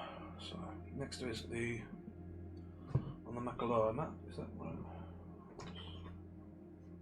Which is about as long as Pearls of Parlay, hopefully less dialogue. And then Koolau the Leper, which is shorter. Makaloa Mat, yep. Koolau the Leper is 14 pages. Makaloa Mat is 24, so not so bad. Pearls of Parlay was also 24, so. Ooh, I just cracked my neck, and that was a loud crack. I don't know if you picked that up on the mic. That was not ideal. Right. Here we are then. Ready? Press it on with. Good. It never occurred to me to plan for breaks in this, because I was like, yeah, it's reading, I don't need to take breaks. I did the old Great Gatsby, that was preparation. But why are these taking more out of me than the Great Gatsby? I think it's the inconsistency, because they're short stories, they have quite different tones between them. And you have the dialogue coming up sometimes, and they're not consistent, so you don't stick with characters. I don't know. I'm sort of falling out of myself. I suppose I also got to talk for someone for a while, which probably means that we've extended things a little by that. I don't think we had anyone talk during the Great Gatsby. So yeah, let's well. Lord, I'm getting delirious. What's in this tea lamp? Okay, well, he's not talking to me, right? No, since I'm off. On the Makaloa Mat. Unlike the women of most warm races, those of Hawaii age well and nobly. With no pretence of makeup or cunning concealed on her time's inroads, the women who sat under the how tree might have been permitted as much as 50 years by a judge competent anywhere over the world, save in Hawaii. Yet her children and her grandchildren, and Roscoe Sandwell, who had been her husband for 40 years, knew that she was 64 and would be 65 come the next 22nd day of June. But she did not look it, despite the fact that she thrust reading glasses on her nose when she read her magazines and took them off when her gaze desired to wander in the direction of the half-dozen children playing on the lawn. They were a noble situation, noble as the ancient owl tree, the size of an house, where she sat as if in an house, so spaciously and comfortably house-like was its shade furnished. Noble as the lawn that stretched away landward, its plush of green and an appraisement of $200 a front foot to a bungalow equally dignified, noble and costly.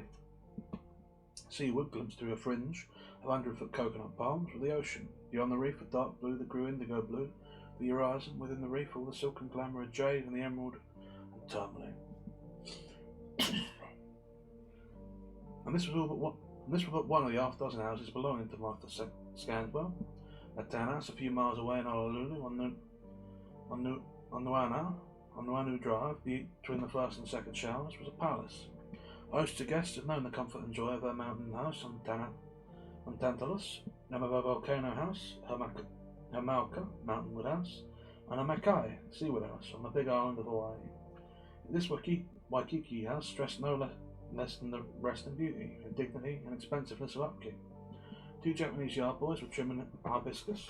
A third was engaged expertly with a long edge of night blooming cereus that was shortly expectant of unfolding in mysterious night bloom. In immaculate ducks, an house Japanese brought out the tea things, followed by a Japanese maid, pretty as a butterfly, in the distinctive garb of her race, and fluttery as a butterfly to attend to her mistress. Another Japanese maid, an array of Turkish towels on her arm, crossed the lawn one at the right in the direction of the bathhouses from which the children in swimming suits were beginning to emerge. Beyond, under the palms at the edge of the sea, two Chinese nursemaids in their pretty native costumes of white yishun and straight-line trousers, their black braids of hair down their backs, attended each on a baby in a perambulator. And all these, servants and nurses and grandchildren, were Martha Scanbars. So likewise with the colour of the skin of the grandchildren, the unmistakable Hawaiian colour, tinted beyond shadow and mistake by exposure to the Hawaiian sun. 1/8 and 1/16 Hawaiian were they, which meant that 7/8 for the 15/16 were white blood informed their skin, yet failed to obliterate their modicum of golden tawny brown of Polynesia. But in this again only a trained observer would have known that frolicking children were all but pure-blooded white. Roscoe Samwell, grandfather, were pure white, Martha 3/4 white, the many sons and daughters of them 7/8 white. The grandchildren grade up to 15/16 white, or in the case where the 7/8 fathers and mothers had married 7/8, themselves 14/16 or 7/8 white. On both sides the stock were good. Roscoe straight descended from New England Puritans, Martha no less straight descended from the royal chief stock of Hawaii, whose genealogy was charted in Malays 1,000 years before written speech were required. In the distance a machine stopped and deposited a woman whose utmost years might have been guessed at 60, who walked across the lawn as likely as a well-cared-for woman of 40, and whose actual calendar age was 68. Martha rose to greet her in the hearty Hawaiian way, arms about, lips and lips, faces eloquent and bodies no less eloquent, with sincereness and frank excessiveness of emotion. And it was Sister Bella and Sister Martha back and forth, intermingled with almost incoherent inquiries about each other, and about Uncle this and Brother that and Aunt someone else, until the first tremulous of meeting over, eyes moist with tenderness of love, they sat gazing at each other across the teacups.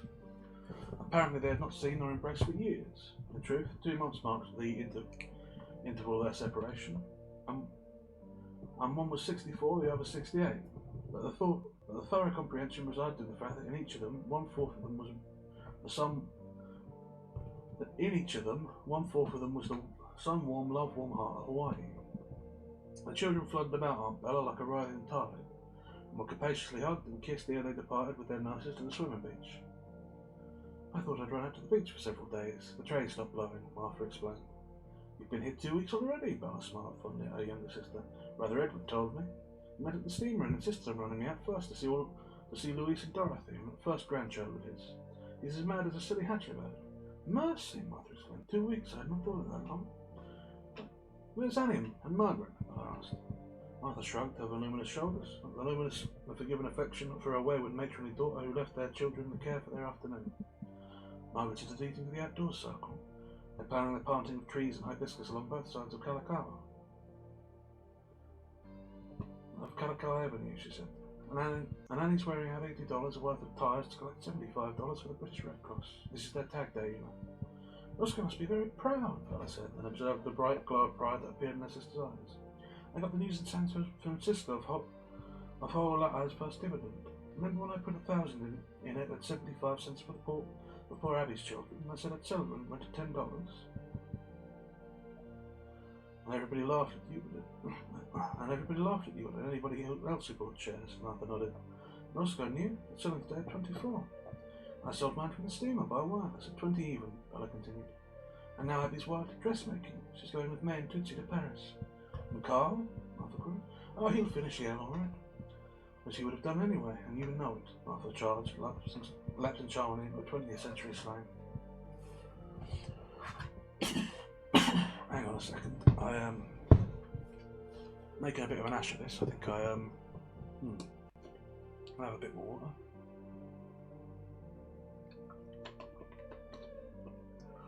I don't know what's up with my throat. It's not burring. Like normally there's like a graveling or a catch that I feel. It's not that, but it feels like it's slipping on me, right? Like it's like the words aren't quite forming right, you know? It's becoming too loose to form them, which is weird. I'll have a lozenge and give myself a minute here to just breathe. Just breathe.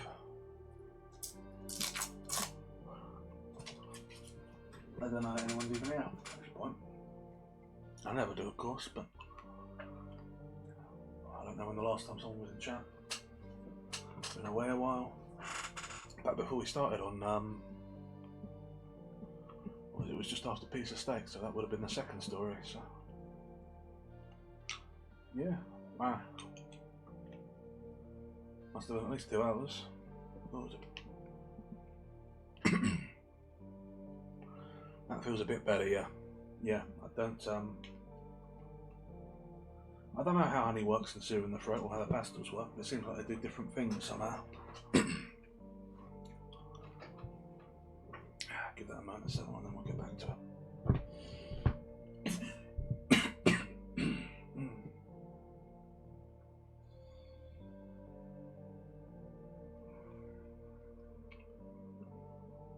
Lord Almighty.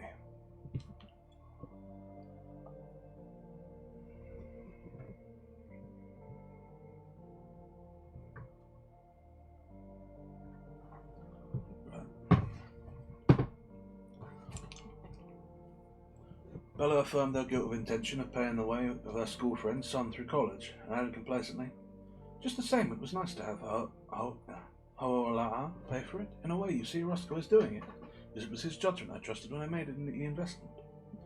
She gazed slowly about her eyes taking in not merely the beauty and comfort and repose of all they rested on, but the immensity of beauty and comfort and repose represented by them, scattered in similar oases all over the island.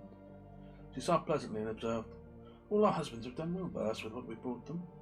"And happily," Martha agreed, and suspended her utterance with suspicious abruptness. "And happily for all of us, except all of us except Sister Bella." Bella forgavingly completed her thought for her. "It was too bad, that marriage," Martha murmured, all softness of sympathy. "You were so young. Uncle Robert should never have made you." "I was only 19, Bella nodded. It was not George Carson's fault, and look what he, out of the grave, has done for me. Uncle Robert was wise. He knew George had the faraway vision of far ahead, the energy and the steadiness. He saw even then and that's 50 years ago, the value of the Mahala water rights, which nobody else valued then. They thought he was struggling to buy cattle range. He struggled to buy the future of the water, and how well he succeeded. You know, I'm almost ashamed to think of my income sometimes.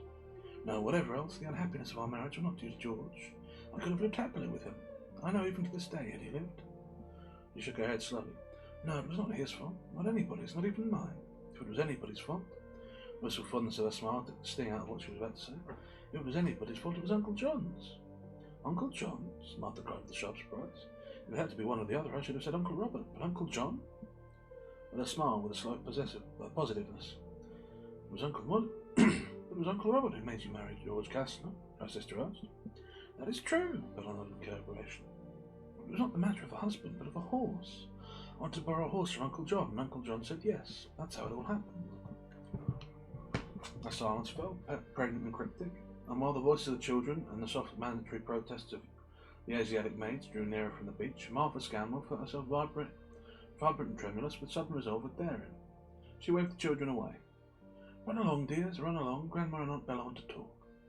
As the shrill, sweet treble and child voices ebbed away and across the lines graven by a secret woe for half a century in her sister's face. For nearly 50 years she had watched those lines. She stilled the mountain softness of the Hawaiian of her to break the half-century of silence. "Bella," she said, "we never knew. You never spoke, but we wondered, oh, often. I never asked," Bella murmured dreadfully. "But I am asking now at the last. This is our twilight. Listen to them. Sometimes it almost frightens me to think they are grandchildren, my grandchildren. I, who only the other day it would seem was a heart-free, leg-free, carefree girl, has ever bestrode a horse or swam on the big surf, or bees at low tide, or laughed at a dozen lovers. And here in our twilight, let us forget everything save that I am your dear sister and you are mine." Oof.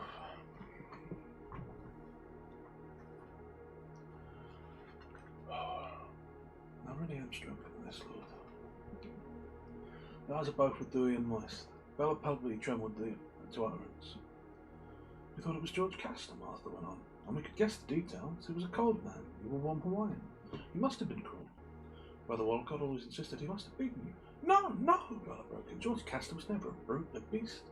One must have wished often that he had been. He never laid hand on me. He never raised hand on me.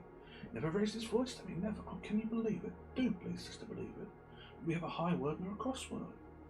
That house of ours at Mahala was grey. All the colour of it was grey and cool and chill white. And chill while I was bright with all colours of sun and earth, and blood and birth. It was very cold. Cold, with that cold grey husband of mine at Nahala. You know he was grey, Martha, grey like those portraits of Emerson you used to see at school. His skin was grey, sun, weather, and all hours in the saddle could never tan it. And it was as grey inside as out. And I was only 19 when Uncle Robert decided on marriage. How was I to know? Uncle Robert talked to me. He pointed out how the wealth and property of Hawaii was already beginning to pass into the hands of the Halawes, brackets whites. The Hawaiian chiefs let their possessions slip away from them. The Hawaiian chiefess who married Haoles had the possessions, under the management of their Haole husbands, increased prodigiously.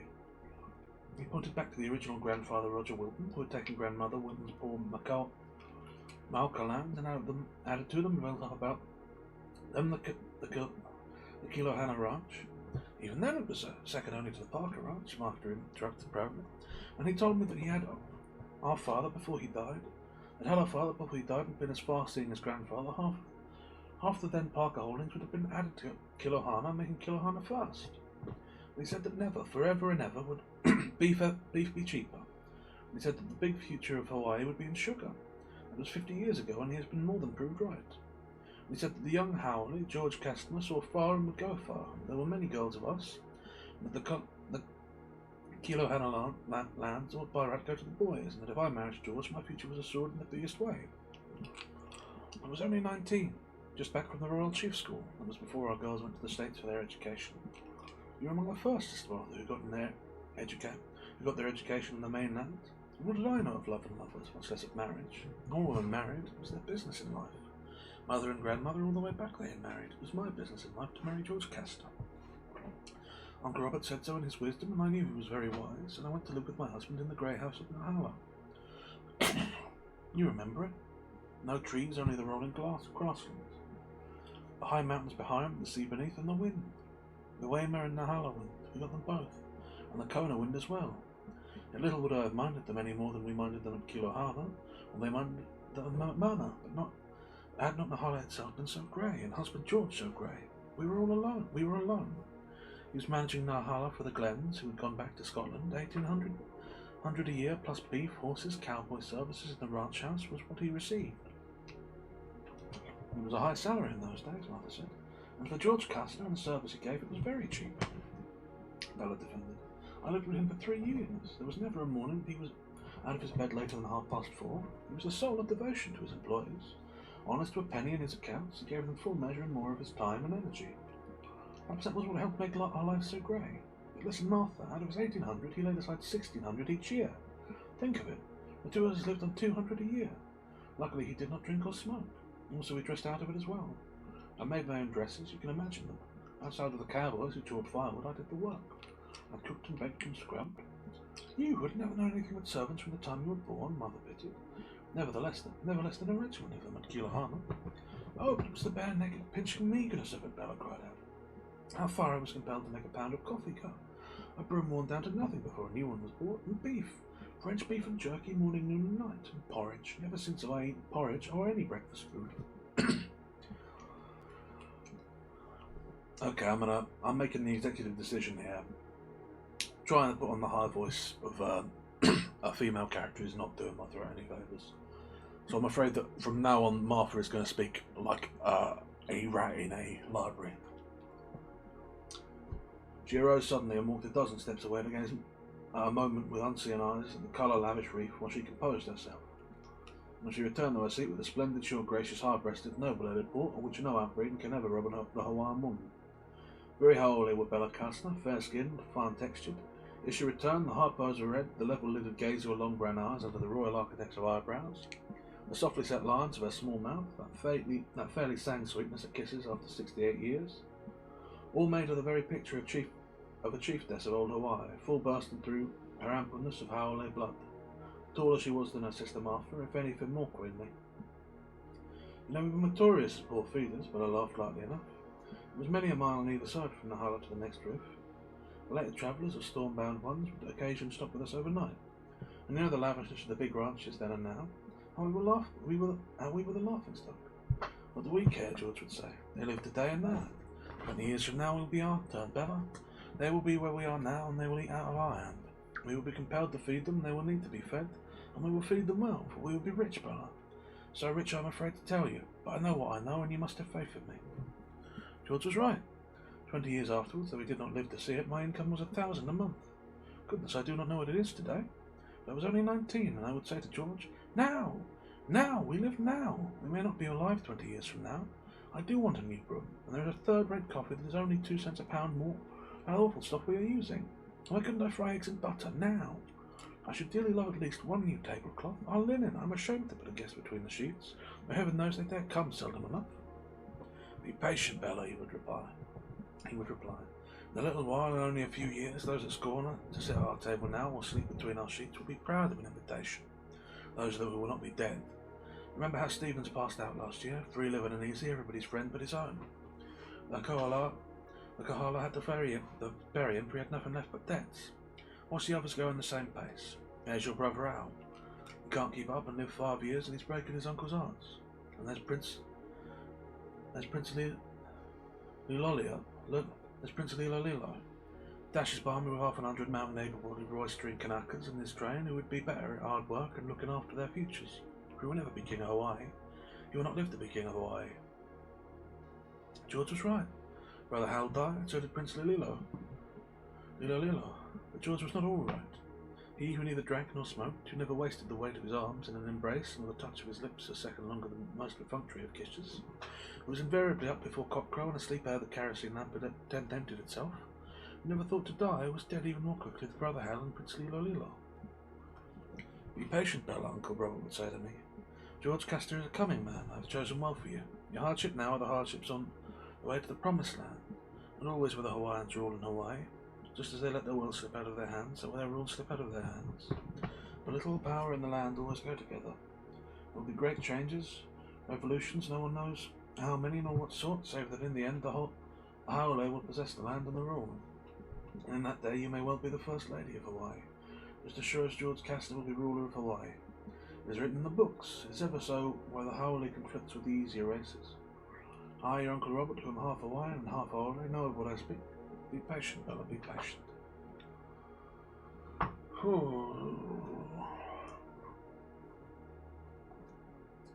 Dear Bella, Uncle John would say, I knew his heart was tender for me. Thank God he never told me to be patient. He knew, he was very wise, he was warm, human, and therefore wiser than Uncle Robert and George Castor, who saw the thing, not the spirit, who kept records and ledgers rather than numbers, hardly pressed to best, who added columns of figures rather than remembered embraces, and endearments of look and speech and touch. Dear Bella, Uncle John would say. He knew, you have heard always how he was the lover of the Princess Naomi. He was a true lover. He loved but the once. After her death they said he was eccentric. He was. He was the one lover once and always.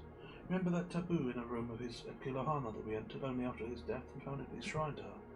Dear Bella, it was all he ever said to me, but I knew he knew. I was 19, some warm Hawaiian in spite of my three-quarters Aole blood. I knew nothing save my girlhood splendours at Kilohana and my Honolulu education at the Royal Chief School, and my grey husband at Nahala with his grey preachments and practices of sobriety and thrift, and those two childless uncles of mine, one with far cold vision, and the other broken-hearted, forever dreaming lover of a dead princess. Think of that grey house. I, who had known the ease of the delights of the ever-laughing joy of Kilohana, of the Parker at Old Nana, Napuawa, you remember? We did live in feudal spaciousness in those days. Would you, can you believe it, Martha? At Nahala, the only sewing machine I had was one of those early missionaries brought, a tiny crazy thing cranked around by hand. Elton John had each given husband George $5,000 at my marriage, but he asked for it to be kept secret. Only the four of us knew, and while I sewed my cheap holocoon on that crazy machine, he brought land with the money. The upper Nahala hands, you know, a bit at a time, each purchase a hard-driven bargain. His face, the very face of poverty. Today, the Nahala ditch alone pays me $40,000 a year. Now what? Did you say your income were $1,000 a month? 40,000 a year would put you over 3,000 a month. That's mad. It's a bit of a big discrepancy. Lord. Was it worth it? I starved. If only once, madly he had crushed me in his arms. If only once he could have lingered with me 5 minutes from his own business or from his fidelity to his employers. Sometimes I could have screamed or showered the eternal bowl of hot porridge into his face or smashed the sewing machine upon the floor and danced a hula upon it. just to make him burst out and lose his temper, and be human, be a brute, be a man of some sort instead of a grey frozen demigod. Bella's tragic expression vanished and she laughed outright in sheer genuineness of mirthful recollection. And when I was in such a mood, he would gravely look me over, gravely feel my pulse, examine my tongue, gravely dose me with camphor, with castor oil, and gravely put me to bed early with hot stove lids and assure me that I'd feel better in the morning. Early to bed. Our wildest sitting up was 9 o'clock. 8 o'clock was our regular bedtime. It saved kerosene. We did not eat dinner at Nahala. I remember the great table at Kilahana where we did have dinner. But husband George and I had supper. And then he would sit close to the lamp on one side of the table and read old borrowed magazines for an hour, while I sat on the other side and darned his socks and underclothes. He always wore such cheap, shoddy stuff. When he went to bed, I went to bed. No wastage of kerosene was the only one to benefit by it. And he went to bed always at the same way, winding up his watch, entering the day's weather in his diary, and taking off his shoes, right foot first, invariably left foot second, placing them just so, side by side on the floor at the foot of the bed on his side. He was the cleanest man I ever knew. He never wore the same undergarments a second time. I did the washing. He was so clean it hurt. He shaved twice a day. He used more water on his body than any Kanaka. He did more work than any two Haoles, and he saw the future of the Nahala water. And he made you wealthy, but he didn't make you happy, Martha observed. Bella sighed and nodded. What is wealth after all, Sister Martha? My new Pierce Arrow came down on the steamer with me, my third in 2 years. But I have all the Pierce Arrows and all the income in the world compared with a lover. Just one lover, the one mate to be married to toil beside and suffer and joy beside, the one male man lover husband. The voice trailed off and the sisters cut in, sat in soft silence while an ancient crone, staff in hand, twisted, doubled and shrunken under 100 years of living, hobbled across the lawn to them. Her eyes, withered to scarcely more than peepholes, were sharp as a mongoose's, and at Bella's feet she first sunk down in pure Hawaiian mumbling and chanting a toothless melee of Bella and Bella's ancestry, and added to it in an extemporized welcome back to Hawaii after her absence across the Great Sea of California. And while she chanted her melee, the old crone's shrewd fingers lommied or massaged Bella's silk-stocking legs from ankle and calf to knee and thigh. Both Bella and Martha's eyes were luminous moist as the old retainer repeated the lommi and the melee to Martha, and as they talked with her in the ancient tongue and asked her the immemorial questions about her elf and age and great-grandchildren, she would lommied them as babies in the great house at Kilauea, as her ancestors had lommied their ancestors back through the unnumbered generation. The brief duty visit over, Martha arose and accompanied her back to the bungalow, putting money into her hand, commanding proud and beautiful Japanese housemaids to wait upon the dilapidated aborigine with poi, which is compounded of the roots of the water lily, with yamaka, which is raw fish, with pounded kukuina and limu, which latter is seaweed tender to the toothless, digestible and savoury. With the old feudal tie, the faithfulness of the commoner to the chief, the responsibility of the chief to the commoner. And Martha, 3/4 Haole, with the Anglo-Saxon blood of New England, were 4/4 Hawaiian, in her remembrance and observance of the well-nigh vanished customs of the old days. As she come back across the lawn of the owl tree, Bella's eyes dwelt upon the moving authenticity of her and of the blood of her, and embraced her and loved her. Shorter than Bella was Martha's trifle, but a merest trifle, less queenly of port, but beautifully and generously proportioned, mellowed rather than dismantled by years. A Polynesian chiefess figure, eloquent and glorious under the satisfying lines of an half-fitting, grandly sweeping black silk, holoku trimmed with black lace, more costly than a Paris gown.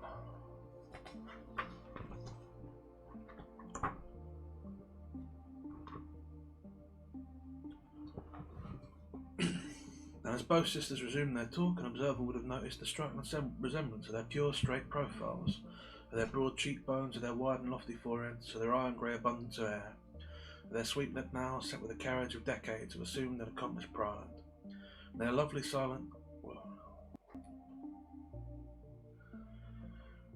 slender eyebrows arched over equally lovely long brown eyes.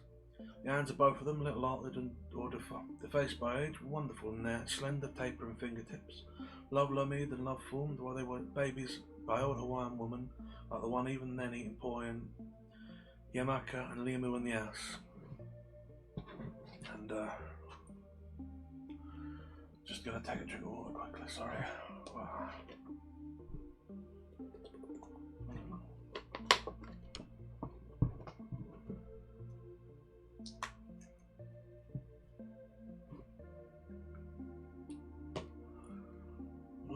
Right, well, Lord of bloody money is getting to me.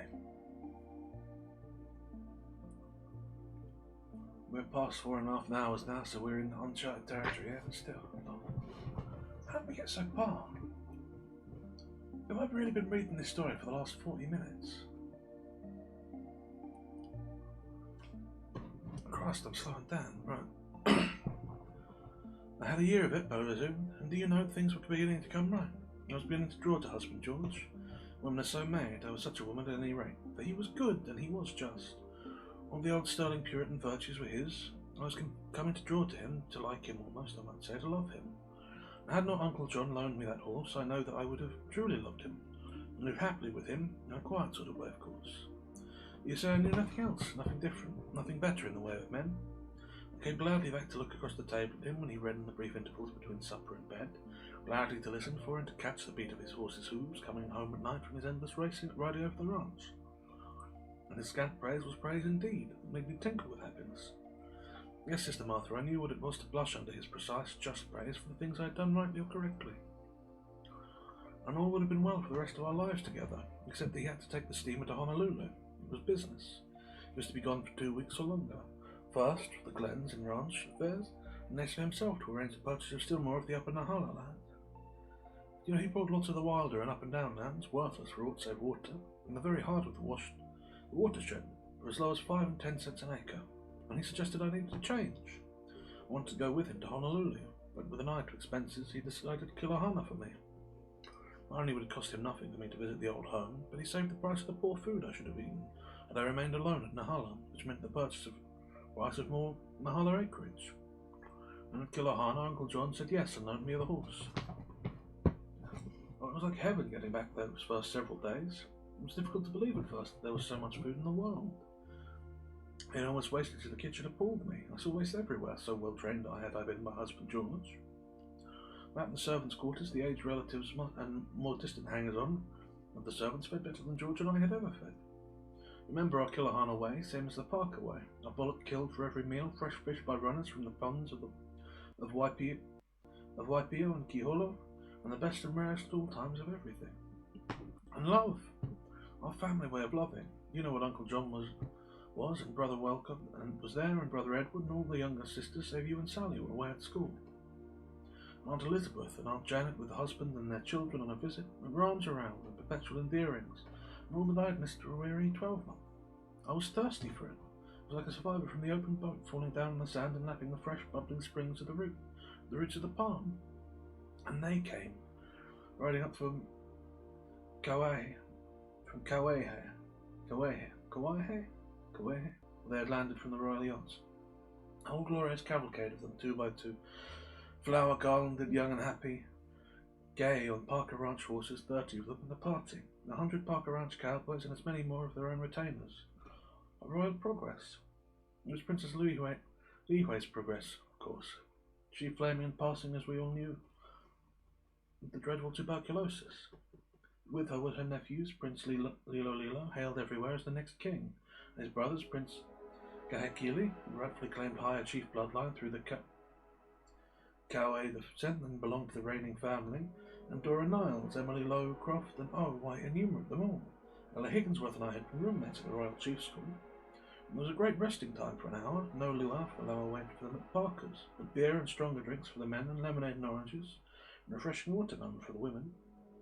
It was arms around with Ella Higginsworth and me, and the princess, who remembered me and all the other girls and women, and Ella spoke to the princess, and the princess herself invited me to the progress, joining them at Manor whence they would depart 2 days later. I was mad with it all. I, from a 12-month of imprisonment at Grey Nahala, and I was 19 yet, just turning 20 within a week. I had no thought of what was to happen, so occupied was I with the women that I did not see Lilo except at a distance, bulking large and tall above the other men, but I had never been on progress. I had seen them entertain at Kilohana and Manor, but I had been too young to be invited along, and after that it had been a school and marriage. I knew what it would be like, 2 weeks of paradise, and little enough for another 12-month at Nahala. And I asked Uncle John to lend me a horse, which meant 3 horses, of course, 1 mounted cowboy and a pack horse to accompany me. No roads then, no automobiles. And the horse for myself, it was Hilo. You don't remember him, you were away at school then, and before you came home, the following year he'd broken his back and his rider's neck while cattle roping, up Mauna Kea. You heard about it, that young American naval officer. Lieutenant Bosefield, Martha nodded. Hyla, I was the first woman on his back. He was a 3-year-old, almost 4-year-old, and just broken. So black and in such vigour of coat that the highlights on him had clad him in shimmering silver. He was the biggest riding animal on the ranch, descended from the king's sparkling deer, with a range mare for a dam, and roped wild only weeks before. I never have seen so beautiful a horse. He had the round, deep-chested, big-hearted, well-coupled body of the ideal mountain pony, and his head and neck were true thoroughbred, slender yet full, with lovely alert ears, not too small to be vicious, not too large to be stubborn mulish. And his legs and feet were lovely too, unblemished, sure and firm, with long springy patterns that made him a wonder under the saddle. I remember hearing Prince Lilo tell Uncle John that you were the best woman rider in all Hawaii, Mother interrupted to say. That was 2 years afterwards, when I was back from school, while you were still living in Nahala. Lilo said that, Bella cried, almost as with a blush. Her long brown eyes were illuminated as she bridged the years to her lover, near half a century dead and dust. With a gentleness of modesty so innate in the women of Hawaii, she covered her spontaneous exposure of her heart with added panegyric of Hilo. Oh, Lord. Oh, when he ran with me up the long grass slopes and down the long grass slopes, it was like hurdling a dream, for he cleared the grass at every bound, leaping like a deer, a rabbit, or a fox terrier. You know how they do. And cut up and prance in high life. It was a mount for a general, for a Napoleon or a Kilchener, and he had not a wicked eye, but oh, such a roguish eye, intelligent and looking as if it cherished a joke behind and wanted to laugh or to perpetrate it. And I asked Uncle John for Hilo, and Uncle John looked at me and I looked at him. Though he did not say it, I knew he was feeling dear Bella. And I knew somewhere in his seeing of me was all his vision of the Princess Naomi, and Uncle John said yes, and that's how it happened. But he insisted that I should try Hilo out myself, at a private rehearsal. He was a handful, a glorious handful, but not vicious, not malicious. He got away from me over and over again, but I never let him know. I was not afraid, and that helped me keep always a feel of him that prevented him from thinking that he was even a jump ahead of me. I often wondered if Uncle John dreamed of what possibly might happen. I know I had no thought of it myself that day I rode across and joined the Princess at Manor. Never was there such a festival time. You know the grand way the old Parkers had of entertaining, the pig sticking and wild cattle shooting, the horse breaking and the branding, the servants' quarters overflowing, Parker cowboys in from everywhere, and all the girls from Waimea and the girls from Waipo and Honoka and Pailo. I can see them yet, sitting in long rows on top of the stone walls, and the breaking pen and making lays for their cowboy lovers. On the nights, the perfumed nights, the chanting of the melees and the dancing of the hulas, and the big manor ground with lovers everywhere strolling two by two under the trees. And the prince, Bella paused, and for a long moment her small fine teeth, still perfect, showed deep in her underlip as she sought in one control and sent gaze vacantly out across the far blue horizon. Then she relaxed her eyes, come back to her sister. He was a prince, Martha. You saw him at Kilohana before. After you came home from seminary. He filled the eyes of any woman, yes, and of any man. 25 he was, in all glorious ripeness of man, great and princely in body, as he was great and princely in spirit. No matter how wild the fun, how reckless mad the sport, he never seemed to forget that he was royal, and that all his forebears had been high chiefs, even to that one first one they sang in the genealogies, who had navigated his double canoe to Tahiti and Raiatea and back again. He was gracious, sweet, kindly, comradely in friendliness, and severe and stern and harsh if he had crossed too previously. It is hard to express what I mean. He was all man, and he was all prince, with the strain of the merry boy in him, and the iron in him that would have made him a good and strong king of Hawaii had he come to the throne. Oh. I can see him yet as I saw him the first day and touched his hand and talked with him. Few words and bashful and anything but a year-long married woman to a grey howlhead, grey Nahala. Half a century ago it was, that meeting. You remember how our young man, then dressed in white shoes and trousers, white silk shirts slashed around the middle, the gorgeously colourful Spanish sashes. And for half a century that picture of him has not faded in my heart. He was the centre of a group on the lawn, and I was being brought by Ella Higginsworth to be presented. The Princess Lihue had just called some teasing chaff to her, which had made her halt and respond, and left me in a halted place in front of her. His glance changed to light on me, along there, perturbed, embarrassed. Oh, how I see him, his head thrown back a little with that high, bright, imperious, and utterly carefree poise that was so usual of him. Our eyes met, his head bent forward or straightened to me. I don't know what happened. Did he command? Did I obey? I do not know. I know only that I was good to look upon, crowned with a fragrant melee, clad in Princess Naomi's wonderful holoku, then loaned to me by Uncle John from his taboo room, and I knew that I advanced alone to him across the manor lawn, and that he stepped forth and those about him to meet me halfway. We came to each other across the grass unattended, as if we were coming to each other across our lives. Was I very beautiful, Sister Martha, when I was young? I do not know. I don't know. But in that moment, with all his beauty and truly royal manners crossing me to me and penetrating to the heart of me, I felt a sudden sense of beauty in myself. How shall I say? As if in him and from him perfection were engendered and conjured within myself. No word was spoken, but oh, I know I raised my face frankly and in frank answer to the thunder and trumpets of the message unspoken, and had it been death for that one look and that one moment, I could not have refrained from it. Refrained from the gift of it, the gift of myself that must have been in my face and eyes, in the very body of me that breathed so high. And Martha, 84, looked upon Bella, 8, and nodded genuine affirmation to herself, adding the appreciation of the instant in which she beheld. Bella's neck, still full and shapely, longer than her ordinary Hawaiian woman's neck, a pillar that carried regally a high-beat cheekbone, high-browed, high-chiefess face and head. Bella's hair, high-powered, intact, sparkling the silver of the ears, ringleted still, and contrasting definitely and sharply with her clean, slim black brows and deep brown eyes. Martha's glance, in modest overwhelming of modesty by what she saw, dropped down the splendid breast of her and generously true lines of body to the feet, silken clad and high-heeled, slippered, small, plump, with an almost Spanish arch and faultness of instep. When one is young, the one young time, Bella laughed.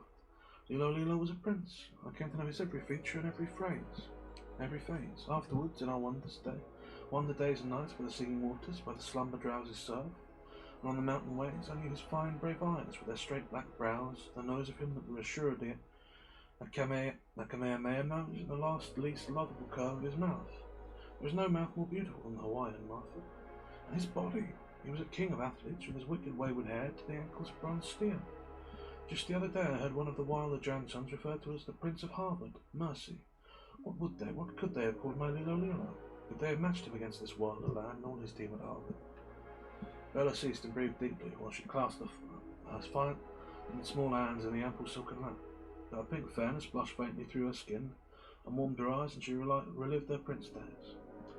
Well, you've guessed, Bella said with a defiant shrug of her shoulders and a straight gaze into her sister's eyes.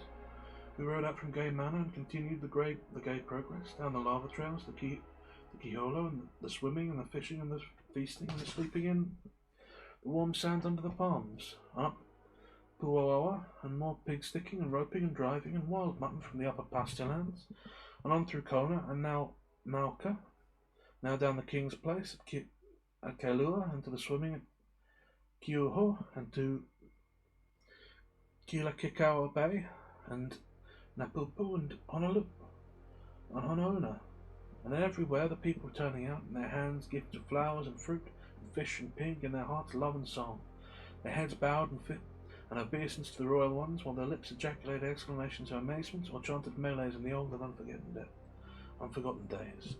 What would you do, Sister Martha? You know what we Hawaiians are. You know what we were 100 years ago. Lilo was wonderful. I was reckless. Lilo himself could make any woman reckless. I was twice reckless, for I had cold grey Nahoa to spur me on. I knew I had never a doubt, never a hope. Divorces in those days were undreamed. The wife of George Castner could never be Queen of Hawaii, even if Uncle Robert's prophesied revolutions were delayed, and if Lilo himself became king. But I never thought of the throne. What I wanted would have been queendom of being Lilo's wife and mate. But I made no mistake. What was impossible was impossible. I dreamed no false dream. It was the very atmosphere of love, and Lilo was a lover. I was forever crowned with lays by him, and he had his runners bring me lays all the way from the rose gardens of Manor. You remember them, 50 miles across the lava and the ranges, dewy fresh, the moment they were plucked, with their jewel case of banana bark, A yard long they were, the tiny pink buds like threaded beads of Neapolitan coral, and the luau's, the forever never-ending luau's. I must be seated on Lilo's Makaloa Mat, the prince's mat. He's alone, on the taboo to any lesser mortal save by his own condescension and desire. I must dip my fingers into his own Pawai Holoi, where scented flower petals floated in the warm water. Yes, and caressed. They should see his extended favour. I must dip it into his Papakai for my prince's red salt, and limo and coconut and chili pepper, and into his ipukai of corewood that the great Kamehameha himself had eaten from on many similar progress. It was the same time for special delicacies that were for Lilo and the princess alone. These Nelu and the Ake and the Palu and the Alala and his kahilis were waved over me, and his attendants were mine, and he was mine. And from my flower-crowned hair to my happy feet I was a woman loved. Once again Bella's small teeth pressed into her underlip as she gazed vacantly seaward and won control of herself and her memories. It was on and on through all Kona and all Kau, from Upaloa and Kapaua to Honupau and Honolulu, a lifetime of living compressed into 2 short weeks. A flower blooms but once. That was my time of bloom. Lilo beside me, myself and my wonderful Hilo queen, not of Hawaii, but of Lilo and love. He said I was a bubble of colour and beauty, on the black rock of Leviathan. I was a fragile dewdrop on the smoking crest of lava flow. I was rainbow riding the thundercloud. Bella paused for a moment. I shall tell you no more of what he said to me, she declared gravely. Save the things he said were fire of love and essence and beauty, and that he composed rulers to me and sang them to me for all of night under the stars as we lay on our mats, the feasting, and I on the Makaloa Mat of Lilo. It was on to Kilauea, the dream so near its ending, and of course we tossed into the pit of sea-surging lava our offerings, the pele, of maeleles and of fish and hard poi wrapped moist in the thai leaves, and so we continued down through old Puna and feasted and danced and sang. At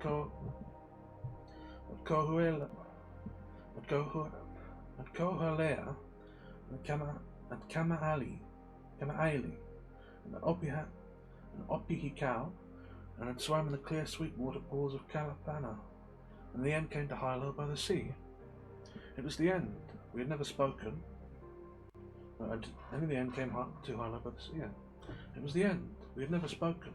It was the end recognised and unintentional. The yacht waited. We were days late. Honolulu called, and the news was that the king had gone particularly holiday, brackets insane.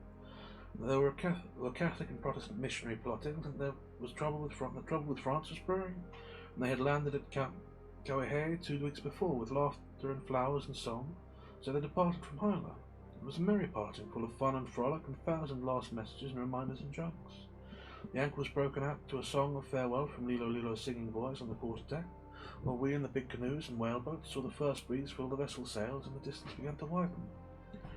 Through all the confusion and excitement, Lilo at the rail, who must say farewells and quip last jokes to many, looked squarely down at me. On his head he wore my ilima lei, which I had made for him, and placed there, and into the canoes, to the favoured ones, they on the yacht began tossing their many lays. I had no expectancy of hope, and yet I hoped in a small wistful way that I did not show in my face, which was proud and merry as any there. But Lilo did not what I knew he would do, what I had known from the first he would do. Still looking me squarely and honestly in the eyes, he took my beautiful ilima lei from across his head, and tore it across. I saw his lips shake, but not utter aloud the single word, "Pow," finish. Still looking at me, he broke both parts of the lei in 2 again and tossed in deliberate fragments, not to me, but down overside into the widening water.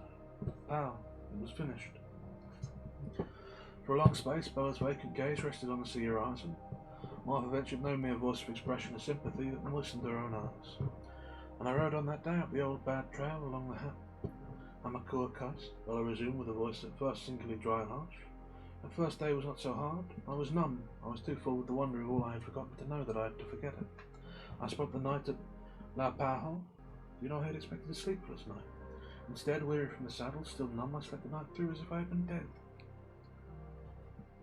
The next day, in the driving wind and drenching rain, how it blew and poured. The trail was really impassable. Again and again our horses went down. At first the cowboy Uncle John had loaned me with the horses protested. Then he followed stolidly in the rear, shaking his head, and I know muttering over again that I was Papole. The pack horse was abandoned at Kukwihele. We almost swam up Mud Lane in a river of mud. At Wemia, the cowboy had to exchange for a fresh mount. But Hilo lasted through. From daybreak till midnight I was in the saddle, till Uncle John of Kilohana took me off my horse in his arms and carried me in, and routed the women from their beds to undress me and lomi me, while he piled me with hot toddies and drugged me to sleep in forgetfulness. I know I must have babbled and raved. Uncle John must have guessed. Never to another, not even to me, did he breathe a whisper. Whatever he guessed, he locked away with the taboo room of an army. I do have fleeting memories of some of that day, all a broken-hearted mind rage against fate, and my hair down and wet and stinging about me in the driven rain, of endless tears of weeping contributed to the general deluge, of passionate outbursts and resentments against a world all twisted and wrong, of beatings of my hand upon my saddle pommel, of asperities to my Kilohana cowboy, of spurs into the ribs of poor magnificent Hilo, with a prayer on my lips bursting out from my heart. The spurs would so madden him as to make him rear and fall on me and crush my body forever out of all beauty for man, or topple me off the trail and finish me off at the foot of the precipices, writing power at the end of my name as a final unnuttered power on Lilo Lilo's lips when he tore across my Ulimale and dropped it into the sea. Husband George was delayed in Honolulu. When he came back to Nahala, I was there waiting for him, and solemnly he embraced me, perfunctorily kissed me on my lips, gravely examined my tongue, decried my looks and state of health, and sent me to bed with hot stove lids and dosage of castor oil. Like entering into the machinery of a clock and becoming one of the cogs or wheels, inevitably and remorselessly turning around and around, so I entered back into the grey life of Nahala. Out of bed with husband George at half after 4 every morning, and out of the house and astride his horse at 5. There was the eternal porridge and the horrible cheap coffee and the fresh beef and jerky. I cooked and baked and scrubbed. I ground around the crazy hand sewing machine and made my cheap holocos. Night after night, through endless centuries of 2 years more, I sat across the table from him until 8 o'clock, mending his cheap socks and shoddy underwear, while he read the years-old borrowed magazines he was too thrifty to subscribe to. And then it was bedtime. Kerosene must be economized, and he wound his watch, entered the weather in his diary, and took off his shoes, the right shoe first, and placed them there just so, side by side at the foot of his bed. There was no more of my drawing to husband George, as had been the promise of the prince. Ere the Princess Leholia invited me on the progress, and Uncle John loaned me the horse. You see, Sister Martha, nothing would have happened had Uncle John refused me the horse. But I had known love, and I had known Lilo Lilo, and what chance after that had husband George to win from my heart the esteem or affection? And for 2 years at Nahala I was a dead woman, who somehow walked and talked, and baked and scrubbed, and mended socks and saved kerosene. The doctor said it was shoddy underwear that did for him, pursuing as always the high mountain Nahala waters into the drenching storm of midwinter. When he died I was not sad. I had been sad too long already, nor was I glad. Gladness had died at Hilo when Lilo Lilo dropped my Elima, lay into the sea, and my feet were never happy again. Lilo Lilo passed within a month after husband George. I had never seen him since the parting at Hilo. Suitors and many have come since then, but I was like Uncle John. Mating for me was but once. Uncle John had his Naomi room at Kilohama. I have my Lilo Lilo room for 50 years in my heart. You were the first, Sister Martha, whom I have permitted to enter that room.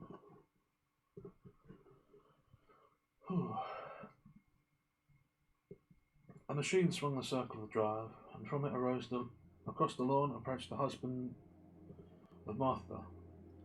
Erect, slender, grey-haired, of graceful military bearing, Roscoe Scandwell was a member of the Big Five, which, by the interlocking interest, determined the destinies of all Hawaii. Himself, pure Haole, New England-born, he kissed Bella first, arms around, full hearty in the Hawaiian way. I told him that there had been a woman talk, and despite signs of all generous emotion, that was all well and placid in the twilight wisdom that was theirs. Elsie and the younglings are coming. Just got a wireless from the steamer, he announced after he had kissed his wife, and they'll be spending several days with us before they go on to Maui. I was going to put you in the rose room, Sister Bella, Martha Scandal played aloud. It would be better for her and her children and the nurses and everything there, so you should have the Queen Emma's room. I had it last time and preferred it, Bella said. Roscoe Scandal himself thought, well, himself well-taught Hawaiian love and love ways, erect, slender and dignified between two nobly proportioned women, an arm around each of their sumptuous waists, proceeded with them towards the house. That's the end of on the Makaloa Mat.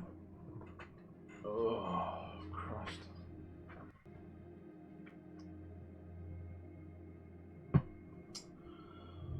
Okay, well.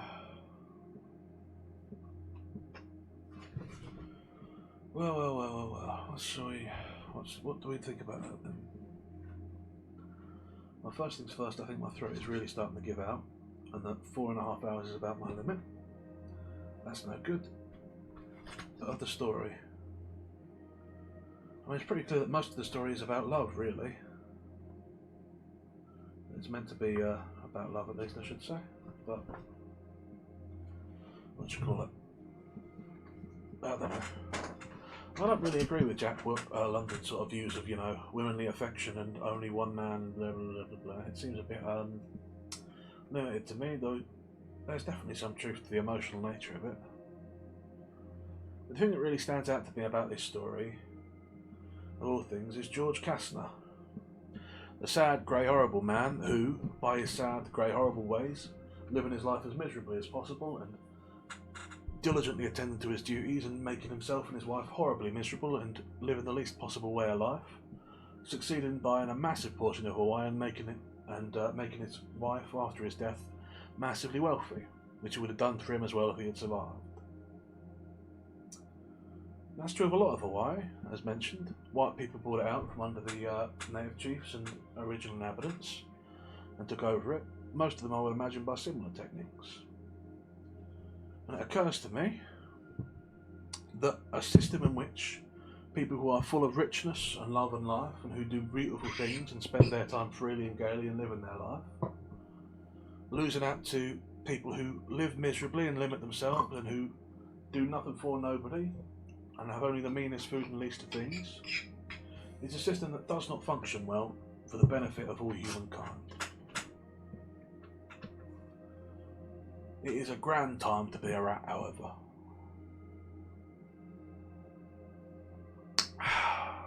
That tea is bad.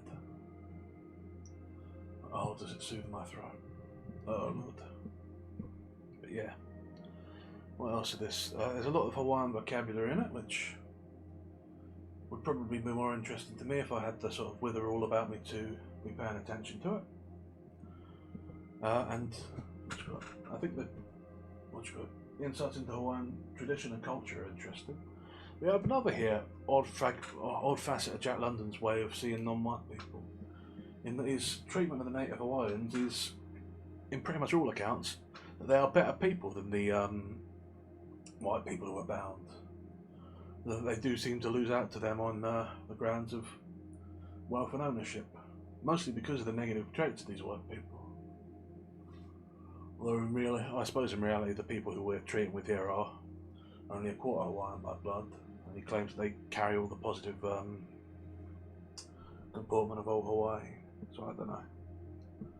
Maybe it's just a white saviour thing again, but I don't know. He seems he seems to admire greatly the Hawaiian people, and the way they are painted is as being better people than I've already forgotten the word that they use, but the white people who come afterwards. And their losing out seems an inevitable sort of tragedy. An error in the shape of the world. An horror playing out in slow motion. Strange, that.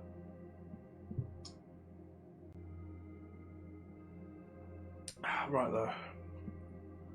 I think that's about all I have to say on the matter, so let me finish my tea and then have some water. And then we'll move on to Koolau the Leper, which will be our last story of the night, unless someone wants to come along and follow me and make me read one more. It's shorter than either of the last two, significantly shorter than the one before it. In fact, I suspect it might be the shortest one all night. I'll have to double check though. And since I am resting my throat, why not? Get my water first.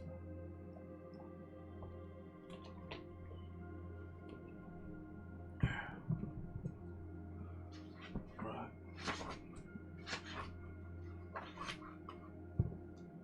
So what have we read today? The first one was The White Silence, which, okay, that one was only 10 pages, so that one would have been shorter. Piece of Steak was 18 pages, so yeah, that was longer. And then Mauki was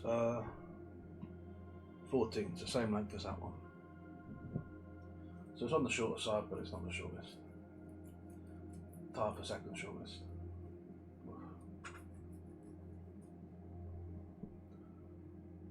I'll have another drink of water, and I think I'm going to pour the last of my tea into the cup. And go to it as needed throughout, because I am flagging notably. I am flagging rather notably. Amp gave me provisions for this stream, and I've needed them. But I do not think these provisions would have lasted me much better if I had to press on. God, if I had to do the sea wolf, imagine. I can't imagine doing the remaining 3 short stories never mind the sea wolf. I'd have done it though, I will say. I don't like the idea of doing it, but I would have stuck by it. Right on my word, I am. And trust me, I'd never tell a lie, no matter how much it might do me good. I like that Mark Twain essay, but I am a hypocrite. Honest to a fault, that's me. Strange trick in a rap, but there you go, right. On the last one then, unless someone comes along and upsets things. Koolau the Leper.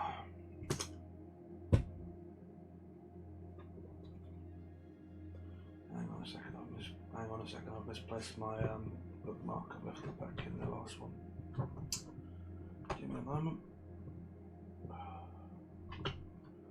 It doesn't seem super important, but I do want it for this. It helps me trace the words, you see, as I'm going, and what do you call it? It's not so bad with books. These are fairly decent sized type to them, but I am flagging, so like I say.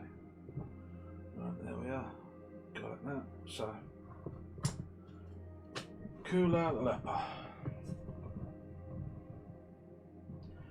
Because we are sick, they take away our liberty. We have obeyed the law, we have done no wrong. And they would put us in prison. Molokai is a prison, that you know. Newly there, his sister was sent to Molokai 7 years ago. He has not seen her since, nor will he ever see her. She must stay there until she dies. This is not her will, it is not Newly's will. It is the will of the white men who rule the land. And who are the white men? We know. We have it from our fathers and our fathers' fathers. They came like lambs, speaking softly. Well might they speak softly, for we were many and strong, and all the islands are ours. As I say, they spoke softly. They were of 2 kinds. The one kind asked our permission, our gracious permission, to preach to us the word of God. The other kind asked our permission, our gracious permission, to trade with us. That was the beginning. Today all the islands are theirs, all the land and all the cattle, everything is theirs. They preach the word of God, and they preach the word of rum. They that preach the word of God and they that preach the word of rum have foregathered and become great chiefs. They live like kings in houses of many rooms, with multitudes of servants to care for them. They who had nothing have everything, and if you or I or any Kanaka be hungry, they sneer and say, well, why don't you work? There are the plantations. Koolau paused.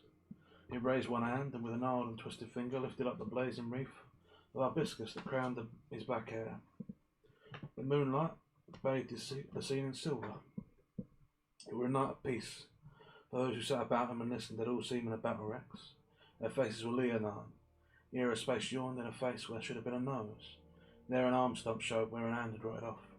They were men and women beyond the pale, 30 of them, for upon them had been placed the mark of the beast. They sat flower garland in the perfumed luminous night, and their lips made uncouth noises, and their throats rasped approval of Koolau's speech. They were creatures who had once been men and women. They were men and women no longer. They were monsters, in face and in form grotesque caricatures of everything human. They were hideously maimed and distorted, and had the seeming of creatures that had been racked in millenniums of hell. Their hands, when they possessed them, were like harpy claws. Their faces were misfits and slips, crushed and bruised by some mad god at play in the machinery of life. Here and there were features which the mad god had smeared half away, and one woman wept scalding tears from twin pits of horror where her eyes had once been. Some were in pain and groaned from their chests. Others coughed, making sounds like the tearing of tissue. Two were idiots, more likely huge apes marred in the making until even an ape were an angel. They mowed and gibbered in the moonlight, under crowns of drooping golden blossoms.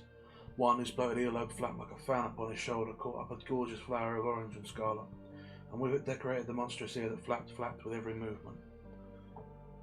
And over these things Koolau was king. And this was his kingdom, a flower-throttled gorge with beetling cliffs and crags from which floated the battling of wild goats.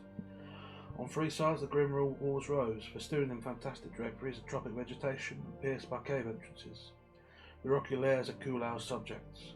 On the fourth side the earth fell away at a tremendous abyss, and far below could be seen the summits of lesser peaks and crags, whose bases formed and rumbled the Pacific surge.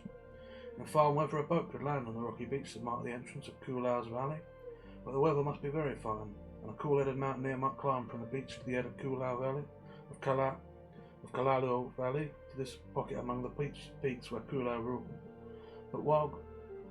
But such a mountaineer must be very cool of head, and he must know the wild goat trails as well. The marvel was that the mass of human records that constituted Koolau's people should have been able to drag its helpless misery over the giddy goat trails to this inaccessible spot.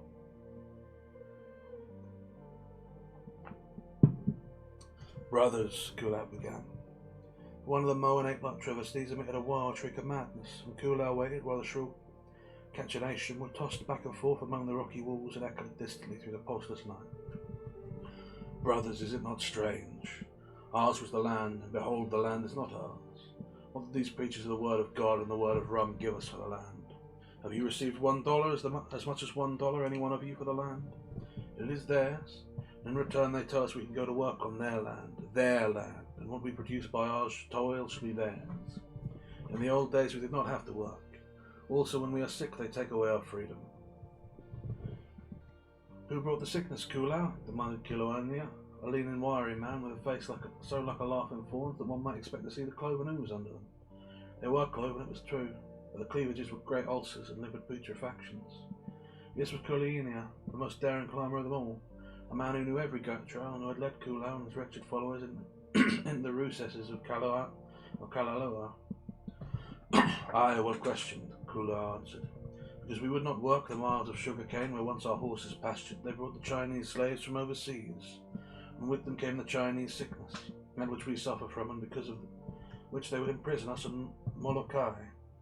We were born in Kauai. We have been to the other islands, some here and some there, to Oahu, to Maui, to Hawaii, to Honolulu, and always did we come back to Kauai. Why did we come back? There must be a reason. Because we love Kauai. Because we were born here. Here we have lived and here shall we die, unless there be weak hearts among us. Such we do not want. They are fit for Molokai, and if there be such, let them not remain. Tomorrow the soldiers land on the shore, and their weak hearts go down to them. They will be sent swiftly to Molokai. As for us, we shall stay and fight. But know that we will not die. We have rifles. You know the narrow trails where men must creep, one by one. I alone, Koolau, who was once a cowboy in Nihau, can hold the trail against 1,000 men. Here is Kapehe, who was once a judge over men and man with honor, but who is now a hunted rat, like you and me. Hear him, he is wise.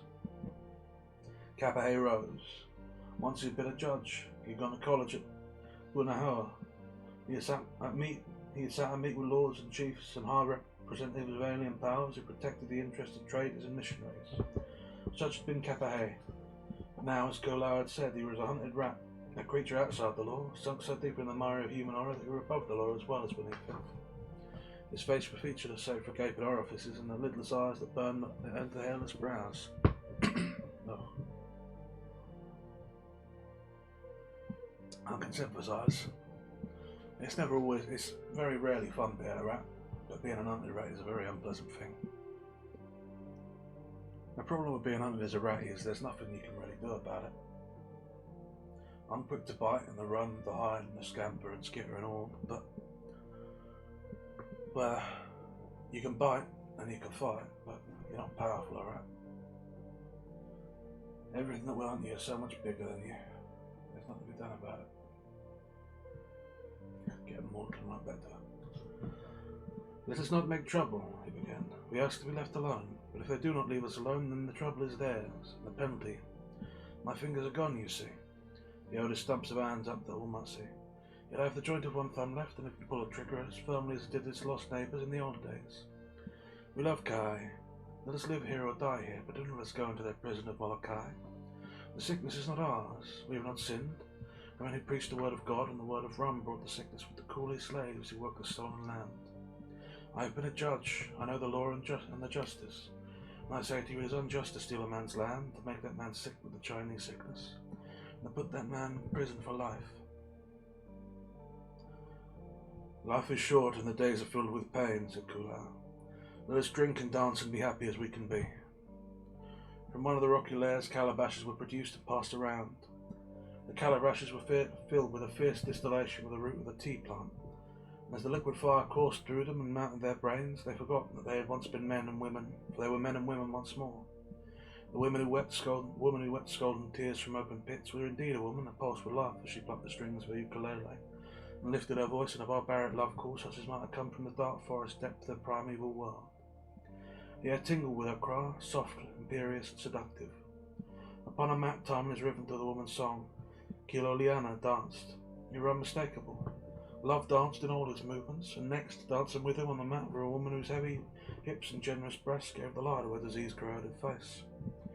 You were a dance of the living dead, for in their disintegrating bodies life still loved and longed. Ever the woman whose sightless eyes ran scalding tears chanted her love cry, ever the dancers danced to love in the warm night, and ever the calabashes went round till in all their brains were maggots crawling of memory and desire. And with the woman on their mat danced the slender mat, and with the woman on the mat danced a slender maid whose face was beautiful and unmarred, whose twisted arms that rose and fell marked the disease's ravage. And the two idiots, gibbering and mounting strange noises, danced apart, grotesque, fantastic, travestied and loved as they themselves had been travestied by life.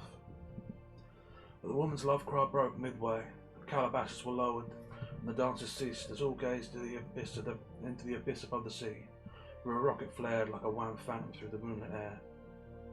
It is the soldiers, said Koolau. Tomorrow there will be fighting. It is well to sleep and be prepared. The lepers obeyed, crawling away to their lairs in the cliff, until only Koolau remained, sitting motionless in the moonlight, his rifle across his knees as he gazed far down at the boat landing on the beach. The far head of Kaalahu Valley had been well chosen as a refuge. Except Kiloliana, who knew back trails up the precipitous walls, no man could win the gorge save by advancing across a knife-edged ridge. This passage were 100 yards in length. At best it were a scant 12 inches wide. On either side yawned the abyss. A slip into the right or left, a man would fall to his death. Once across he would find himself in an earthly paradise. A sea of vegetation laved the landscape, pouring its green billow from wall to wall, dipping from the cliff lips in a great vine masses, and flinging a spray of ferns and air plants into the multitudinous crevices. During the many months of Koolau's rule, he and his followers had fought with this vegetable sea. The choking jungle with its riot of blossoms had been driven back from the bananas, oranges and mangoes that grew wild. On little clearings grew the wild arrowroot, on stone terraces filled with soil and scrapings, were the taro patches and the melons, and in every open space where the sunshine penetrated were papuya trees burdened with their golden fruit. Koolau had been driven to this refuge from the lower valley by the beach, and if he were driven from it in turn, he knew of gorges among the jumbled peaks, the inner fastnesses, where he could lead his subjects and live. And now he lay with his rifle beside him, peering down through a tangled screen of foliage at the soldiers on the beach.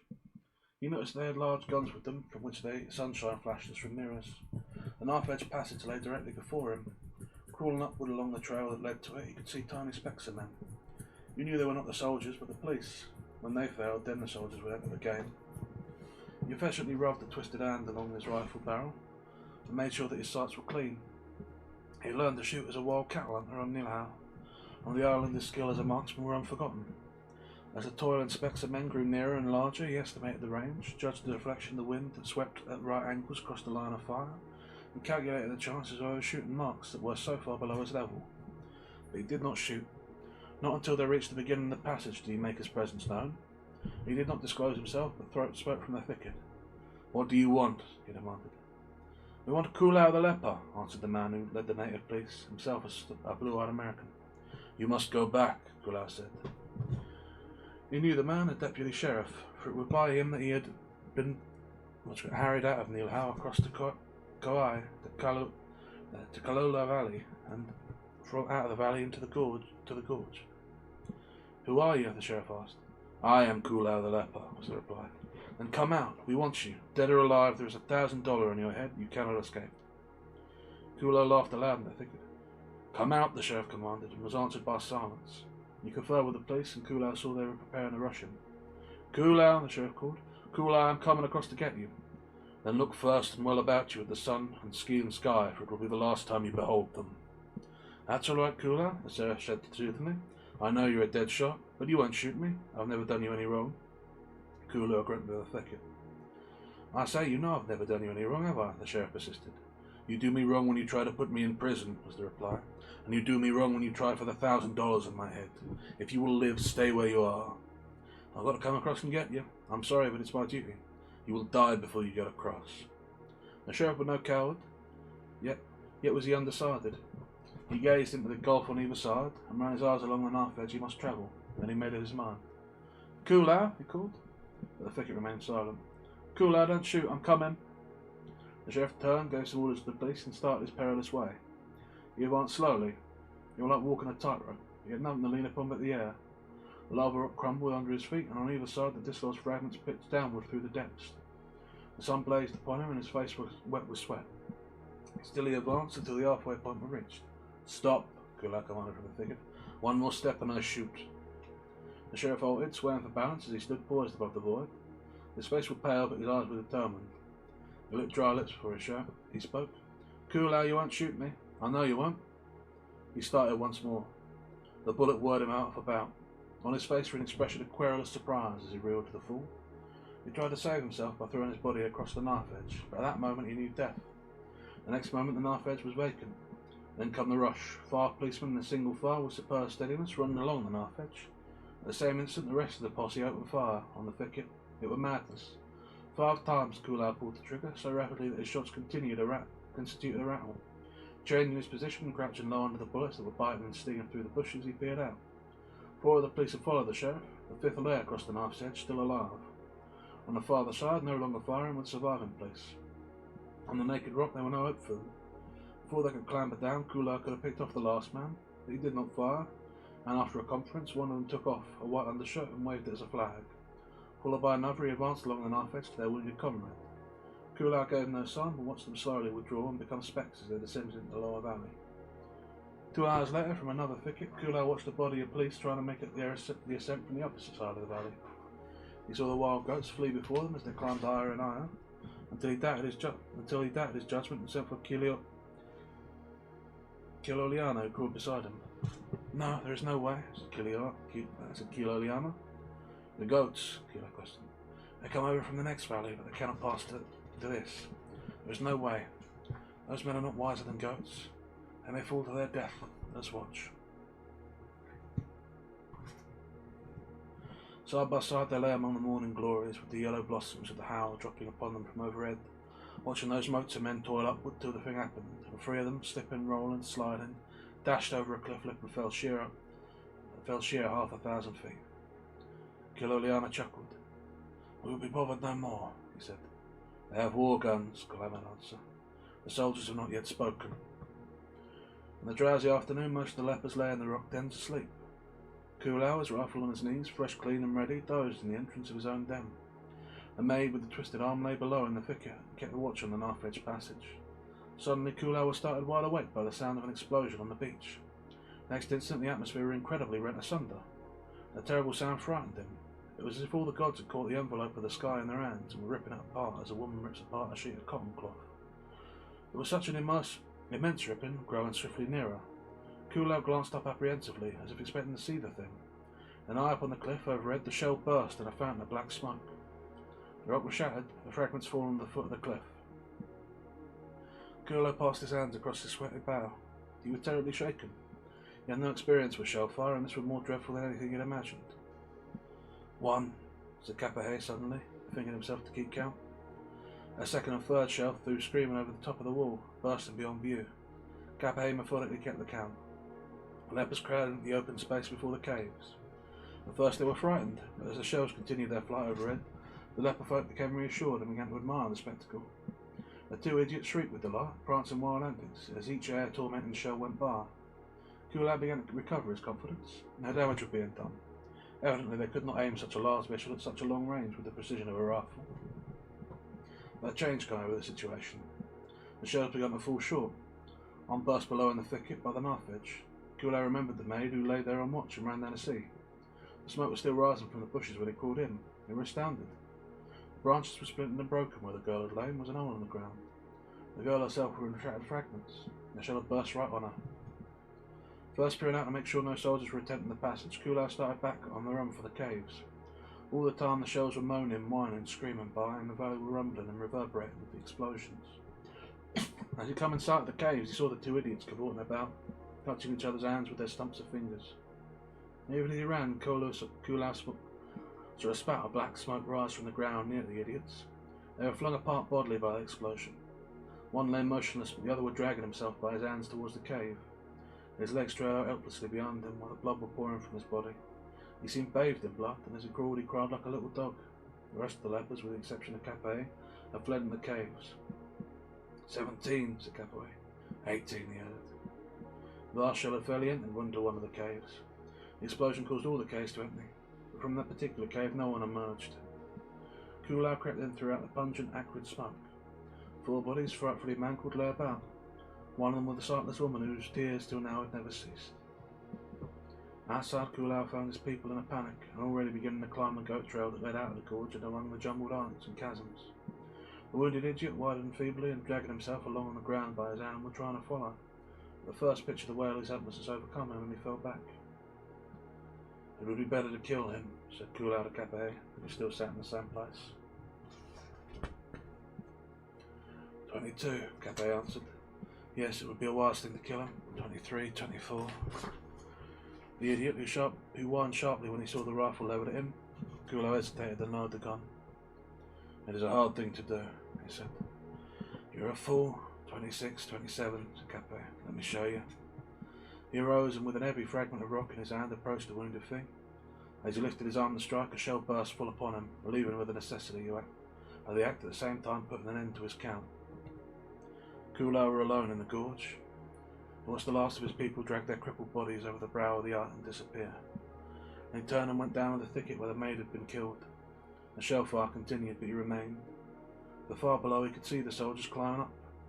A shell burst 20 feet away. Flattening himself to the earth, he heard the rush of the fragments above his body. A shower of owl blossom rained upon him. He lifted his head to peer down the trail and sighed. He was very much afraid. Bullets from rifles would not have worried him, but the shell fire was abominable. Each time a shell shrieked by, he shivered and crouched, but each time he lifted his head again and watched the trail. At last the shells ceased. This, he reasoned, was because the soldiers were drawing near. They crept along the trail in single file, and he tried to count them until he lost track. At any rate, there were 100 or so of them, all come after Koolau the Leper. He felt a fleeting pride. With war guns and rifles, police and soldiers they come for him. And they were only one man, a crippled wreck of a man at that. They offered $1,000 for him, dead or alive, and all his life he had never possessed that much money. I thought for a bitter one. Cape had been right. He, Koolau, had done no wrong, because the Haoles wanted labour with which to work the stolen land. They had brought in the Chinese coolies, and with them had come the sickness. And now, because he had caught the sickness, he was worth $1,000, but not to himself. It was his worthless carcass, rotten with disease or dead from bursting shells, that were worth all that money. When the soldiers reached the knife edge passage, he was prompted to warn them. His gaze fell upon the body of the murdered maid, and he kept silent. When 6 had ventured on the knife edge, he opened fire, nor did he cease when the knife edge were bare. He emptied his magazine, reloaded and emptied it again. He kept on shooting. All his wrongs were blazing in his brain, and he was a fury of vengeance. All down the goat trail the soldiers were firing, and though they lay flat and sought to shelter themselves in the shallow inequalities at the surface, they were exposed marks to him. Bullets whistled and thudded about him, and an occasional ricochet sang sharply through the air. One bullet ploughed a crease through his scalp, and a second burned across his shoulder blade without breaking the skin. It was a massacre, in which one man did to kill him.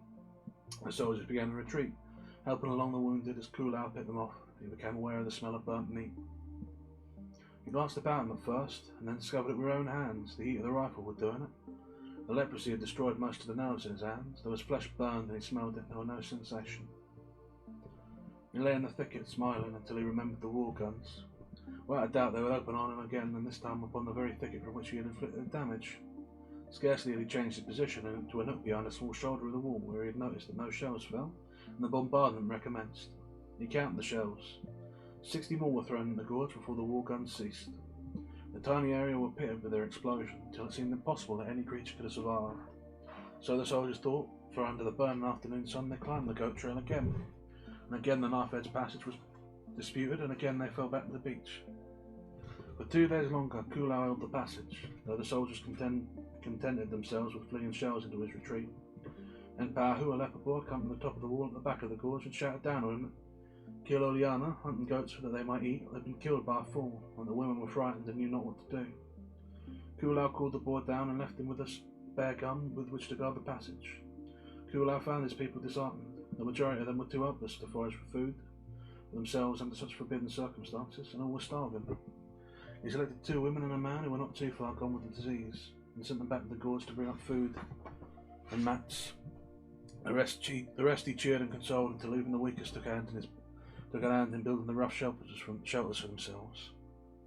Those he had dispatched for food did not return, and he started back for the gorge. As he came out on the brow of the wall, half a dozen rifles cracked. A bullet tore through the fleshy part of his shoulder, and his cheek was cut by a sliver of rock where a second bullet smashed against the cliff. In the moment this happened, and he leaped back, he saw the gorge were alive with soldiers. His own people had betrayed him. The shellfire had been too terrible, and they preferred the prison of Molokai. Koolau dropped back and unslung one of his heavy cartridge belts. Lying among the rocks, he allowed the head and shoulders of the first soldier to rise cleanly into view before pulling the trigger. Twice this happened, and then after some delay, and paced with an head and shoulders, a white flag were thrust up above the edge of the wall. "What do you want?" "I want you, if you're Koolau the Leper," came the answer.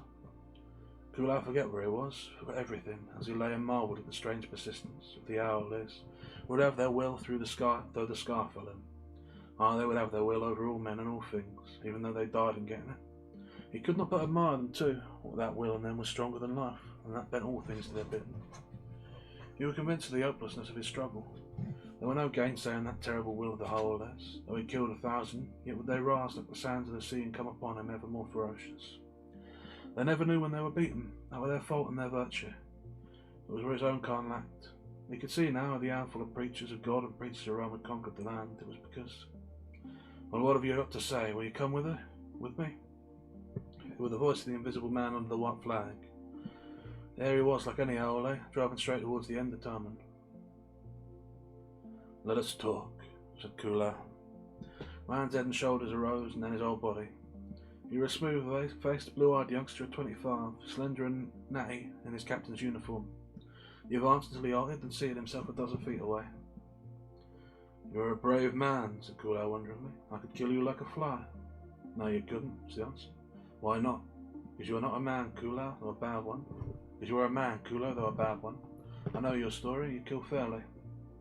Koolau grunted, but was secretly pleased. "What have you done with my people?" he demanded. "The boy, the 2 women, and the man." "They gave themselves up. I have now come for you to do. As I have now come for you to do." Koolau laughed incredulously. "I am a free man," he announced. "I have done no wrong. All I ask is to be left alone. I have lived free and I shall die free. I will never give myself up." "And your people are wiser than you," answered the young captain. "Look, they are coming now." Koolau turned and watched the remnants of his band approach. Groaning and sighing, a ghastly procession, it dragged its wretchedness past. They were giving the Koolau a taste of deeper bitterness, for they hurled imprecations and insults at him as they went by. The Patnag who brought up the rear halted, and with skinny harpy claws extended, shaking her snarling death's head from side to side, she laid a curse upon him. One by one they dropped over the lip's edge, surrendering to the hide and shoulders. "You can go now," said Koolau the captain. "I will never give myself up. That is my last word. Goodbye." The captain slipped over the cliff to his soldiers. Next moment, and without a slag of truth, he hoisted his hat on his scabbard, and Koolau's bullet tore through it. That afternoon, they shelled him out from the beach, and as he retreated into the inaccessible pockets beyond, the soldiers followed him. For 6 weeks they hunted him from pocket to pocket, over the volcanic peaks and along the grope trails. When he hid in the Lantana jungle, they formed lines of beaters, and through the Lantana jungle and guava scrub they drove him like a rabbit. But ever he turned and doubled and eluded. There was no cornering him. When pressed too closely, his sure rifle held them back, and they carried their wounded down the goat trail to the beach. There were times when they did the shooting, as his brown body showed for a moment through the underbrush. Once 5 of them caught him on an exposed goat trail between pockets. They emptied their rifles at him as he limped and climbed along his dizzy way. Afterwards they found bloodstains and knew he was wounded. At the end of 6 weeks they gave up. The soldiers and police returned to Honolulu, and Koolau Valley were left to him for his own, though headhunters ventured after him from time to time, and to their own undoing. 2 years later, and for the last time, Koolau crawled into a thicket and lay down among the tea leaves and wild ginger blossom. 3 had lived and 3 would die. A slight drizzle of rain began to fall, and he drew a ragged blanket about the distorted wreck of limbs. His body was covered with an oilskin coat. Across his chest he laid his Mauser rifle, lingering affectionately for a moment to wipe the dampness from the barrel. The hand with which he had wiped had no fingers left upon it with which to pull the trigger. He closed his eyes, for, from the weakness in his body and the fuzzy turmoil in his brain, he knew that his end was near. Like a wild animal he had crept into hiding to die. Half-conscious, aimless and wandering, he lived back his life and his early manhood on Nilau. As life faded and the drip of the rain grew dim in his ears, it seemed to him that he was once more in the thick of the horse-breaking, with raw colts rearing and bouncing under him, his stirrups tied together beneath, or charging madly about the breaking corral and driving the open cowboys over the rails. The next instant, and with seeming naturalness, he found himself pursuing the wild bulls of the upland pastures, roping them and leading them down the valley. Again the sweat and dust of the branding pen stung his eyes and bit his nostrils. All his lusty whole-bodied youth was his, until the sharp pangs of impending dissolution brought him back. He lifted his monstrous hands and gazed at them in wonder. But how? Why? Why should the oldness of that wild youth of his change to this? Then he remembered. Once again, for a moment, he was Koolau the Leper. His eyelids fluttered wearily down, and the drip of the rain ceased in his ears. A prolonged trembling set up in his body. This too ceased. He half lifted his head, but it fell back, and his eyes opened and did not close. His last thought was of his Mauser, and he pressed it against his chest with his folded, fingerless hand.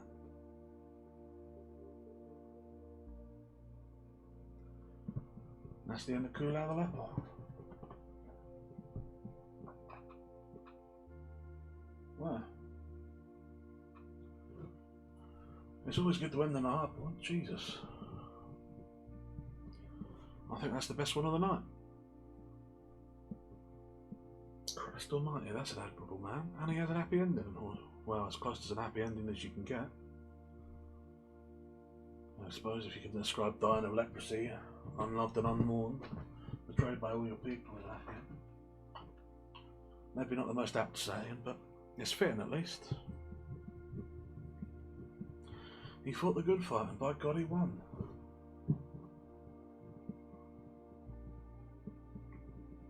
By God he won. And is he not right? God. Is he not right? A single sick man. A single sick man and his host of sick people, 30 of them in all, living in a valley no one cares for, unclaimed land, growing their own food, stealing nothing from nobody, just living. And what do? They send the police and soldiers after them. They shell them for days on end, hundreds of shells, reduce them to atoms because they won't go and live in a leper colony. Despite the fact that they themselves had found themselves a place to live, isolated themselves just as surely as if they'd been there. But no, because they was out of control of the state and the powers that be, and because Koolau spoke out about the, the functional slavery of the plantation owners. No, they must be hunted. $1,000 on his head. Christ knows how many men dead in chasing him. Now from the description alone, I'd put the number in the hard dozens, if not the low hundreds. And Christ, for what purpose? Showed them to his own people, betrayed them. And Christ all bloody mighty, but I have spoken here about how much I dislike kings. But that man was a king. You can hear it in his voice. The way he spoke, the words he holds. Oh. And I'm sure he's a fictional character. I doubt he was a real person. I also suspect that there were leper colonies on Hawaii, and that people were sent them against their will. And I know that from other stories and from what I know that the plantation, or the land of Hawaii, were taken from its natives, and great plantations were built full of sugar and cash crops and pineapples, and the natives were forced to work the land that once had been theirs, taken from them in deals and bargains struck. For Christ, who could worry about the price of land when the land were free to everyone, eh?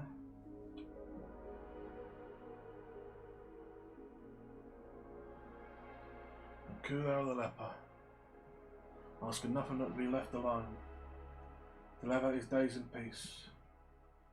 An enemy of all men, marked by an horrible wasting disease, and for that disease given no sympathy, no kindness, but hunted like a rat. An enemy of all men. Where, from one rat to another, you have my admiration. Confusion to the Royal Canadian Native Police. Confusion to the police and military of Honolulu. Confusion to all the powers that be, and the soap companies, and every damn one of them. Lord, let the powers rot and burn. I hate money, and I hate what it does to people. And here I am, 6 hours of reading. 6 hours of reading to try and get followers so that this can turn into something that could make me money. Because I needs it to redo the war and to upgrade the things and maybe get me out of here.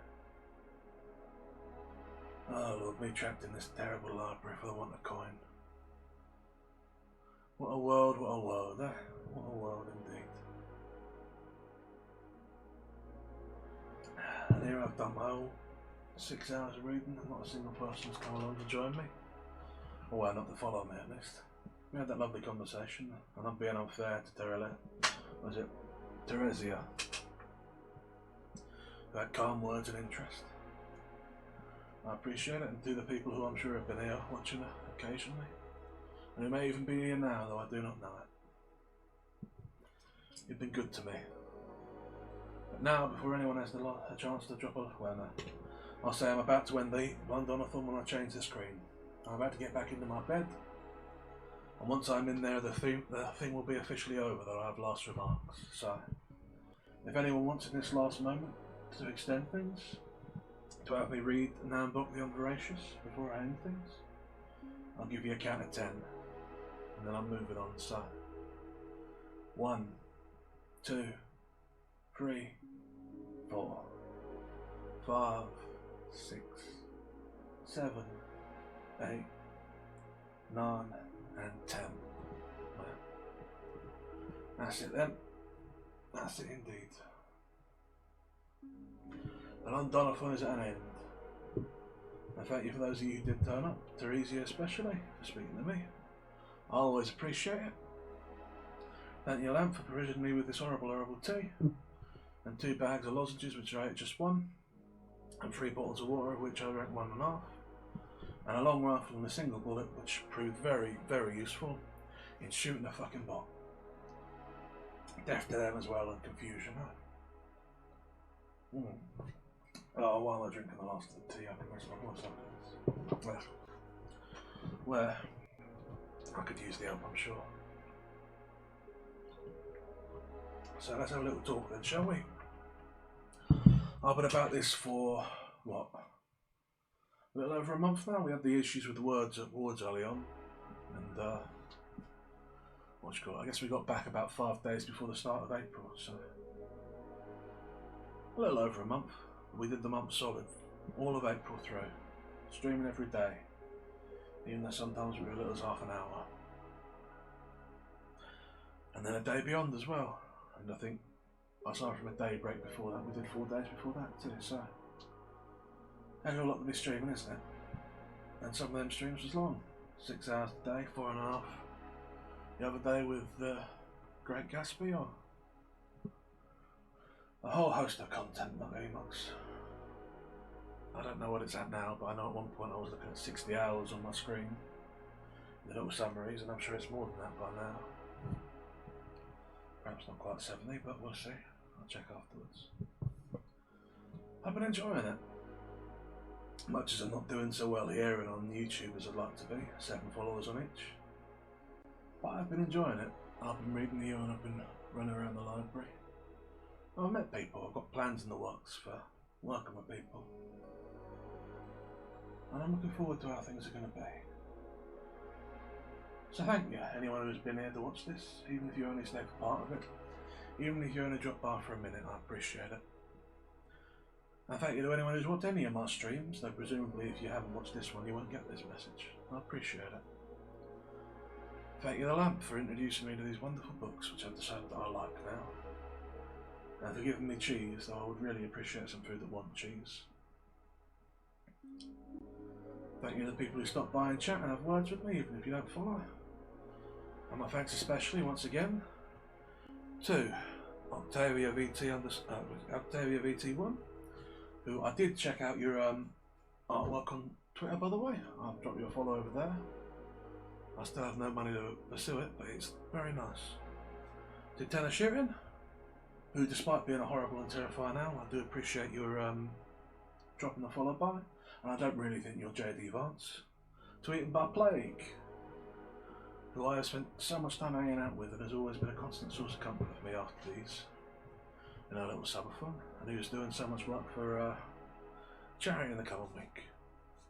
To our main man Discipline, whom has been a delight and a joy in all things, and who has generally probably been the brightest spot in the old little VTubing career of my month going on.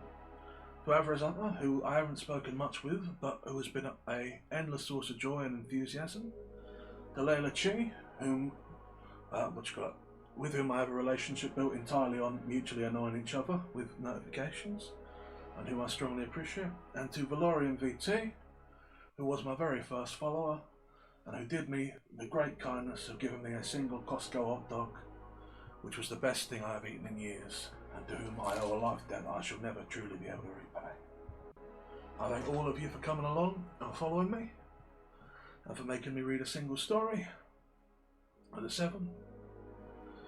And you know what, thank you to the rest of you who have stopped by and haven't followed, because honestly, much as I was willing to do more of this, it's probably not good for me to keep going, and it's probably wise to stop here. Right now, the way I feel, I probably don't think I'm going to stream tomorrow. But at the same time, knowing me, there's every chance I'll get bored and wind up doing something anyway. What have I got left? I've got those 3 Londons still sitting around, the short stories and the Seawolf, so I'll probably do those over the coming days. I think I've got a bit more twine I can dig up, and after that it's a big library, who knows. I don't know if anyone's here for it, but at the start of this stream I did debut a new song, which I think should be up on YouTube now, because I scheduled it. I don't know what's going on really, and yeah. Thank you all. Thank everyone. I appreciate it. It's been fun. But with this I officially declare the Londonothon closed. Thank you all, and as always, ta-ra.